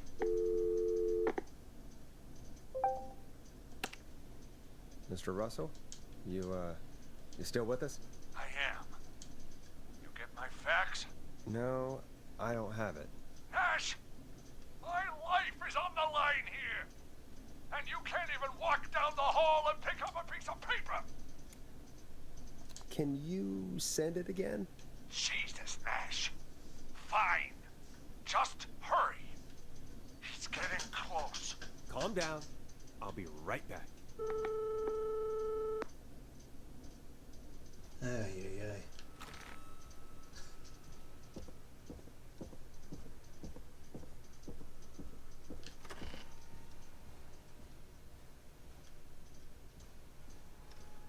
Oh, This actually, must be it. he actually sends it twice. Neat.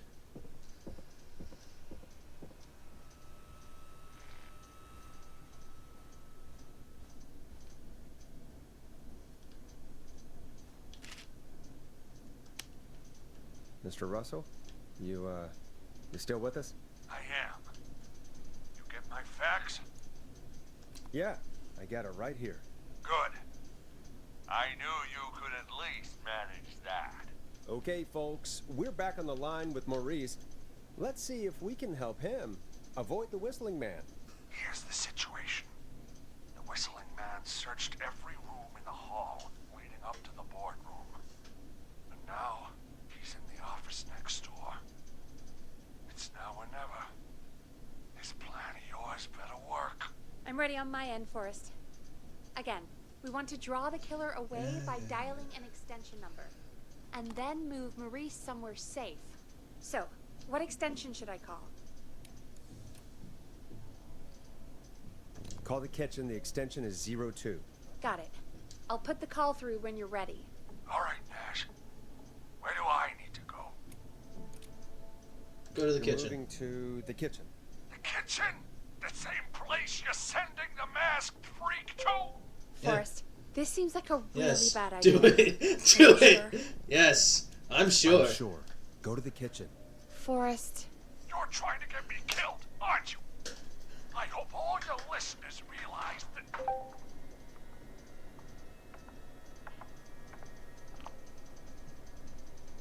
Damn it. Never thought I'd go out like this. Gallows Creek, here's a last word from me. Working with the killer.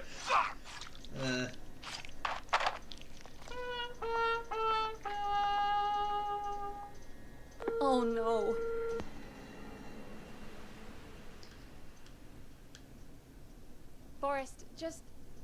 Go take a break and come back. Let's just take a second and try to learn from this. We'll do better next time. Yeah, we'll do better next time.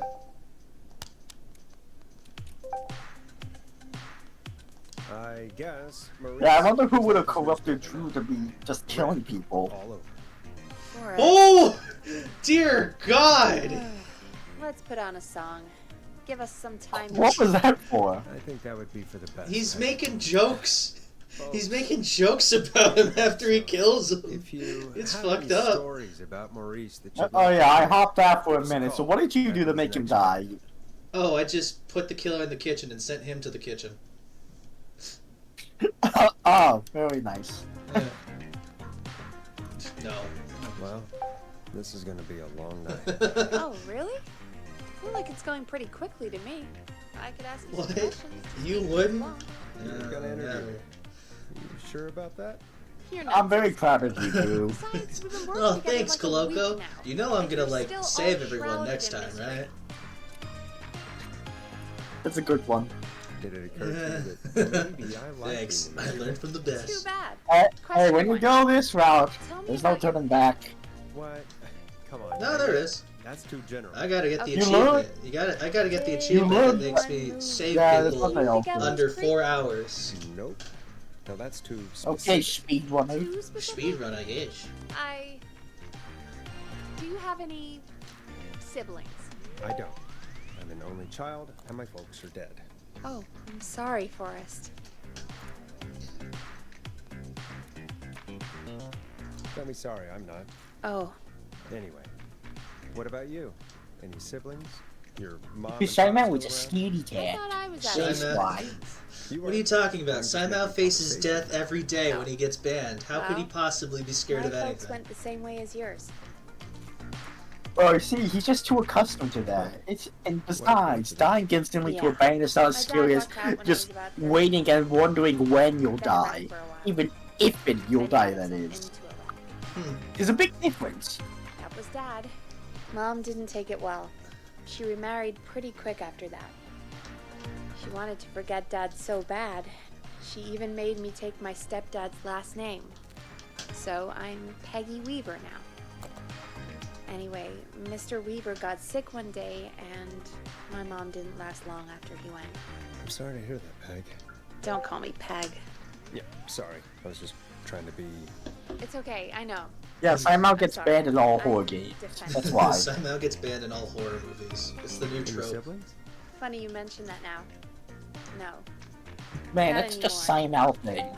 I had a sister, but haven't seen her since before my dad. Hold on. What does Cyberpunk have to Someone do just with rang the horror doorbell. games? Really? Think someone needs our help? Maybe. You want to go You check it out? never, you never had one of those You sure you don't want games that just had No, an wait. impromptu I'm not horror that hiding section? here. I'll pass you the key to the stairs. What? No, whatever. What am I getting? Okay. Down to the first floor, then check the door. Oh, right, they just break in.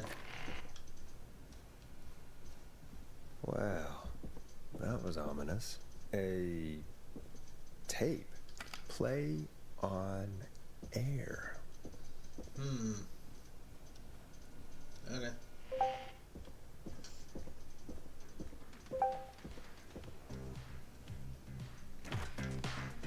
Yeah, not many. Well, apparently, Roy, you don't play many games in general.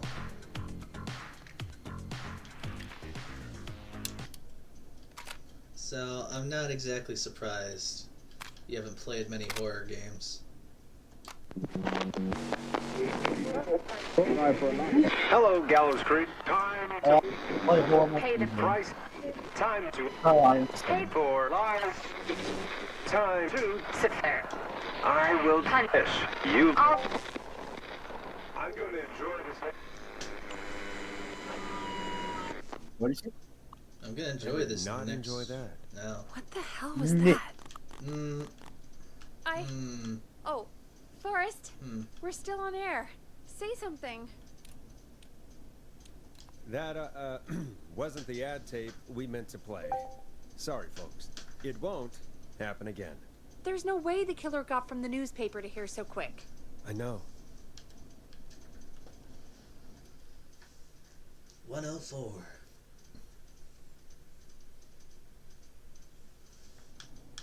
Thank you again, Mrs. Mackenzie, for the helpful tip. The bagger at the grocery store cannot whistle. We'll remove her from the suspect list. Let's go to a break. I need you for a second. All right, folks. We need to take a quick break. This one's for all those folks out there keeping the hatches battened. All right, Peggy, what's up? I pushed a cassette under my door. Go play it. You're right there. Why don't you do it? Just go get it. Jesus Christ, Peggy.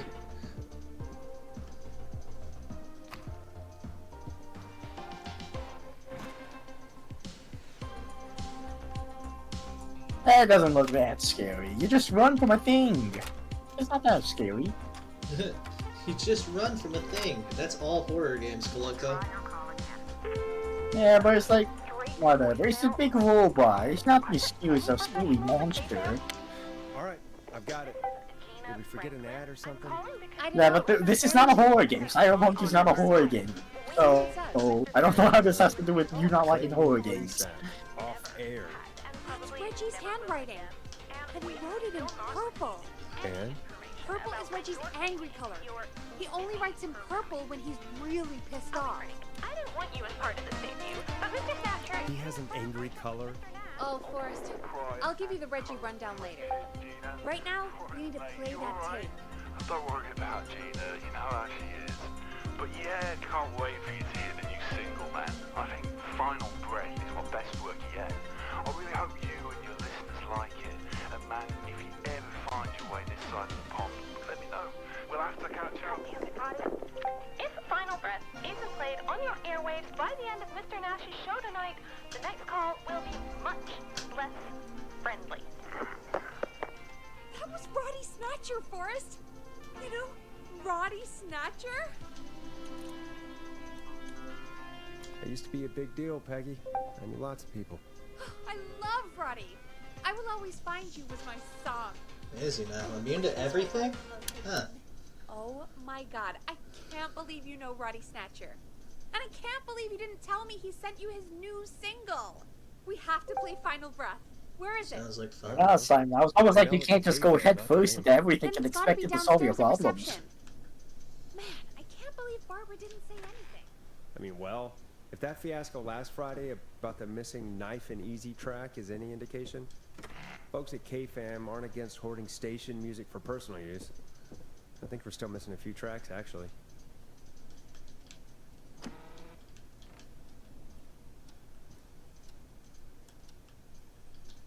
This must be it. Final breath. My tiny selection grows. Possessed by rogue AIs. You mean like Whatever that hacked? is.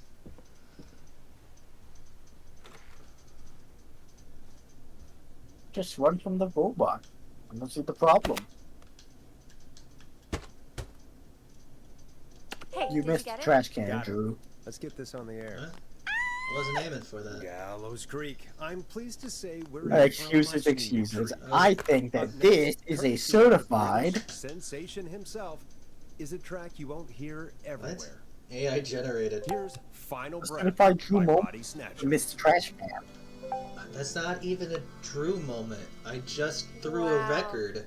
God, Roddy's Yeah, and you missed the bad. trash can. I So was- that's a true moment. I wasn't aiming for the trash can. Safe from the worst of Gina. Excuses, I excuses. just threw it up. What? Excuses, excuses.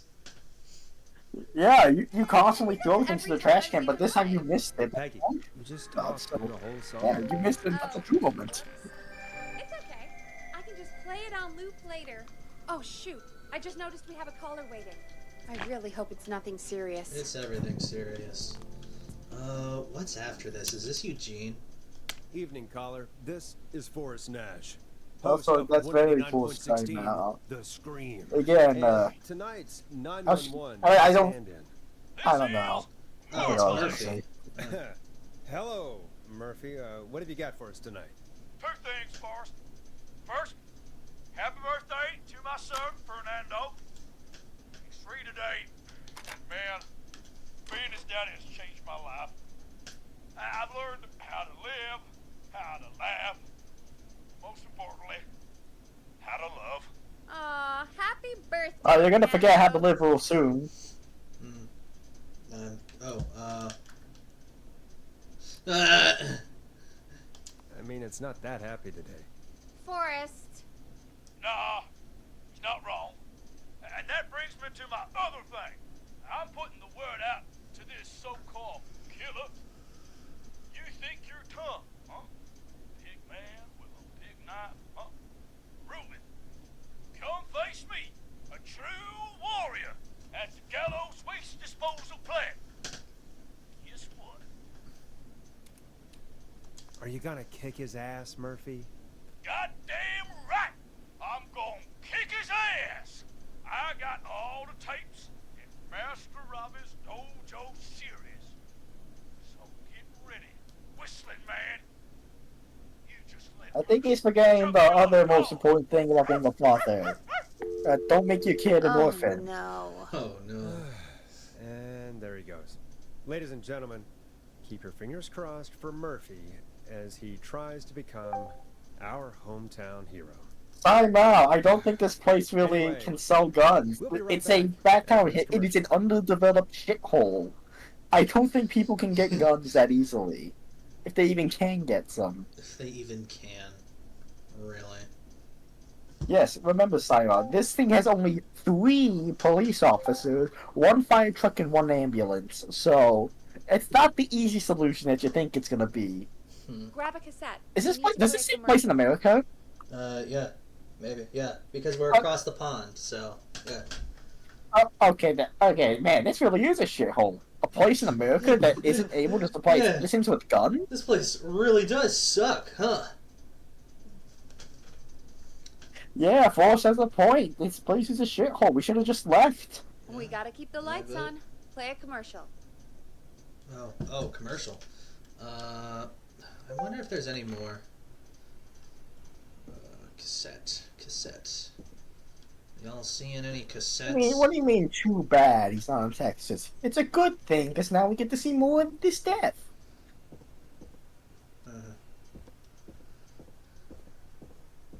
Play a commercial and we can move on. Yeah, shut up. Maybe there's one out here. Not so good a job. Soon. When you die. Alright. I need to play a commercial. Yeah, Forrest, I get it. I need a key to get in there. Oh, I can't even get back there, huh? I think you play 3 commercials, so there's gotta be maybe another. Alright.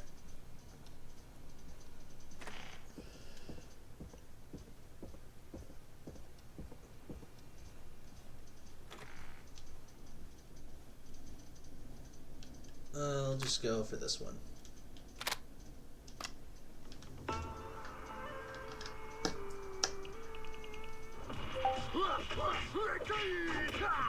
Do you seek ancient wisdom? Do you want to double your power? Are you ready to unlock your inner warrior for only $24.99? Then step into Master Robbie's deadly dojo of Kung Ra-Te and receive direct by video warrior instruction from me, Master Robbie. You will learn the 4 qualities of an ultimate conqueror. The power of the alligator, the discipline of the tarantula, the speed of the tuna, the poise of the scorpion, and the wisdom of the bullfrog. What? Using classified techniques, I'll Wisdom unlock of your the inner bullfrog. key after only 5 No 30-minute video commercial. sessions. Ultimate power and wisdom can Why be American yours States now borders are like for the that? low, low price of only Yeah, they were born that way, Simon. Call 555 God. 661 USA to take your first step to becoming a champion. We don't make fun of how you look, alright? Never forget the element of surprise. If you Kiss, buy today, kiss, you'll kiss. receive 2 additional VHS tapes. The tornado technique and karate lovemaking. Call today. This is the... Do people really buy this kind of thing? Don't pretend like you're not interested. I mean, I wouldn't buy them, Harvest Festival, but okay. I might watch them, I guess. Yeah, I bet karate lovemaking sure is something. Is Forrest Nash at a loss for words? Hey, let's just get to the show. Wow, what a deal. Only $24.99. And I'm not just saying that because they're paying for the airtime. Just ask Murphy. But unless they pay us more, then it's time to get the show moving along with our next Robot caller. spots you outside We got a scripted caller. events. It's an You know instant it's- kill. Oh. Wow, that sucks. Hello, caller. You're live on the stream with me, Forrest Nash.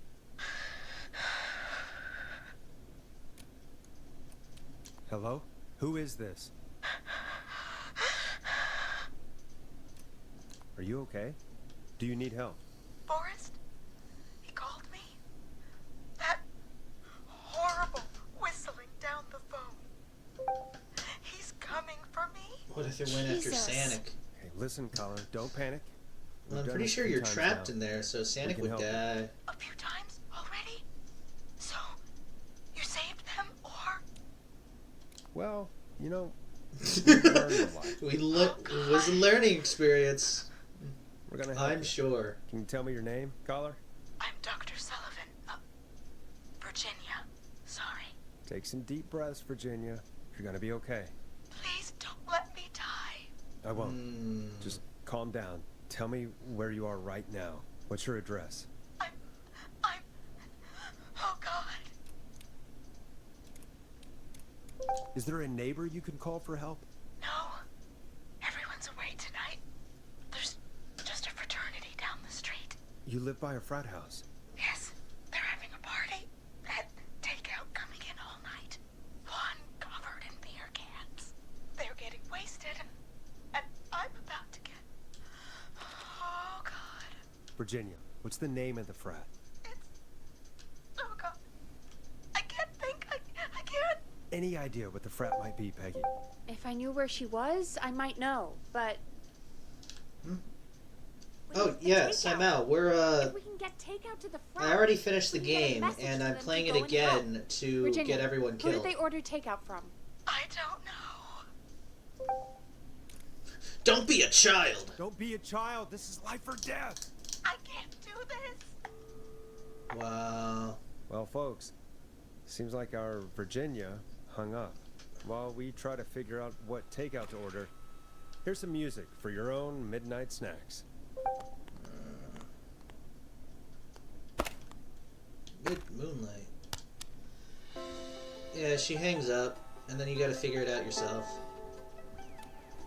No. Peggy, what places do takeout in Gallows Creek? Off the top of my head? Well... There's the barbecue place, Grilling Spree, and you can order from Chalupa Cabras. Oh, and of course we have Ponte's Pizza. That's it, I think. That's it? Gallows Creek only has 3 places? You know, Forrest, just for once, I think you should be thankful that we're not in Chicago. All right. We'll call each place I'm and gonna ask laugh if they eventually the deliver killer came after you. That's not Whoa. going to work. Simon. Takeout client privilege. Chicago sucks, yeah. There was a lot of competition back in the day. Things got ugly. It's a long story. But what we can do is this. We figure out where the frat boys ordered from, call the takeout pretending to be from the frat, place an order, and include a note asking them to call the station. There's no other way, is there? Not that I can see. You know, it's things like this that make me hate this town. Complain after you save her, Forrest. Oh, I'm Got not any gonna do that. suggestions on where to look? Check the offices for anything food related. Let me and go. maybe the kitchen downstairs. You'll need a key for that. I'll just slide it under my door now. Thanks, Peggy. Let me go. God damn it. God, where to start? What would make me order from somewhere if I were a partying frat boy? We have a food critic, right? Chad or Brad or... I'll just have to look around. Rooting through trash. This is a new low. Ooh. Interesting offer. I wonder how well Gallows High performed. Wrong way.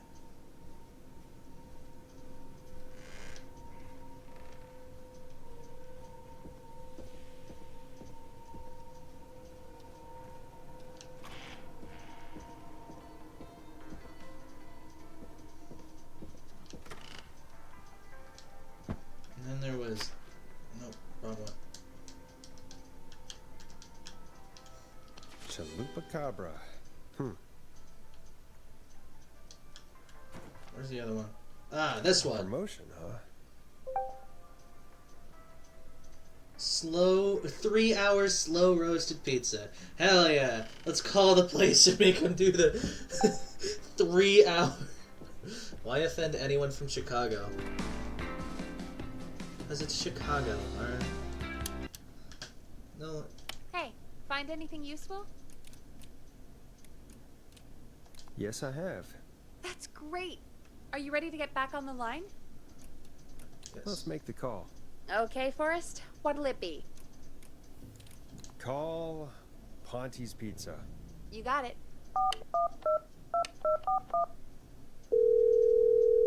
Ponte's Pizza is on the line. Why are we on the air for this? This is always silly. Monty's Pizza. May I take your order? Fratman calling. We're in major need of foods for dudes. May I take your order? Oh man, I got a frat to feed. So give me that slow roast pizza. Oh, a fine choice. But that will take 3 hours. You sure? I'm sure. Can do. Where do you want that delivered? Same place as before, you know. The frat house. Got it. And we'll have that over to you right away. Oh, and one more thing. Can you add a note to the order that says to call K-Fam? K-Fam? Oh, consider it done. The folks at K-Fam are huge fans of Ponty's Pizza, you know. I should really call them and let them know. And now we wait. We should put a song on. Agreed. This one goes out to our delivery workers. 3 hours. Bonnie's is so slow. A 3 hour pizza. No, that's literally how the pizza works. It's 3 hours. Slow roasted. Ay, ay, ay. Which of the takeout places would you order from? To save Virginia? No, where would you actually eat? Oh, I mean, they're all pretty equal. Why not buy... I would not... equally awful. You mean equally awful? No, equally good. But if I had to order, not Ponte. Please, not Ponte. I would not buy food from a very slow place. They don't have... It's that specific meal that is 3 hours for some reason. Or do I want really, really good nachos? It can change depending on the day, you know? Yeah, fair enough. Maybe I... Hold that thought, Forrest. We've got a call coming in. When you're ready, shut the music off. Hello, caller. You're live on the Scream with me, Forrest Nash. Forrest, it's the whistling man. He's at the door. He's... Oh my god. It's you, isn't it? Clive, I didn't talk.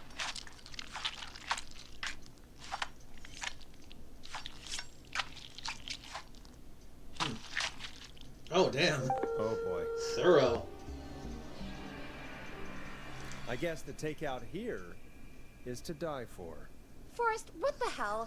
That doesn't even make sense. Swing and a miss. Dear hey, God. I tried my best. Hey, we had a call come in. We have a caller. I do love they let you make these stupid fucking jokes after that. Oh That's my great. God. Caller, Yeah. you're live on the Scream with me, Forrest Nash. It's great to speak with you, Forrest. as a local small business owner, I find this all horrifying. A killer roaming the streets of our fair town?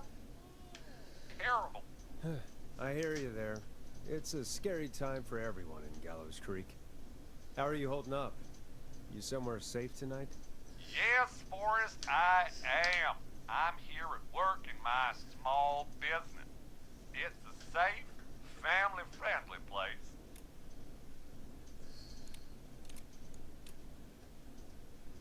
You sure are up late. I guess you must love the work. Oh, I sure do. You know, we're at it all day, every day. And that includes major holidays we've got coming up, like Halloween, Thanksgiving, and Christmas. Oh, it's my life. You must really, really love your work. Oh, I do. My small business really is my whole world. In the state of Iowa. What's your small business? Oh, well, I'm not really big on promotion, but since you asked, it's Ponty's Pizza! The best and only pizza place in town! Come on down and get yourself a cracking deal on our 2-for-1. God damn it, Ponty, no! No free ads! No! No free ads. Why did you order the slow roast pizza from Ponty's, Forrest? Don't start. This is about Ponty, not me. Okay. Don't question me now. We already have somebody else on the line. Alright. Just take a deep breath and let's keep going. Evening, caller. This is Forrest Nash, host of 189.16, The Scream. And tonight's 911 stand-in. Hi. Hello? Am I on air? Sure are, caller. Oh, this one's gonna be easy. What do you got for us tonight? Name's Eugene-Stein, and I've got a heart full of love, Forrest. Just tell him to keep going left. Middle of the maze, listening to your show. No, I'm gonna tell him to go back. Looking up at the stars Go and backwards. waiting for her. You got a special lady coming out to see you. Yeah. Left, Molly. left. We planned to get lost in the maze tonight. To take our first journey together into the love labyrinth. That's why I'm calling, actually. I thought she'd be here an hour ago. And since I've listened all night to how cool you play it, I thought you were the perfect guy to ask. Should I call her up and ask if she's coming, or wait and see? For real, kid? If you've been listening all night, do you really need to ask me? Yes, that's why I'm calling. Stay and wait.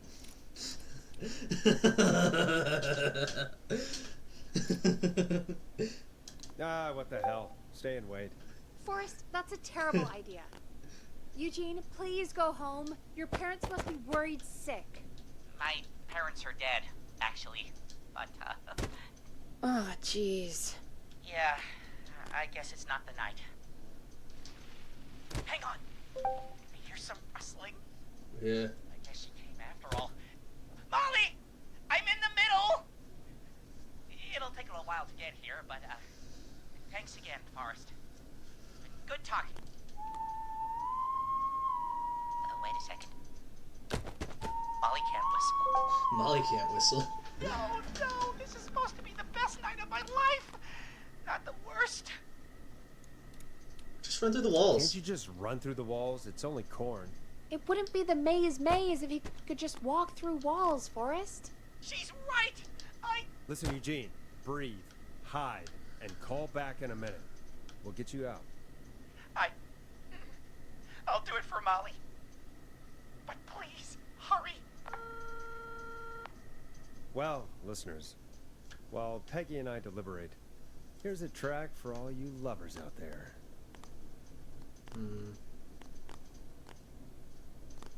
The hang-ups. Sounds about right.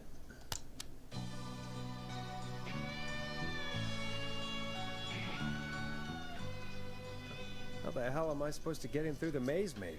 You know Barbara, our receptionist? She's a maze fanatic. You threw everyone? You threw all of them? Yeah, maybe. You were gonna go last week. I thought the maze was for kids. It's not just for kids, Forrest. The maze is fun for kids and adults. Maybe we should call Barbara then? If she's so big on the maze. We could, but I don't actually know her number. But she probably has maze stuff somewhere. Go and see what you can find. That'll hopefully be enough. Which one is Barbara again? Barbara! You know, Barbara! Forrest, I've seen you speak to her. Help me out, Peggy. She's the receptionist. Sits at reception. Never does any work because she's talking to Brad all day. Ring any bells? Right, yeah. Sorry, I guess it's just the stress of... No excuses. Just go and find something to help us. Man, I really wish you could skip the dialogue. This is taking a lot longer than it should be. Yeah, you're basically just playing the game again. And I'm gonna play it again to get all the ending. I mean, get the save everyone. Bingo. Here's what I was looking Okay. Yeah. Well, I think I'll call it here for me. Yeah. Good night, streamer. Yep, night.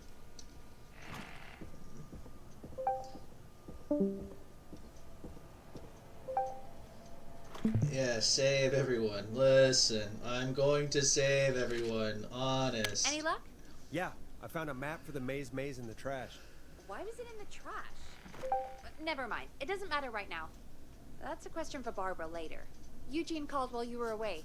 He's on line 1. Sounds easy. Welcome back to 189.16, The Scream. I hope you lovers like that track. And I hope we can help our lover in the maze. Eugene, you're back on air. I'm lost, Forrest. I just ran and I don't know where I am. I'm at a crossroad, facing a tractor statue. There are hay bales painted gold on my right.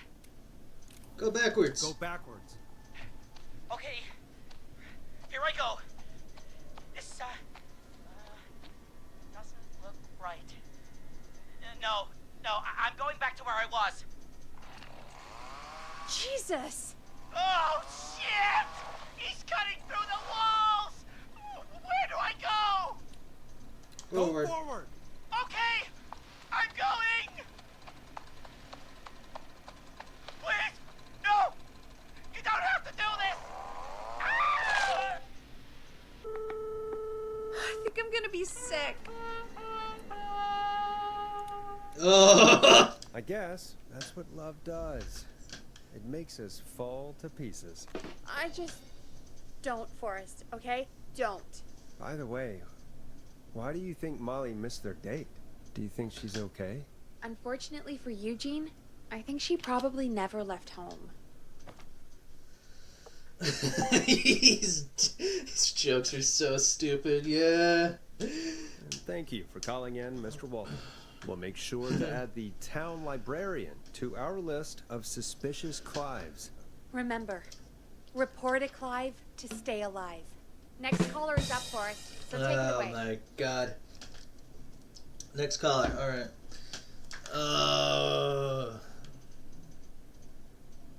Caller, you're through to Forrest Nash on 189.16, The Scream. Hey, wonderful show tonight, Forrest. Thank you. That's really wonderful of you to say. What's your name, caller? You can call me Dawn. Could you play my tune, Forrest? Your tune. Sure. Long Ride Home. That old song. Sure. We got it. I think I played it the other day. Thanks. It'll be good to hear it again. All right, folks. Coming up is that old classic. Forrest, I don't think you're gonna find that song. What do you mean? I played it a few nights ago. I know, but, we don't have it anymore. What are you talking about? I threw it away. You threw it in the trash? No, I threw it out the window earlier today.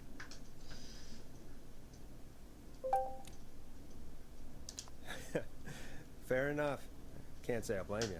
Thank you. It's a terrible song. And Brad had it on repeat all afternoon because he knows I don't like it.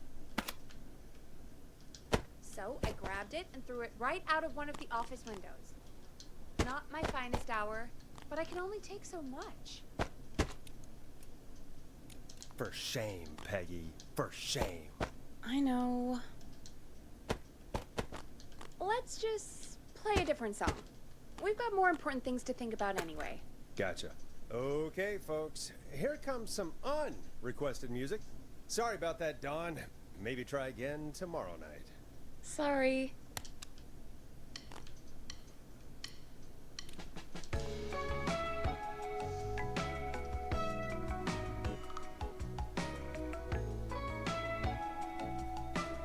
Of all the songs to request, why'd it have to be that one? Gee, Peggy, what did the barn finds ever do to you? Wrote that song for one. It gets real old when you're forced to listen to it on repeat for years. Why couldn't they just request Roddy? Oh, Forrest, scrap the song. We have another caller. Sorry to cut the music short, folks. Callers take priority tonight. More Welcome people to to kill. 189.16, The Scream. This is Forrest Nat. Forrest. Oh, thank God. It's me again. Murphy. Hey, how'd it go, Mr. Dojo? Oh, the killer got me, man. Why did I ever trust a guy named Master Robin? That's not important right now. Just tell me what happened. Goddamn Gleason. Came to the gallows waste disposal plant. Beat on me, man. Carried me inside and locked me in a dumpster. I got a flashlight, but... Oh, goddamn. I smell smoke. I think he started a fire. Hold on, Murphy. We'll call for help right now. You gotta hurry, man. I need someone here now, or I'm gonna die. Peggy, get the fire department on the line. On it. All right. Now just... Come on, pick up. Hi. Yes, I'd like to report a fire over at the Gallows Waste Disposal Plant. It's an emergency. What do you mean it's not operational? Why is there no backup vehicle? Hello. Oh, hey, Pia. Oh, god damn it! Forrest, that evil son of a bitch slashed the tires on the town's only fire engine. They can't do anything. But I have a few friends who live nearby. Maybe one of them can save Murphy. Where do they live? My friend Alex lives on the corner of Haddonfield and Romero Street. And Catherine lives on the west end of Myers Lane. Goodbye. And there's Jericho on the east end of Myers Lane. That's Coloco. But he's... Oh, that was Coloco? old. Alright. Really old. Okay, I'll check the map, see who would be best to do this. Coloco just left. Alright. So, Alex is an instant death. Catherine's probably the right choice, so we'll go Old Man Jericho. Alright, Forrest, who should I call? Coloco died? Finally. Jeez. Call Jericho. Alright, give me a second. Get Jericho.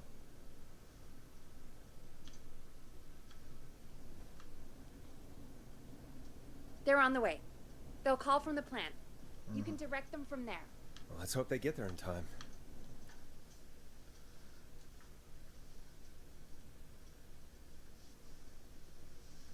Forrest, I'm getting a call. Oh, they get it? Mods are asleep. Oh my god, we can take over. Are you sure you can't? What's happening, Peggy? Old Man Jericho wasn't fast enough. I don't know why I even mentioned him. But I did. The plant burned down. It collapsed. It's literally... So Murphy is... Poor Fernando is gonna be crushed. Yeah, Fernando will be crushed. Just like his dad. So, poor kid. Forrest, I wasn't trying to set you up for a punchline. No, I know. Forrest is fucked up. Ay. Murphy, I promise we will stop this.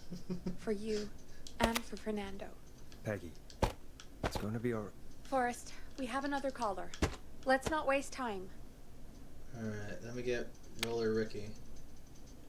Alright, folks. Another of our good citizens is on the line. Let's see what they have to say. Or is that Teddy Gallows? Welcome to 189.16, The Scream. With me, your host, Forrest Nash. Forrest, Teddy Gallows Jr. here.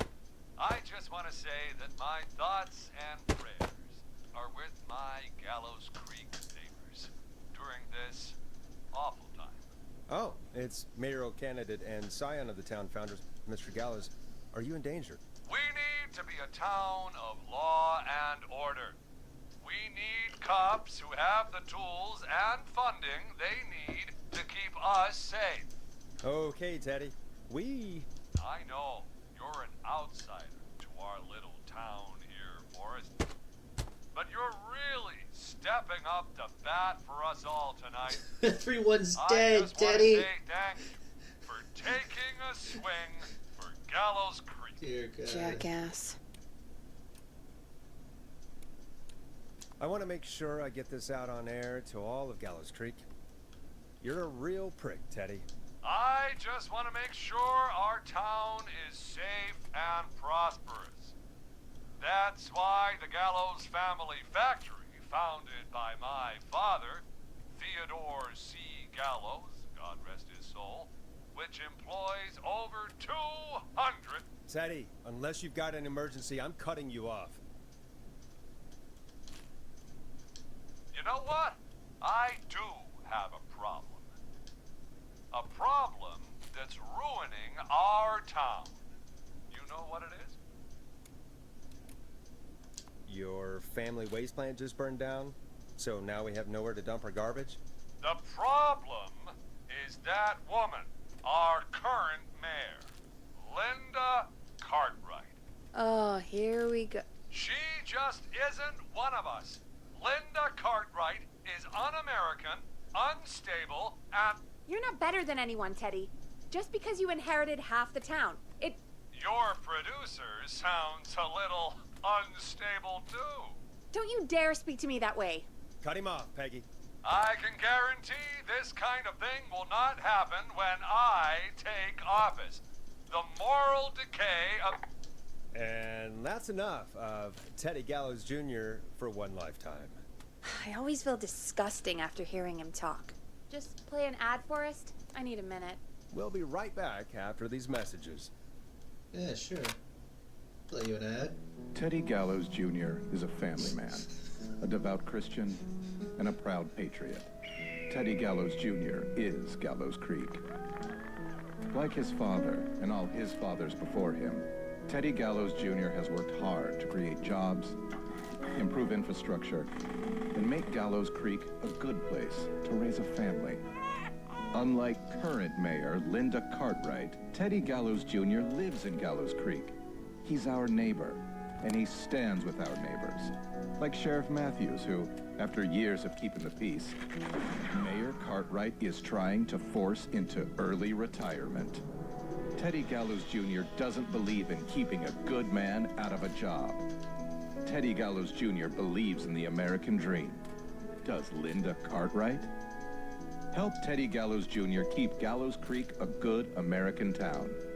Help him become mayor. What are they fucking doing? Take a swing for Gallows Creek. Vote for Teddy Gallows Jr. My name is Teddy Gallows Jr., and I approve this message. God, what a jackass. 100% grade A asshole. Linda Cartwright isn't super herself, but she's not... Yeah, we don't have any more of those ads to air tonight, do we? No, just the one. Good. I have to ask, though. Take a swing for Gallows Creek. He set the home run record for Gallows Creek High. Of course he's one of those guys. Yep, he played lots of sports back in the day, and he never lets anyone forget it. Right. Let's just get back to the show. Well, folks, hearing that reminds me that every vote matters. That ad really made me want to take a swing at Teddy Gallows. You mean take a swing for Teddy Gallows? Yeah, sure. Let's find out from our next caller who's got their vote. Caller on line 1. Hello, caller. You're live on the screen This is with Ricky. me, Forrest Nash. Oh no, these are the teens. Alright. Hello, caller. Who is this? I need the police. I'm Forrest Nash. I'm standing in for 911 tonight. What's wrong? There's a guy hunting me and my friends. I think he's killed some of them already. That's him. He's just outside. I can see him from up here. God damn it. She's just a kid. Can Do you have fight any back? kind of weapon with you? Something that might let you fight back? Oh my god. Oh my god. Stay with me, kid. Focus. I can't do this. Yes, you can. Focus. Tell me, what's your name?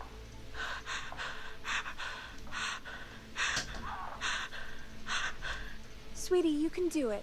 What's your name? Carrie. Good, good. Carrie, listen to me. We're gonna get you out of there. All right? Now, where are you? The old murder house. Upstairs. I'm at the end of a hall. There's a bathroom, a couple bedrooms, a closet. Oh, he's coming. Where should I go? Go to the closet. Okay, I'll...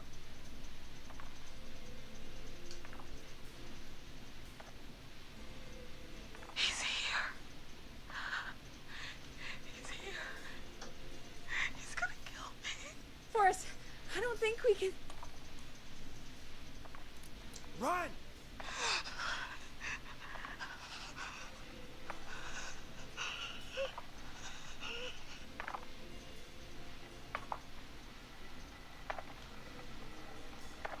Oh no!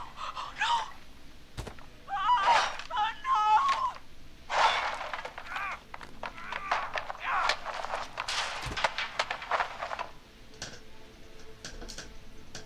Forrest!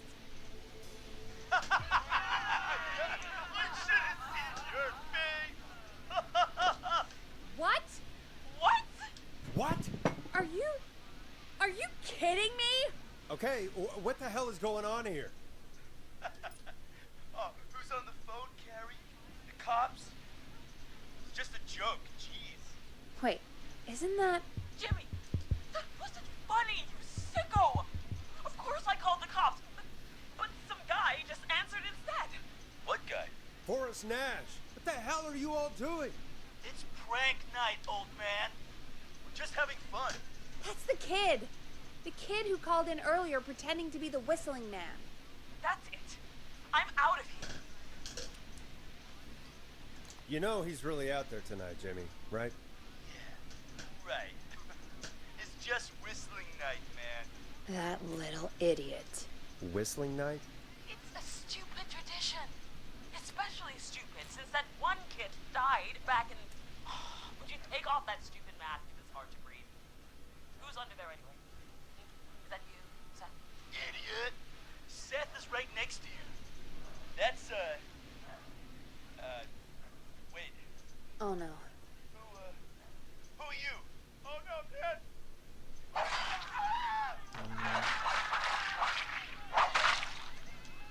Everyone, get inside! Yeah. Oh, holy shit. Oh, holy shit. Oh, God. Yeah, the killer is just standing there. As long as he's out there. This is the one where if you get it wrong, 10 people just die. Not much. Forrest, we have to... Heather, I already called the cops. Forrest picked up. He's the best we're gonna get. Who is with you, Carrie? My friend, we drove out to the old murder house, and... Oh, of course! The van! Who's got the keys? Jimmy had them. Jimmy. Of course he had him.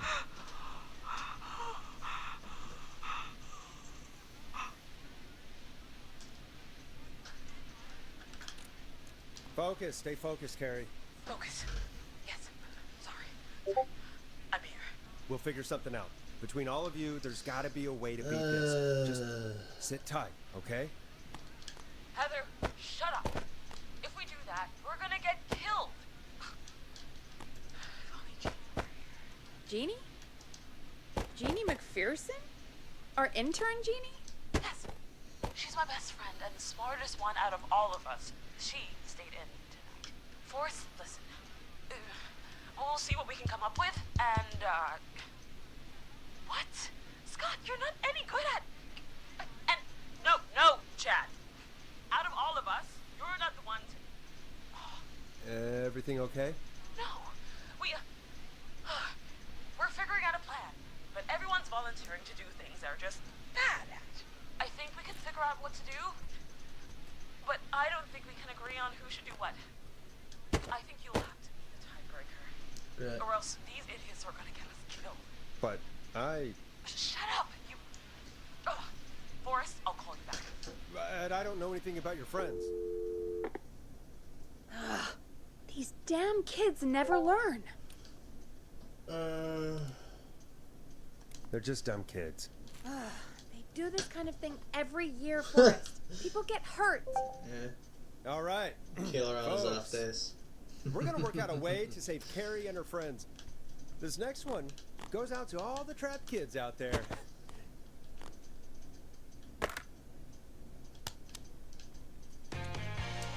Peggy, you mentioned something about their friend working here? An intern? Yeah, Jeannie. She's a nice enough girl, but a bit head in the clouds, you know? I'm pretty sure that's the bench from every high school. She really didn't have the office space. Poor thing got tucked away in a dark corner somewhere downstairs, I think. All right, I'll go see if I can find her desk. Hopefully she has something we can use. Alright. Go. Peggy said her desk is downstairs. Bench gets around. It's just the same bench. Jeez, they really tucked Jeannie away. This friendship quiz. This might work. No idea what that was. Oh well.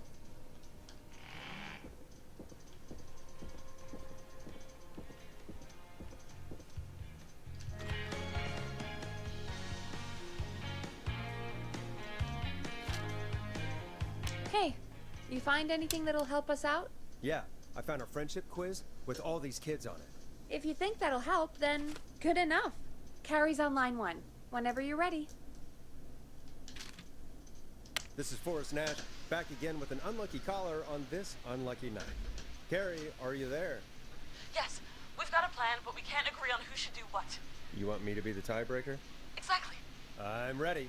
What's the first step? Okay, first things first, we'll need a spotter. Someone who can keep an eye on the killer. We'll need someone on the roof. It's gonna be a hard climb. We're deciding between Heather, Kyle, and Hot David. Heather, Kyle, Hot David. Hot David. Hot David. Hot David? I don't know if running up the roof is really possible, but I guess we'll see. Part 2.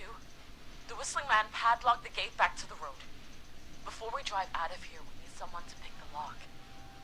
Seth, Jennifer, and Scott all want to do it. Scott. We know, Scott. You play a rogue in your weird basement game. We'll see how it goes Oh my in real life. god. Anyway, that brings us to part 3. Getting the van keys.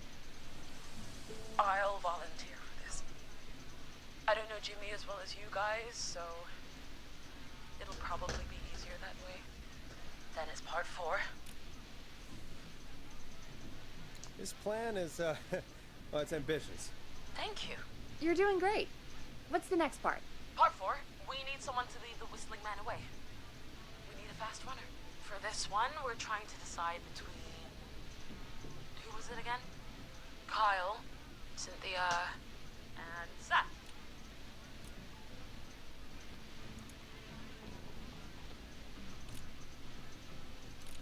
I don't think I picked Kyle last time. Or Kyle! Annie did. Exactly, Kyle. Your mom believes in you, and so do we. Your mom believes in you, and so do we. She. Get the eyes on the roof. A runner distracts the killer while we grab the van keys and pick the lock on the gate. Now the tricky part. The getaway. Ooh, What's the plan there? Well, we can't all outrun the whistling man. But he thinks we're just a bunch of stupid teens. So, let's use that against him. Part 5. We trick the killer into a trap. Someone can pretend to be injured. Who would make the most believable lead? Who you got?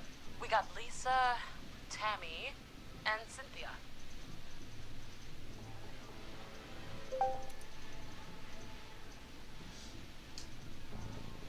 Cynthia. Alright, see you, Sino. Right, Cynthia. Will do. That should take care of the killer. And then it's time to get out of here. Finally, part 6.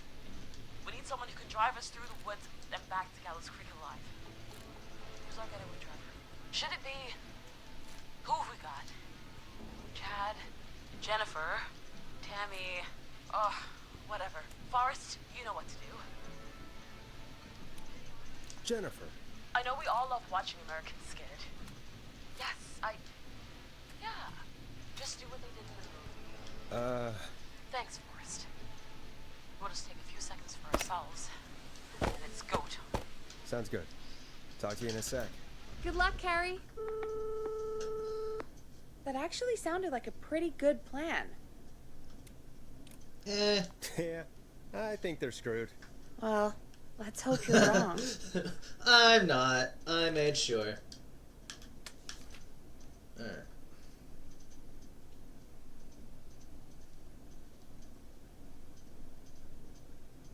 Oh, the kids are back already. Line 1 again. If you're just tuning in, we're coming to you live with a bunch of teens about to flee a madman. Listener discretion is advised. Are you ready, Carrie? We're good to go, Forrest.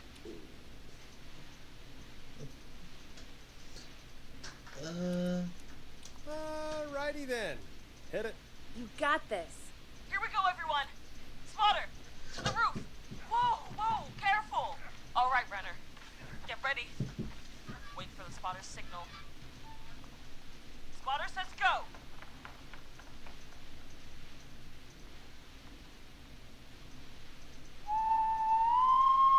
Wait. Lockpicker, go. I'll get the keys off Jimmy. Oh, Jimmy. Oh, his face is... The keys, Carrie. You need to get the van keys. His face is lying next to him, Forrest. God. Oh, God. His face got cut off?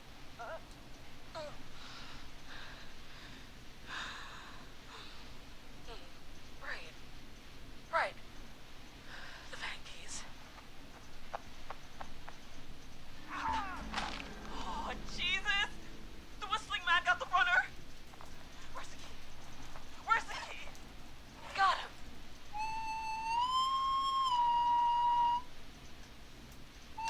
God, hurry up, lockpicking! Oh my God! Oh. Oh. He's going terribly!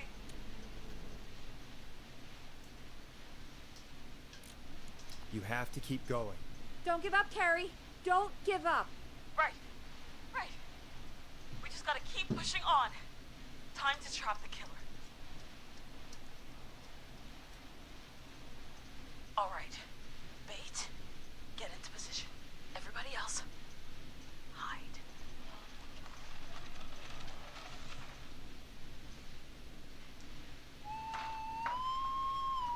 Okay, performer. Now, act like your life depends on it. There he is. He's buying it. Oh no. He knows. Damn it. Now, push the bookshelf over.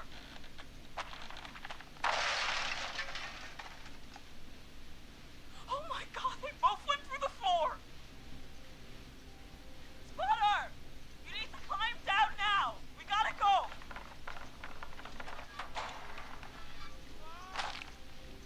Damn it!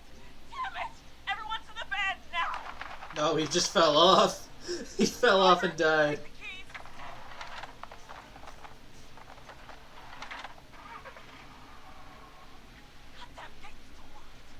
We're gonna have to ram it! Carrie? Oh, what was that? It's the whistling man! Drive! Now! Hold on!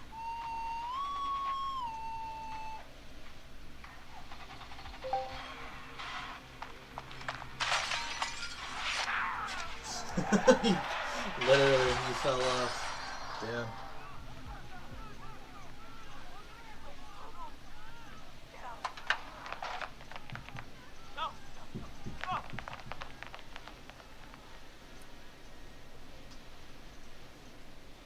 Carrie! Carrie! Oh, we crashed. Everyone ran. My leg's trapped. Forrest.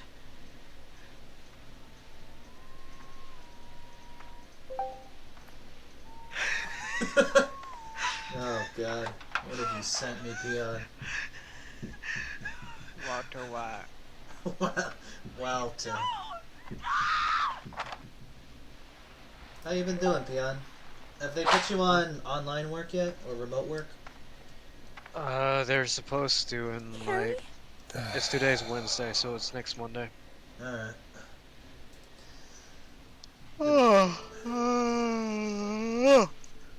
Been doing better? Kinda. I could walk a bit. He just stared at me. Carrie! That's good. He just stared. I haven't really been doing much. God, my leg. I think I'll try and upgrade my PC to the fullest because I replaced the SSD to transfer the data, and then I'll just God, gut you're it. okay. Can you get somewhere safe? Alright. And from there, aside from that, I've been editing videos in my absence and Thank you both doing for helping. Blender stuff, trying to just, If you hadn't, you know, I guess the plan was just... Keep busy. yeah, that's what I'm trying to do. Oh god, what's this one? Oh. You know what they say about plans, Carrie. Forrest. Plans are the first casualty in any struggle. Whew. After Jimmy, anyway. Forrest! I need to go. I need to get home. Breathe, Carrie. You're okay now. I'll call you when I'm somewhere safe. Talk to you then. Alright. So we're Folks, about halfway through. That was a lot. Our thoughts go out to the parents whose kids I think I recognize won't this make it voice home actor. tonight. For any kids listening in, please stay inside and stay safe. And parents, hug your kids extra tight tonight. Here's a song for the girl walking home in the dark. What else has he done? If you recognize him. I don't remember. Hmm. I swore I heard him in Hey, something. we had a call come in. Okay, Forrest, shut the music off. Alright, let me get Forrest roller. Nash Oh here. god, I'm gonna have to kill We've got Roller another Ricky. caller live Oh, on that's gonna be sad. 189.16, The Scream. What's on your mind, caller? Hey, Forrest. I just wanted to phone in and say that I think I speak for everyone when I say that you're providing a real service for Gallows Creek tonight. It's cool what you're doing, man. Well, I'm just doing my job, friend. Anyway, tell me about yourself. What's your name? Are you keeping safe tonight? Yeah, man, I'm good, thanks. I'm at my roller rink, trying to get everything ready for the Harvest Festival tomorrow. I had a guy from Starling Security here earlier installing the Starling 4000 system, so I'm a little behind. As for my name, my friends call me Roller Ricky, and I now consider you a friend, my man. I don't allow self-promotion on my show. I'm sorry. Sounds like roller skating is more than just a job to you. So is this vocational? Curse. I wasn't always Oh, Roller man. Ricky. Once upon a time, believe it or not, I used to go by just Ricky. Yeah, back then, things were pretty rough. I used to roll with a bad crowd. Not all bad, but there was one guy. Anyway, some bad stuff went down. I harbored a lot of guilt for a long time and turned to the bottle. I didn't really talk about it or even know how to talk. It's just how it was. That bottle took the best years of my life. Or so I thought. It's never too late, Roller Ricky. How did you turn things around? I joined a support group. I opened up about my problems. Sharing that burden just took so much weight off. It's a long story from there, but I found roller disco. I learned how to have fun again, cutting loose and making shapes. Now whenever I get down, I get down. I'm finally free from it all, man. It's important just to talk to somebody. That's the first step. Ain't that right, Max? Aw, hello, Max.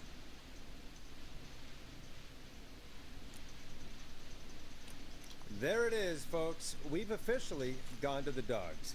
Come on, Forrest. Max is the best guest we've had. Yes, he is. It's not even here, Peggy. Max is my emotional support dog. He's a rescue dog, but I always say he's the one that rescued me. He's the best dog a guy could ask for. Of course, the first thing I did was teach him how to skate. He's better than me now, a real pro. Max can skate? Yeah, man. At first they said it couldn't be done, and then they said it shouldn't be done. But Maxie loves the rink, man. Is that another train, Maxie? Maxie loves trains, man. He's even got that special how to greet them. Maxie sounds like a really special boy. Maxie appreciates all the positivity you're throwing out, my man. You know, I'm actually hosting free skating lessons tomorrow at the festival. I think it's a great opportunity to give back to the community. Man, all this talk of skating's got me itching for a boogie. Before I switch my radio off for the night, could I request a song for us? Something I can groove to, you know, something funky. It'll be me and Maxie's final boogie breakdown tonight. Then I think we'll take it down a level. I can do that. Thanks again for calling. You and Max, be safe now, okay? Bye, Maxie. You got it, man. Peace. Well, folks, this next one goes out to Roller Ricky and Max. Enjoy. I really needed that call, you know, after everything. Yeah, I get that. He talked a bit much for my taste, but it is inspiring to hear somebody come back from the brink like that. Yeah, that's what I meant. You were thinking about Max on skates, weren't you? Well, would you look at that? Another caller on the line. What are the odds? Better take it. Alright, what's this one? Welcome back to 189.16, The Scream. This is Forrest Nash. How are you tonight, caller? I'm doing okay. I made it home safe. Gary! Hey, I just wanted to thank you for doing what you could earlier. You know, even though not everybody made it, and, I don't know. Hey, it's okay. You were so brave earlier. You're safe now. I wanted to ask you why. Why he didn't... Why am I... Why what, Carrie? Why did he spare me? After what he did, why let me go? Maybe he only wanted to hurt the pranksters. Maybe. Did he just think everyone was making fun of him? Did he always hate these hazing rituals? I mean, if he did, why wait all these years to... Why do this now? These stupid hazing nights have to stop. Carrie, you did so well tonight. Stay safe and rest. Help is coming to Gallows Creek. We just need to hold on. Thanks, Peggy. Hey, Forrest? Could I request a song? Of course, Carrie. What song? Any song by Blast Processor. And thank you. This next one goes out to Carrie.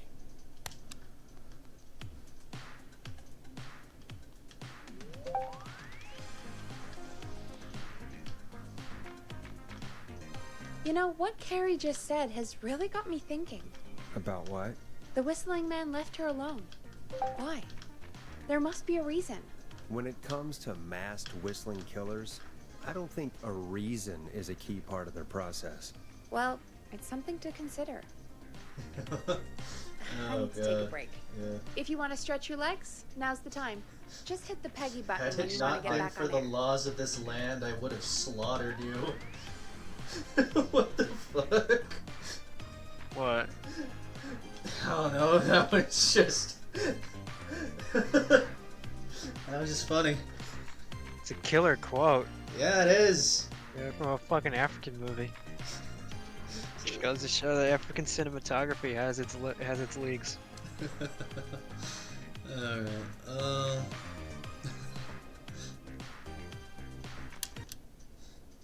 Let's get going, Peggy. Alrighty, we could run another segment, or...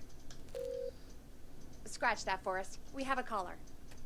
Alright, I think this is Dawn again. You're through to 189.16, The Scream. What's your emergency? Hello again, Forrest. Oh, that call with the teens was awful. Those poor kids. Still, I'm glad the girl didn't get hurt. Thanks for your concern. Are you in trouble? What's on your mind? I wanted to ask you again to play my song, Forrest. You said you were gonna play it, but you didn't. Your name was Dawn, right? My Peggy, yes. Oh, well remembered. My name is Dawn, and I wanted to ask you again to play my tune, Forrest. Long Ride Home? You know, the one that Peggy said she threw outside the window? You must really love that song. If you're calling up to ask for it when you know we don't have it. Well, I do love it. And I don't want to argue, but you do have it. It's just outside the window. There's a serial killer on the loose. I can't just go outside hunting for a record. I'm really sorry, Dawn, but we just can't get it right now. But wasn't the Whistling Man just at the old murder house? That's miles from the station. It won't take you a second to grab it. Don, I'm not sure if you've heard, but there's something unnatural about this freak. He's fast. I'm not risking it. Oh, but I think you will. Forrest? Peggy, I'm calling with more than a request. I know something.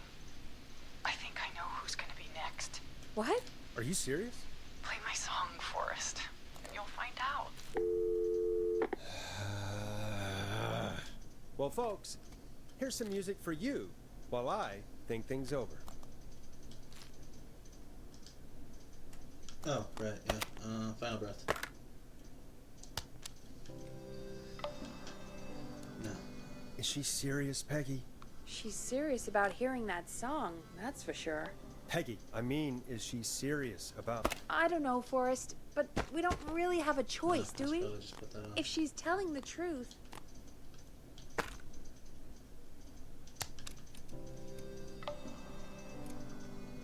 Then why don't you go and get it? It's one of Reggie's K-Fam regulations. I can't leave the booth while we're on air. Peggy. Just... you can do it, okay? Fine. You're a good man, Forrest. I'll slide you the key to the fire door. Wait. Our fire door has to be unlocked? Yeah, it... you know, I never thought about it. Yeah. We should talk to Reggie about that later. Anyway, I'll hold the fort down while you're out.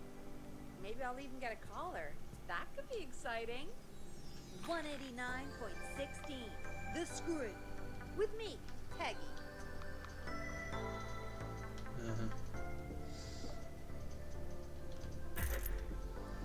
Right, go unlock our fire door. Because nothing in this damn place can be done right. E. You know, I hope she'll be happy when I'm brutally murdered by the Whistling Man. Out here. Oh, there he in is. the open. Oh, wait, he just straight up is. Hello? Huh. Here it is. Long Ride Home.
Red one. There it is. Even though it's in a puddle, but yeah, sure, why not? Shake it. Shake it off.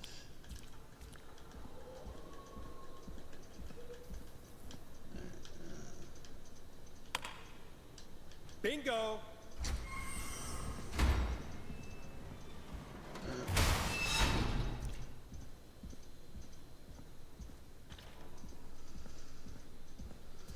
What's this one? Oh, this is another 20. Okay. I could probably survive that fall. Looks like the janitor's closet. What did Peggy say his name was? Clive?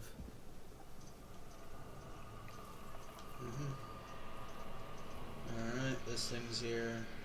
Very spooky. Oh no. Egads. There's a key. I'll just take that. Might be important. What the hell? Peggy is not gonna believe this. Oh.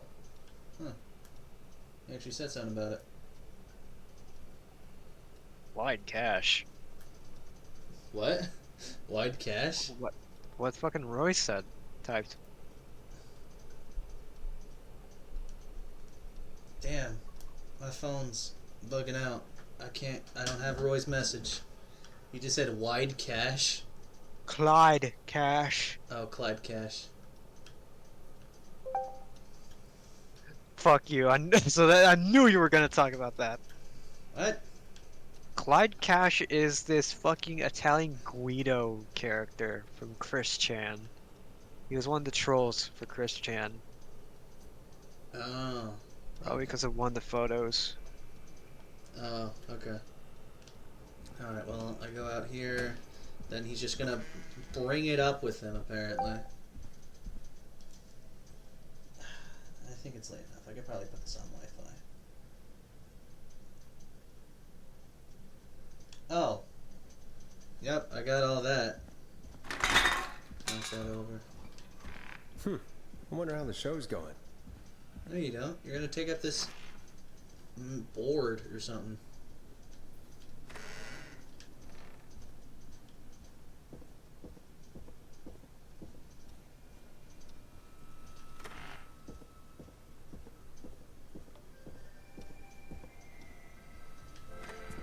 Isn't that such a good song, folks? And now for... Jesus, Forrest, you've been gone for ages. I thought something had happened. Something did happen. Clive, the janitor, might be Clive, the murderer. What? I'll start from the beginning. The fire door locked.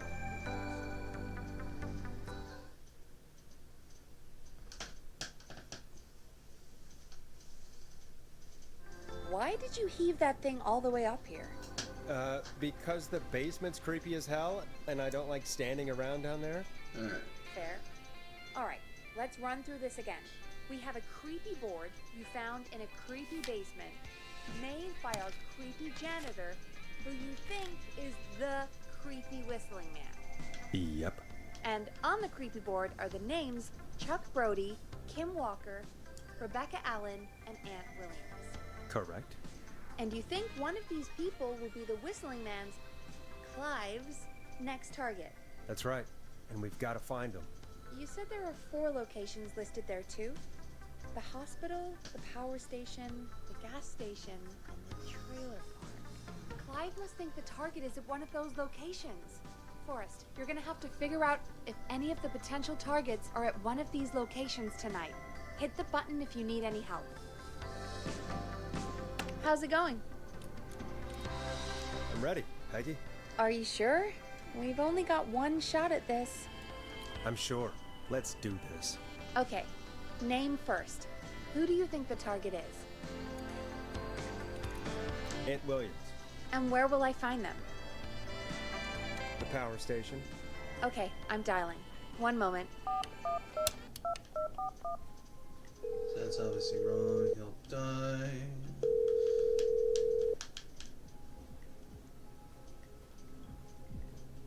Forrest, I'm through to the power plant, Hello. but they say there isn't anyone by that name there. Loco, are you back? What? I'm back. Then who? Jeez! It sounds like something blew up. He's using bombs now? Oh my god. The call board.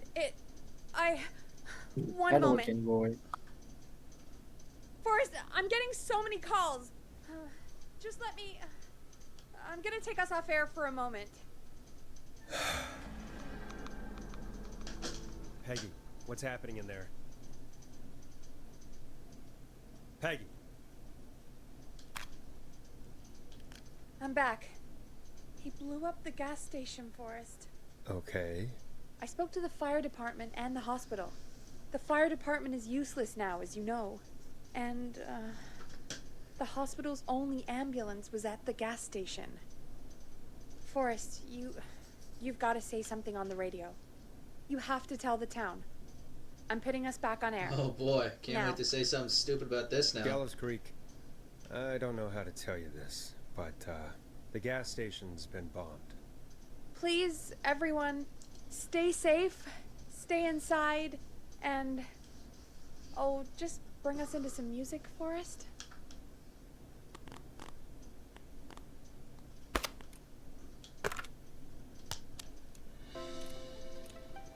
Careful with this next track, listeners. It's dynamite. Forrest! Jesus Christ. Oh my god.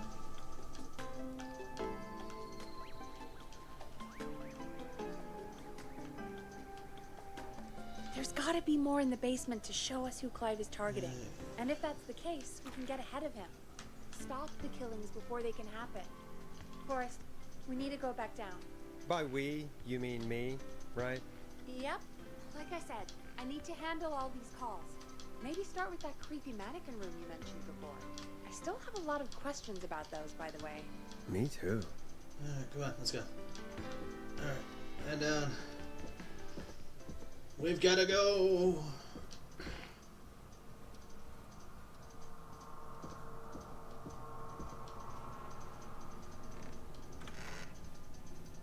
Alright. Down.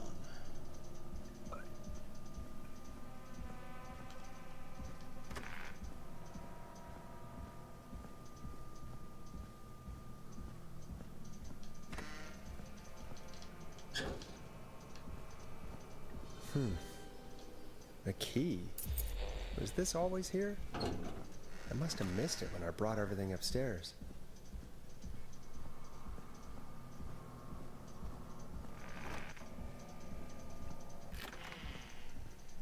Hey, Forrest!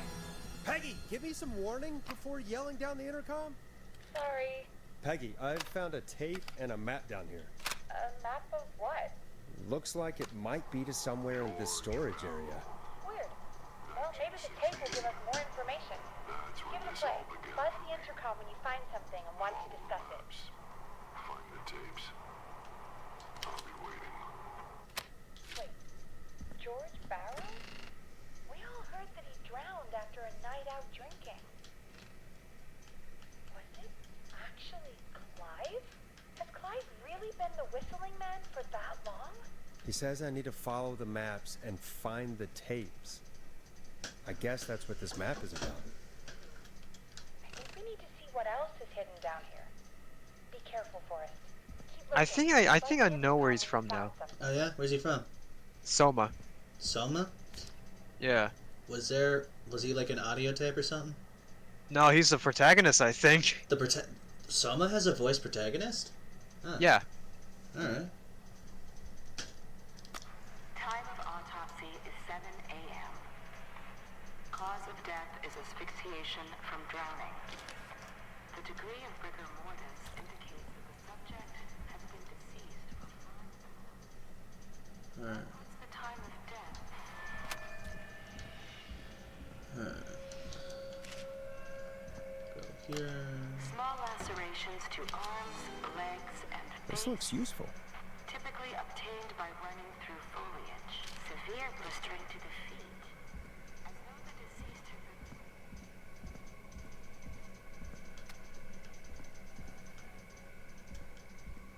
Not that one.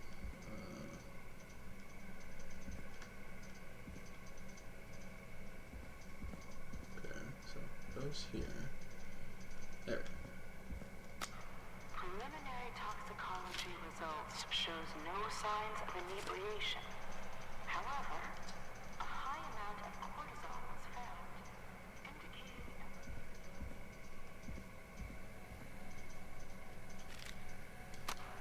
Additionally, there appears to be a post-mortem injury to the arm. It looks like it was trapped in a car door.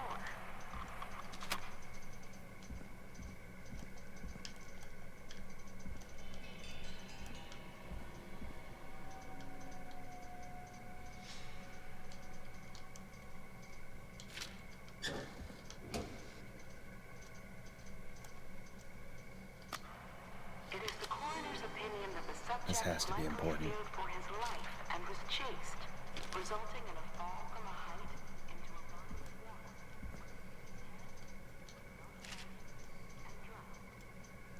No, wait, it's not him. Never mind. Oh, okay. He just sounds like him.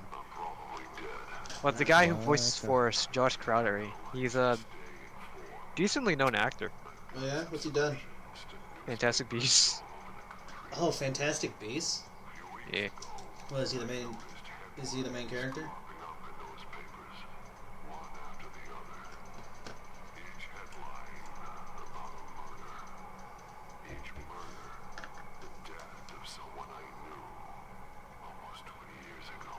I don't think so.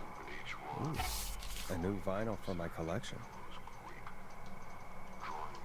He was a character, but not the main one. Okay. Yeah, but he did like Marvel stuff, some other things. The Avengers. He was in Godzilla. Which one? 2014? 2014. Alright. Alright.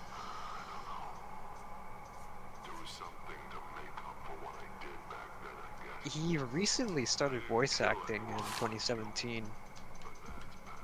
Oh yeah. Mostly from Lego games. The last role it's listed here is Killer Frequency. Yeah, when Really this game came out? Like last year? Last year. Yeah. Yeah, before all that was like, there was a movie, like 2 movies and 3 Lego games. And a strategy game from Square Enix? Oh, tactical RPG. Tactical RPG. What the hell? Peggy is not gonna believe this. I think that's the same line he said for the mannequin room. Alright.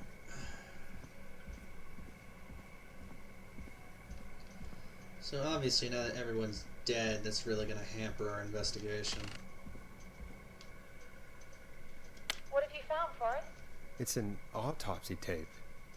Doesn't say for who, but I think it must be for George. Poor George. He was so young. Something's bugging me, Peggy. What do you mean?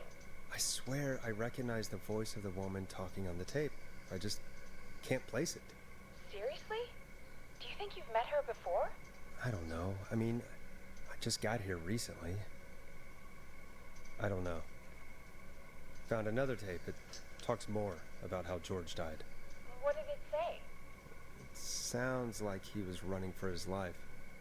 Sprinting through trees and bushes, getting cut up all over. What would drive someone to do that? I'm not sure yet. There's also a tape about a toxicology report. There were no signs of drinking or that he was on anything. What? But everyone said he went swimming drunk and drowned. It was in the newspaper and everything. I found a written autopsy report. What does it say? According to that, it's just like you said at the start. George drowned after getting drunk. said he liked to fight, too. Bye-bye. That contradicts the tape. Hello. And I think I know why. There's a note with a report that says, "I'm sorry I made you do this, Virginia." If it was on the autopsy report, then Virginia must be our coroner. Wait, the caller from earlier, when we had to call the takeout restaurant, wasn't her name Virginia? If only she had made it. Then we might have learned more about what's going on. It's okay. We did what we could. The takeout idea was a long shot as it was. I found a tape that introduces a new detail to the story. Post-mortem injury. Apparently, his arm got caught in a car door. A car door? Yeah, after he died. How do you suppose they can tell? How can they tell? I'm a radio producer, not a coroner. The written report I found doesn't mention it at all. How did his arm get trapped in a car door after he died? Unless he got it when the police collected his body, I guess someone else must have moved it after he was dead to where he was eventually found. But the report, what is going on here? I found a police report. Mentions a friend from earlier, Sandra Sharp. Sandra. The jazz runner? That's right. She found George's body washed up at the reservoir. The reservoir? Yeah? What's strange about that? George got cuts from running through foliage, right? But there's no forest around there. Also, how did it wash up at the reservoir? What do you mean? Reservoirs don't have tides. But that's what the police report said. It's not possible, though. I did a school project on reservoirs and got an A.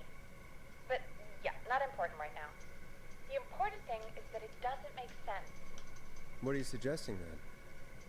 That the body was originally found somewhere other than what the report suggests? That the sheriff tried to cover it up, but accidentally let something slip? Something like that. I think. Well, Sheriff Matthews wrote the report. If he hadn't been eviscerated, we could have asked him. And Sandra didn't make it either. In another tape, the coroner comes to the same conclusion as I did. George was running from something. Maybe an animal? Maybe, but then there's this next bit, where the coroner thinks he was moved post-death. So she agrees with him. At the end of the tape, someone burst in and demanded Virginia stop recording. I think it was Clive. This is starting to make sense now. This is a conspiracy to cover up what happened to George. I think I found Clive's last recording. I think Clive might be gone. Gone? I found a confession. Not for any killings, but for playing a part in covering up George's death. He left this behind in case he died. He hoped someone would find it. Do you think the Whistling Man already got him? Possibly. We've had a lot of callers tonight, but maybe not every victim made it to the phone, you know?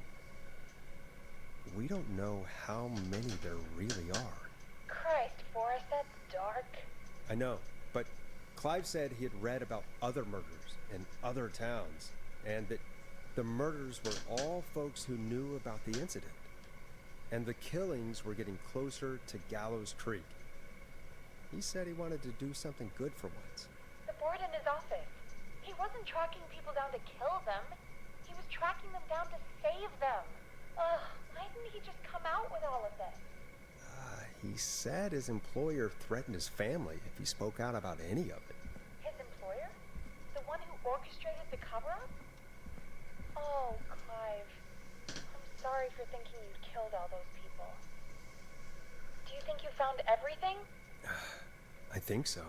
Forrest, what's going on here? Someone wanted that boy's death to seem like an accident.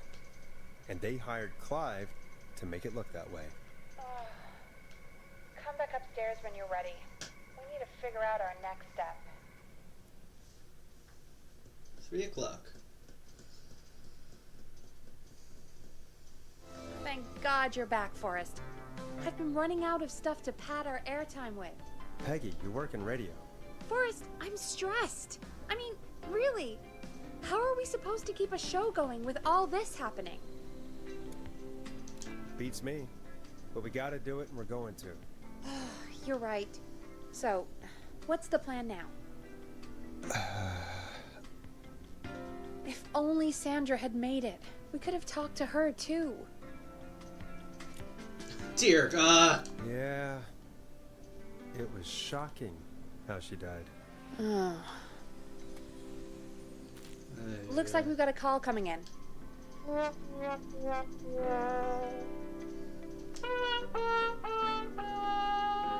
Welcome to 189.16, The Scream, with me, your host, Forrest Nash. Hi, Boris. I know this is really out of the blue with everything happening tonight, but I wondered if you could send this special birthday message to my uncle. No. No. I don't want to. Oh, come on! It's his birthday. I won't have a chance to do it again until next year. May as well, Forrest. Fine. What's his name? Thank you, Boris.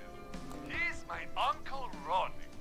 His first name's Peter, but he never liked his name. But since he always had salt and pepper hair, even as a kid, believe it, folks always called him Pepper. Thanks for the history lesson. Is there anything besides happy birthday you'd like to say to Mr. Pepper? Oh my God, damn it! Yes! Tell him he can get the best birthday deals and party packages here at Putney's Pizza. Starting at You son of a bitch! Stop calling us! God damn it, Peggy, this is your fault. My fault? I said I didn't want to do it. Don't blame me because Brian Ponte can't control himself. Ah. Don't worry. We've already got another caller on the line. Just pick it up, okay? This is 189.16, The Scream. I'm Forrest Nash. You're on the air, caller.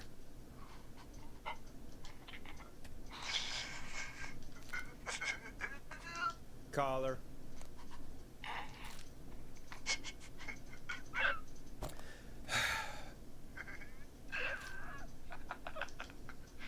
Ponte?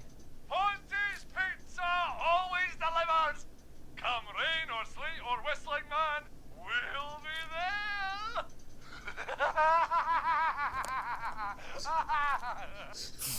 Jesus Christ, Ponte. Forrest? Forrest? Are you okay? Forrest? I hope the whistling man gets him with his own pizza slicer. Jesus, Forrest? Sorry, that was too much. It's okay. It's been a high-stress night. Don't worry about him anymore, okay? Not for tonight, anyway. I think he's spent for now. We've got another call, whenever you're ready. Folks, don't spend your money at Ponte's Pizza. That's all I'm gonna say about that. Moving along, I'd like to welcome another caller to 189.16, The Scream. With me, Forrest Nash. Who, may I say, is calling? Well, hello again, Forrest. Oh, Dawn. God. I bet Here I know it why you're calling. comes. I'm sorry I didn't The play your worst song. one. There's a lot going on. But please, Never mind that now. First, I'm calling because I need your help.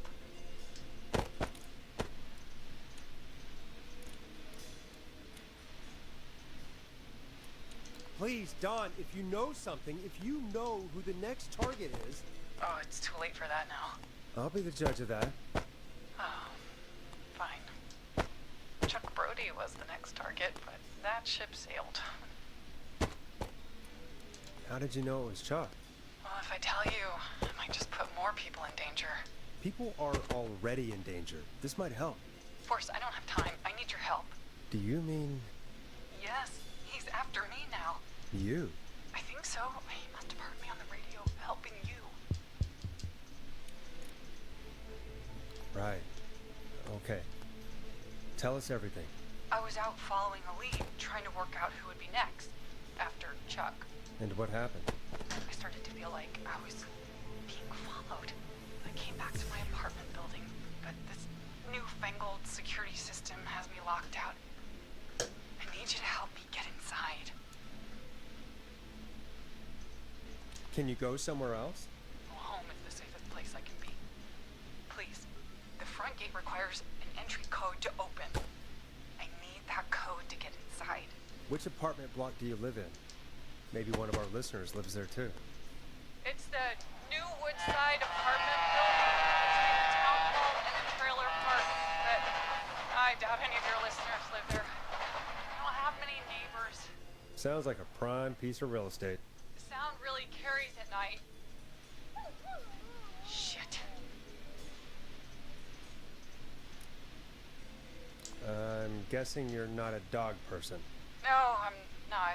It's my neighbor's dog. Boy, I wish he'd muzzle that thing and... Oh. And now he's blasting David Scopo out of his window. Listen, I can't get any... He's coming down the street. I don't think he's seen me yet. Forrest, please. I need your help. I need the code for that security system, or I'm gonna die. What's the name of the security system?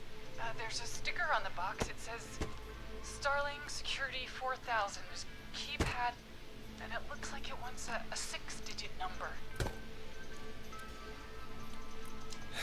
We'll see what we can do. Thank you, Forrest. Yeah, of course. Don't worry, Don. Thank you, Forrest. I knew I could count on you. I'll sit out of sight. Call me back soon. Oh, this is gonna be the worst one. All right, folks. Here's a little tune for you all to enjoy while I try to break Dawn into her apartment. No, not that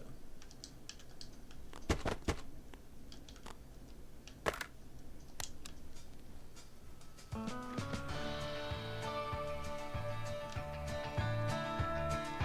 You were pretty quiet there, Peggy. Forrest, was it just me, or was there something... It wasn't just you. Something was weird about that. Yeah, well, tell you what, we have a Starling 4000, or whatever, here at KFAM. Clive bought one for the station. Maybe we can find something to help. Well, I'm not sure who, but to help someone.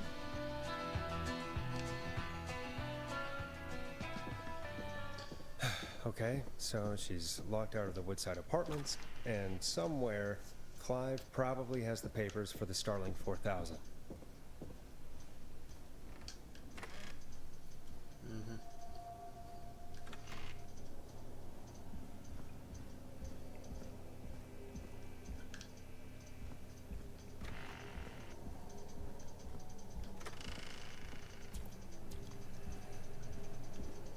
Order delivery form. Starling must have left this by accident. This system's not even installed at Woodside. Starling 4000 user manual. Ah, these codes should come in handy.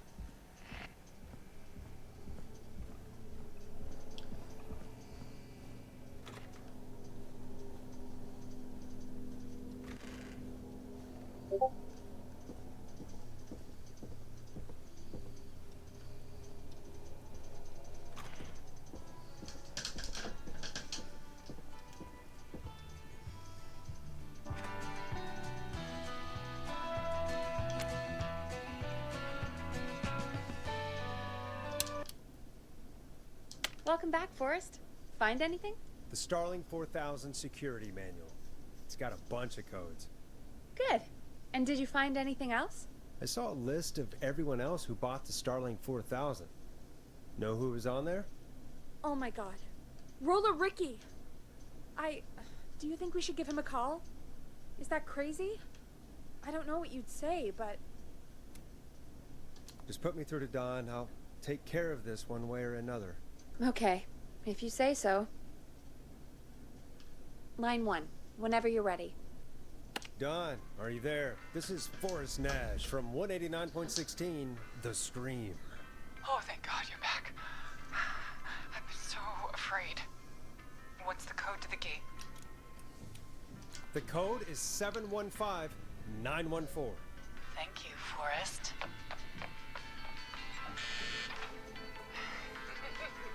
Oh, God. Forrest, what did we do? Whoops. Maybe that wasn't... Forrest, there's another call coming in. Evening, caller. You're live on... Forrest! The psycho's somewhere in the roller ring, dude. I just saw a shadow. God damn, how did he even get in? You've gotta help me, man. Forrest. Maxie, no! Come back.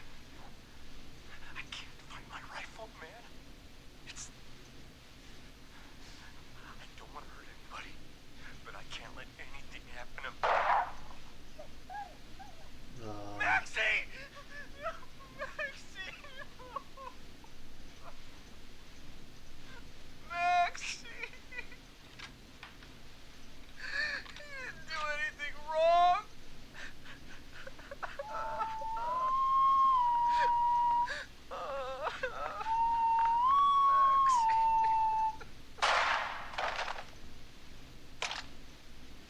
Thanks again, Forrest. Oh, God. Poor Ricky. Okay, Gallows Creek. Here's some music while we process what just happened. So, the whistling man is a woman? Ugh. I had my suspicions. Yeah, sure, Forrest. You just never mentioned it. She called up. You spoke to her multiple times. I thought she was just regular Gallows Creek Strange. Really, Forrest? Why do you think she requested that song? I mean, maybe she actually wanted it. Could be her favorite killing song. Ugh, that's awful. So, what now? I guess I should make an announcement. We do have new info. Okay, kill the music and you can make the announcement. Okay, you're live in 3, 2... Hey folks, this is Forrest Nash here. I hope you're all safely locked inside. For those of you listening to that last call, you might be wondering what to make of it all. Here's our take. We now believe the killer is actually a woman. One who might manipulate you into letting her in before she attacks you. I'm sad to say, but it's time to trust no one. The killer was calling themselves Dawn. This could be a fake name. If anyone needs help or you have info on the killer, please call in. You folks have my new number, right? It's 911. Hopefully, our next caller can help shed some light on our killer. Hey, we had a call come in. Okay, folks, time to take a call. This is Forrest Nash, and you're listening. Please help me. My name is Casey Moore. I'm at 25 Nancy Drive. My best friend's been stabbed. He's bleeding everywhere. I don't know what to do. Please help me. Is he still breathing?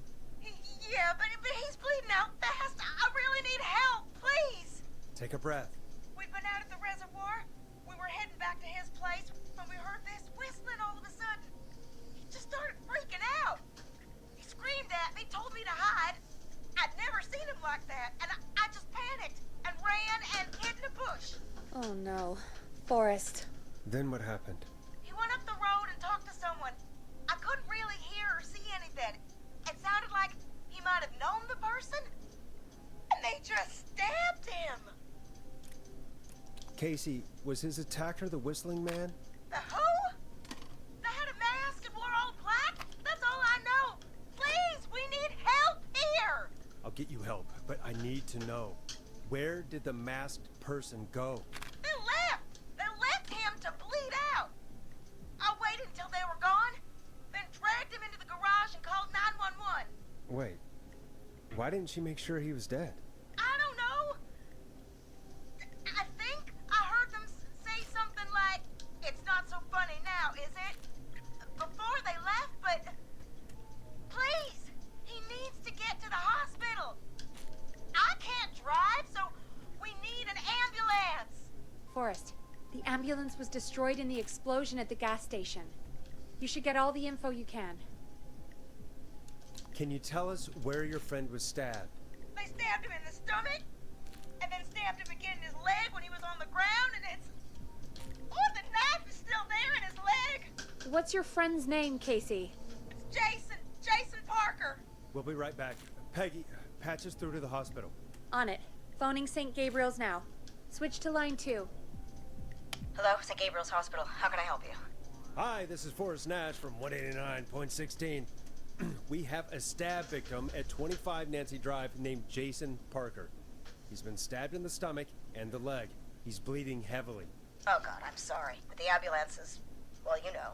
I know, but please, we need something or he's going to die.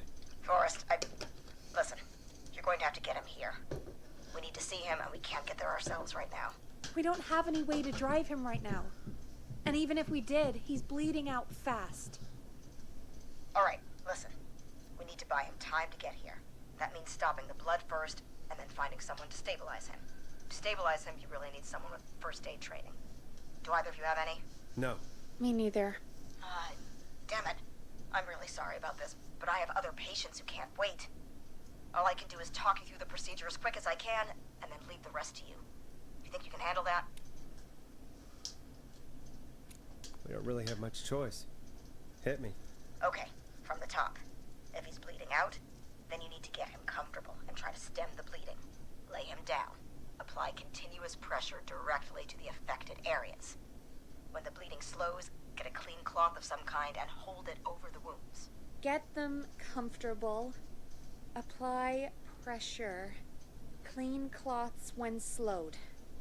Got it, I think. You said he was stabbed, right? If the object he was stabbed with is still in him, don't take it out. It's stopping the worst of the bleeding right now. If anything, you should secure it so it stays where it is. I wouldn't have thought of that. It makes sense, though. God, that was a lot of info. But I think we can handle this. Glad you got it so far, because there's more to go. I'm getting lost. I hope you're taking it all in, Peggy. Doing my best. If he's lost a lot of blood, he may enter shock. If he does, act fast. If you applied a cloth and it's bleeding through, don't remove it. Just apply another on top of it. If it's safe, elevate his legs to get blood circulating to his vital organs. Try to keep him warm. Get him to rest and reassure him. We need the patient to stay calm. All right, don't replace bandages. Elevate his legs. Keep him warm and calm. This is a lot. I'm really sorry. That's as much as I can give you right now. Try to stop the bleeding.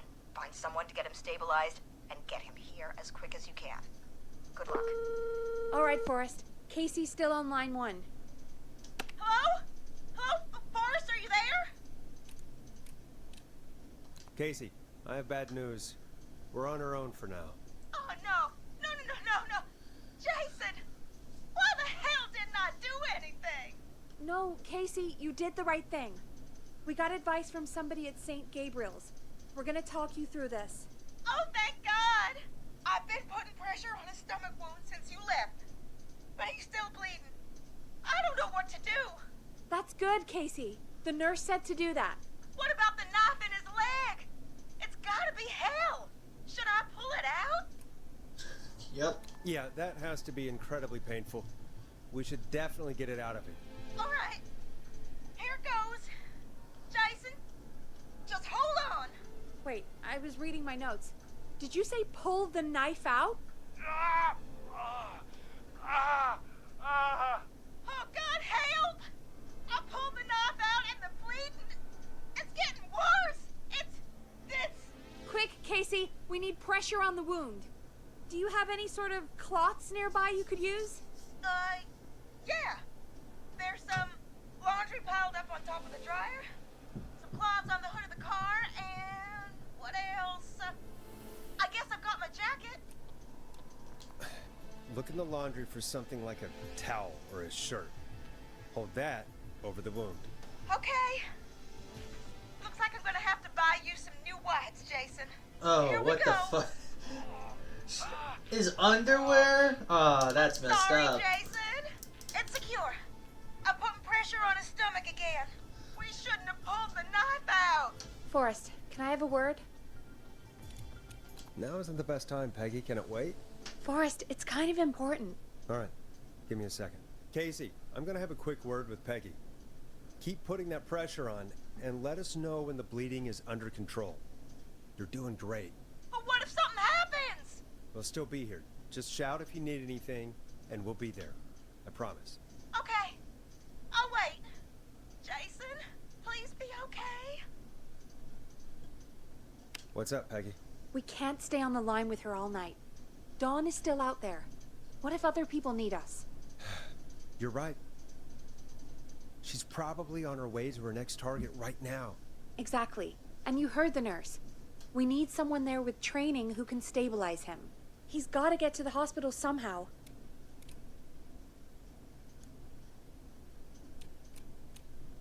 Any suggestions, Peggy? I might.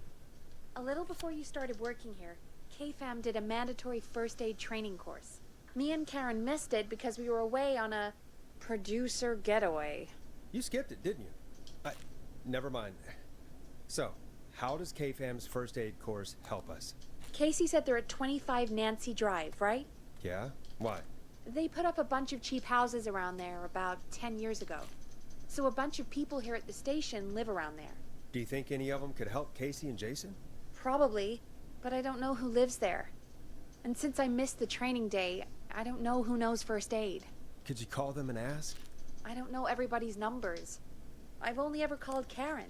Everybody's personnel info is probably in Reggie's office. Got it. I'll look through their files in Reggie's office. It's a life or death situation. I'm sure they won't mind. Right. But there are a couple of problems with that. It's sensitive information, so Reggie probably locked it in his safe. Great. Great. Do you have any idea what the combo for the safe could be? Not a clue. Reggie's a serial note-taker, though. Maybe something in his office will give it away. Right. There is something else. I'm not gonna like this, am I? Have you ever heard, "The future is floppy"? Peggy, what the hell are you talking about? I'm talking about floppy disks. Floppy disks are like these futuristic things that have information on them. You put them in a computer and they do something. Peggy, I know what a floppy disk is. Anyway, Reggie decided that the future is floppy and started phasing out our physical records and replacing them with these floppy disks. I imagine it's the same for our personnel files. That's good to know. Since we haven't heard anything from Casey, I'm guessing Jason's okay for now. I'll check out Reggie's office and see what I can find. You'll need a key for that. I'll just slide it under my door now. Thanks, Peggy. I just have to look around.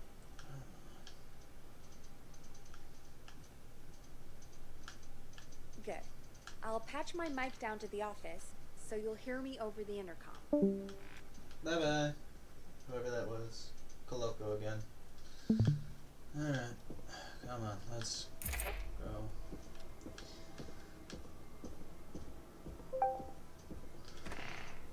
Died again. Taken before his time on 2 different occasions. How unfortunate.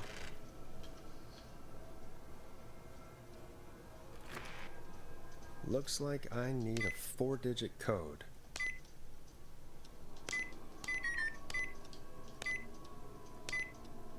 Nice.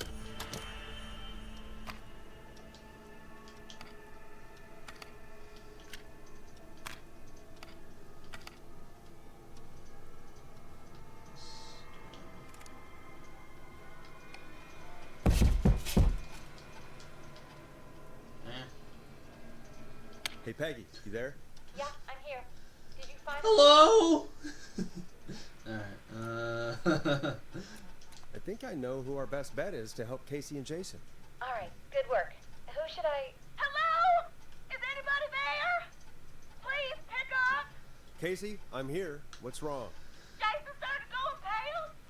I tried to get him to rest, but he just threw up everywhere. What's happening? What do I do? Were you guys drinking earlier? Maybe it's a nasty hangover. No! Jason doesn't even drink! Forrest, I think he's going into shock. But the bleeding seems to slow down. Did I mess up? Jason, I'm sorry. Casey, calm down. You've done everything right. Totally. I need you to listen to me, okay? For Jason. What did the nurse say to do about shock? Casey, I need you to prop Jason up. We need to raise his wounds. Both of his wounds? You want me to fold him up like an accordion? Did the nurse really tell you that? That doesn't sound right, Forrest. We really need to be careful. If we get anything wrong now, then I'm looking at my notes. We need to get Jason as warm and comfortable as possible. Do you have anything you could use nearby, Casey?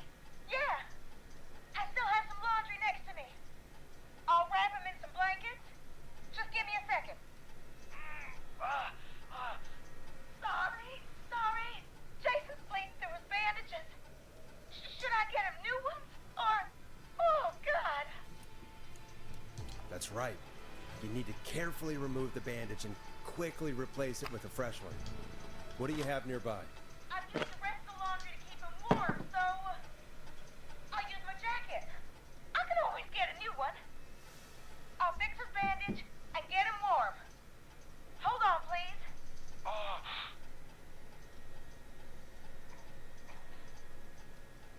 Sorry. I'm done. You're gonna be okay, Jason. Just relax now, okay? He's not doing well. Is he gonna... I'm gonna be honest, Casey. It's not looking good. But you, me, Peggy, we're doing everything we can to get him help. Oh, God. Send help as soon as you can. I can't lose him. All right, Forrest, we need to hurry. Jason doesn't sound like he's doing too well. You said you knew who to call earlier? Who was it? Brad's our best option. He lives on Axdown Lane. His number is 542-4298. Brad? Ugh, Forrest, Brad? Are you sure there's nobody else we can call? Look, I know you aren't Brad's biggest fan, but this isn't about you or Brad. It's about what's best for Jason. Fine, you're right. I just need to remember this is for Jason and Casey. Jason and Casey. Peggy? Yeah, I know. Calling now. Bradley, it's Peggy. Something's happened and I need you... No, I don't need you as in... Bradley, quit being an asshole and listen to me. Shut up for once and listen. Somebody has been stabbed and they need your help. Yes, stabbed. At 25 Nancy Drive. There's no ambulances. They need help ASAP or they won't make it. Bradley, yes, I know you're just a food critic, Bradley, but... I'm here with Forrest, and he said you were our best bet. You were at the K-Fam first aid session, right? So you at least have some training. Sure, but even still, you're our best bet. Thank you. Remember, you're looking for Jason and Casey. Well? I don't know. He was pretty upset about a fight with Barbara. But at least we have a volunteer. All right. Well, we better let Casey know what's going on. Hello, Casey. Are you there? How are we doing? Bad. Jason seemed really weak and then just started thrashing. What about now? Is he still thrashing? He's passed out. Please tell me you found someone to help. Casey, help is on the way. My colleague will be there soon. You hear that, Jason? Someone is coming. You're gonna be just fine. Just hold on for me, okay? Just hold on. Come on. That must be them. Okay. Forrest, we'll call you back later. I have to go now. Good luck, everyone. God, I hope he's gonna be all right. And with that, the show moves on. We're sending our best wishes to Jason. Well, after all that excitement, I think we could use some music. Come back upstairs when you're ready. Yeah.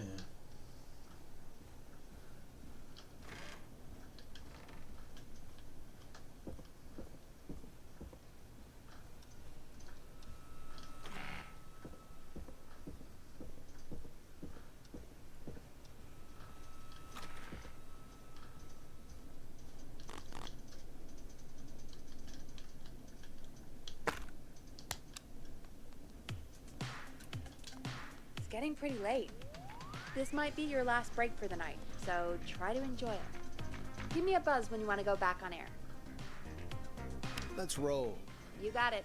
We've got another call coming through, too. Time to turn the music off. Oh, we have another call coming in, but hang on. What's up, Peggy?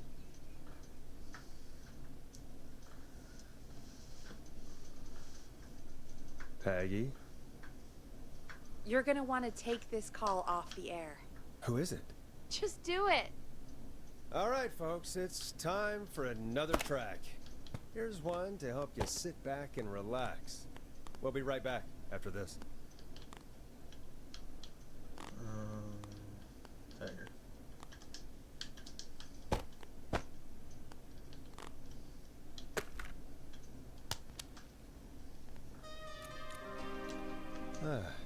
I hope this is good news, Peggy. Who have we got? Find out for yourself on line 1. Hello? Forrest, I'm glad I got back through to you. Sounds like it's been a busy night, huh? Surprise! It's Leslie, our 911 operator, leading the charge from Henderson to come save us. It's so good to hear from you. Are you okay? I am. I'm driving back with an officer from Henderson now. We got back into radio range a little while ago. We've been listening in, but haven't been able to get through until now. Ever since you found Sheriff Matthews, it's only gotten worse. It's been a long night. Well, it shouldn't be too much longer now. I'm glad I got through to you. I wanted to let you all know what's going on. I made it to Henderson. Turns out somebody had cut the phone lines, and they had no idea what was happening. After I told them, well, their sheriff sent a goddamn squad back with me to stop this. That's great news. That's crazy about the phone lines, though. Do you think the Whistling Man cut them? I'm guessing so. I don't know how the Whistling Man did it. But that doesn't matter right now. Listen, we're coming in hot, but we need your help. I know Gallows Creek isn't a big town, but if we don't know where the Whistling Man is, we can't get him. Her. That's where you come in.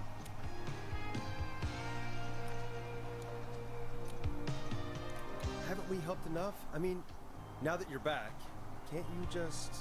Forrest? Ignore him, Leslie. We'll do whatever it is you need us to do. Right, Forrest? Thanks, Peggy.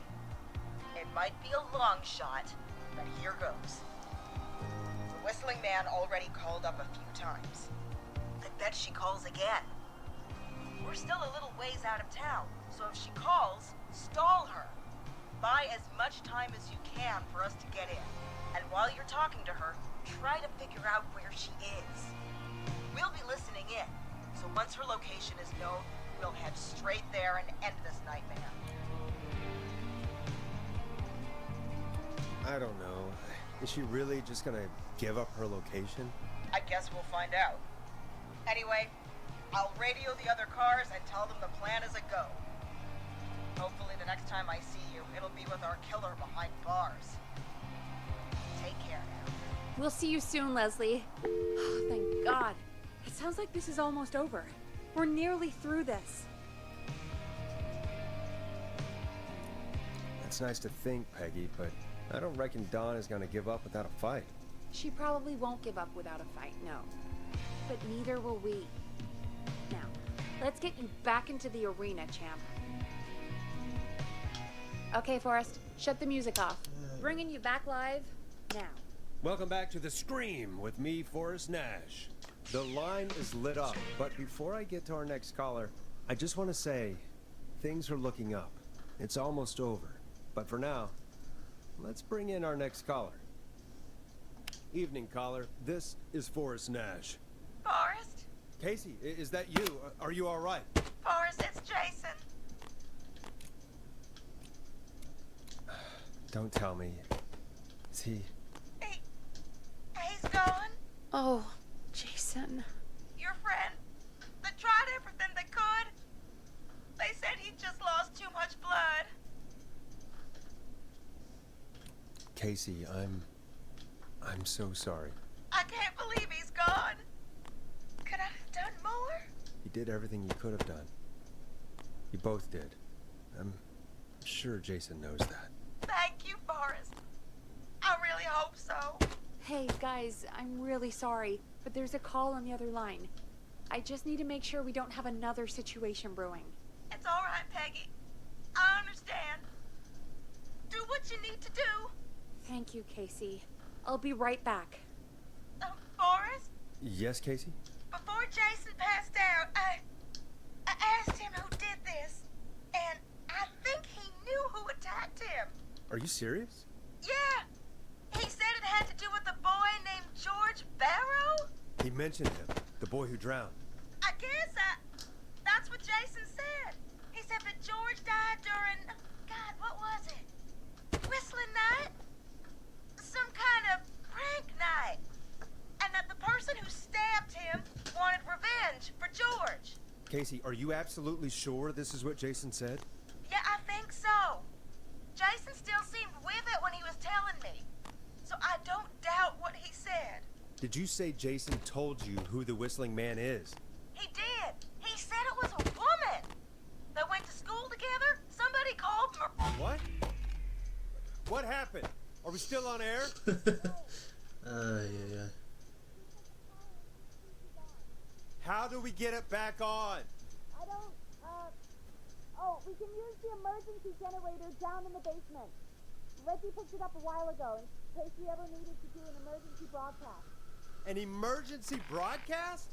Emergency? You know, nuclear war, alien attack, broadcasting a serial killer's location to the cops so we can end this nightmare. Fair point. It's in the storage area in the far back corner, up on the wall. You might have spotted it earlier when you were digging around for all those tapes. It'll have a big red button. Just press that. I'll see you when you're back. Alright. Final stretch. This should be able to go off easily enough.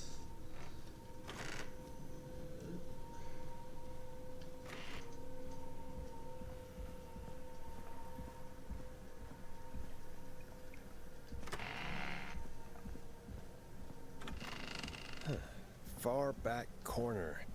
Why is this station so big?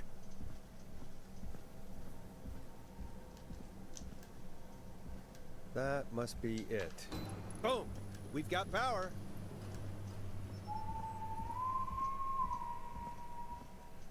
The Whistling Man. I need to warn Peggy.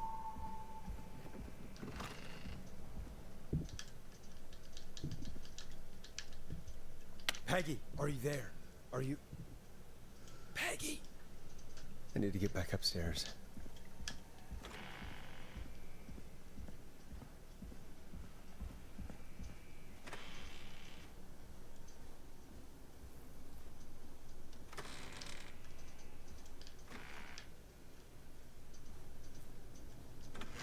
What the hell?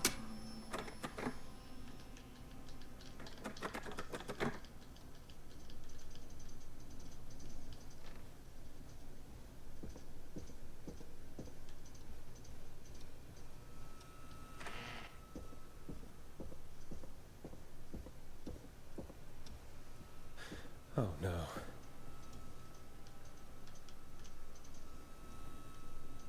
Peggy! Where'd you go?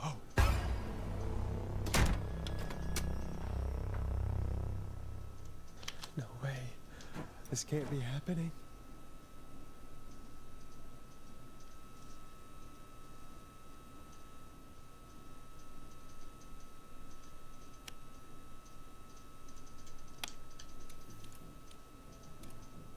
Where's Peggy, Don? Have some patience, Forrest. It's almost the end of the night. Almost the end of the show. But it's not over just yet. Got a little time still. So let's make the most of it. I'd rather not, if that's okay. Oh, Forrest. Huh? I thought we'd end tonight's Whistling Man special with a special guest. The one who started it all. Let me take that out of your mouth and... You crazy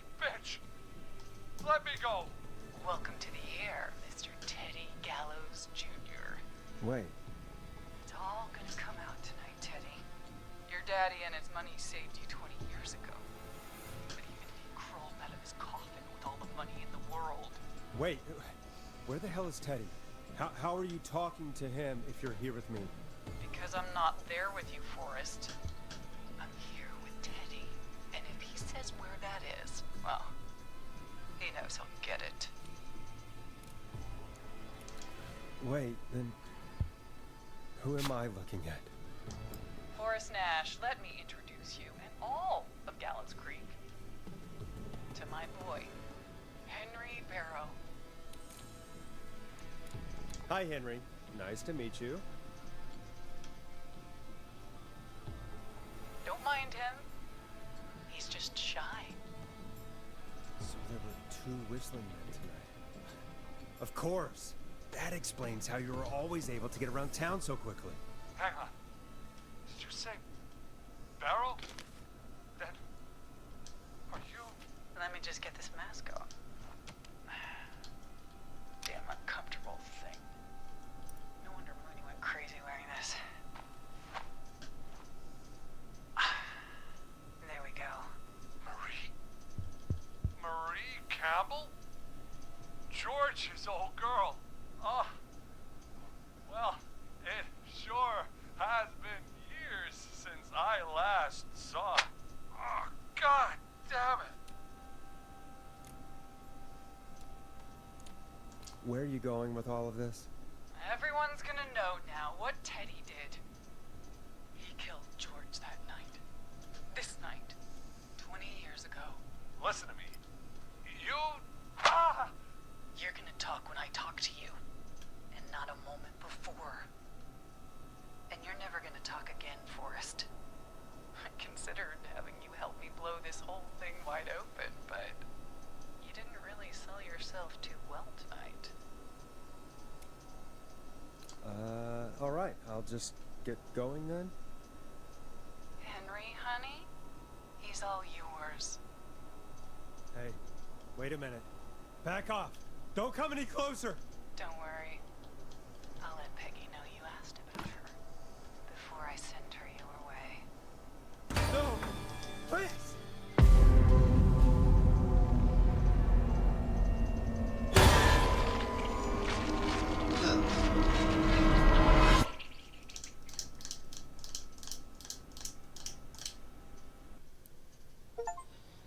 Well, everyone's dead.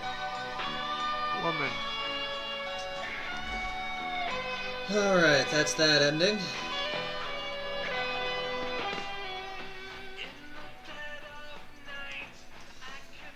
Ay, ay, ay. Boss. Moth.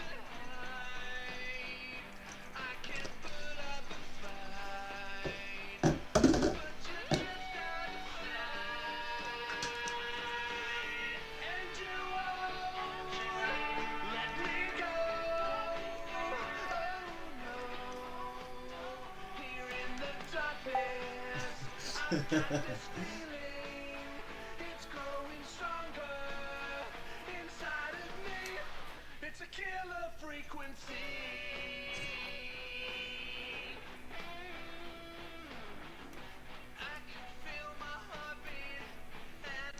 End this suffering.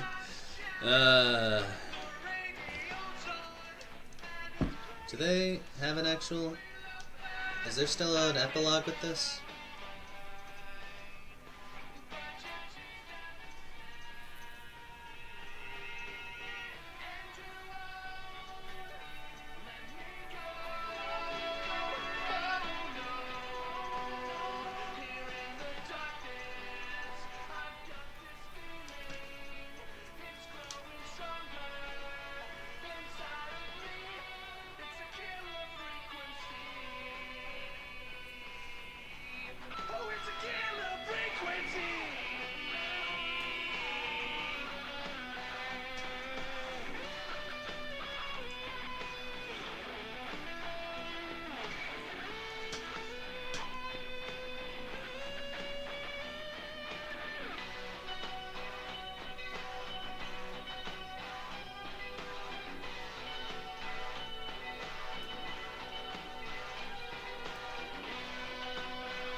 Okay, so now we just have the save everyone ending.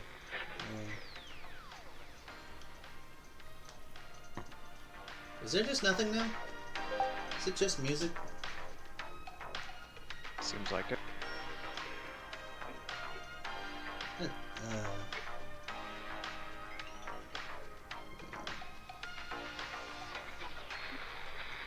Monkey. Huh? Alright. Seems like it's just, monkey. Open the door, skip the epilogue, and credit. Yeah, sure. Okay. Alright, so that was that ending. Let me just end the recording for this so it doesn't get too long.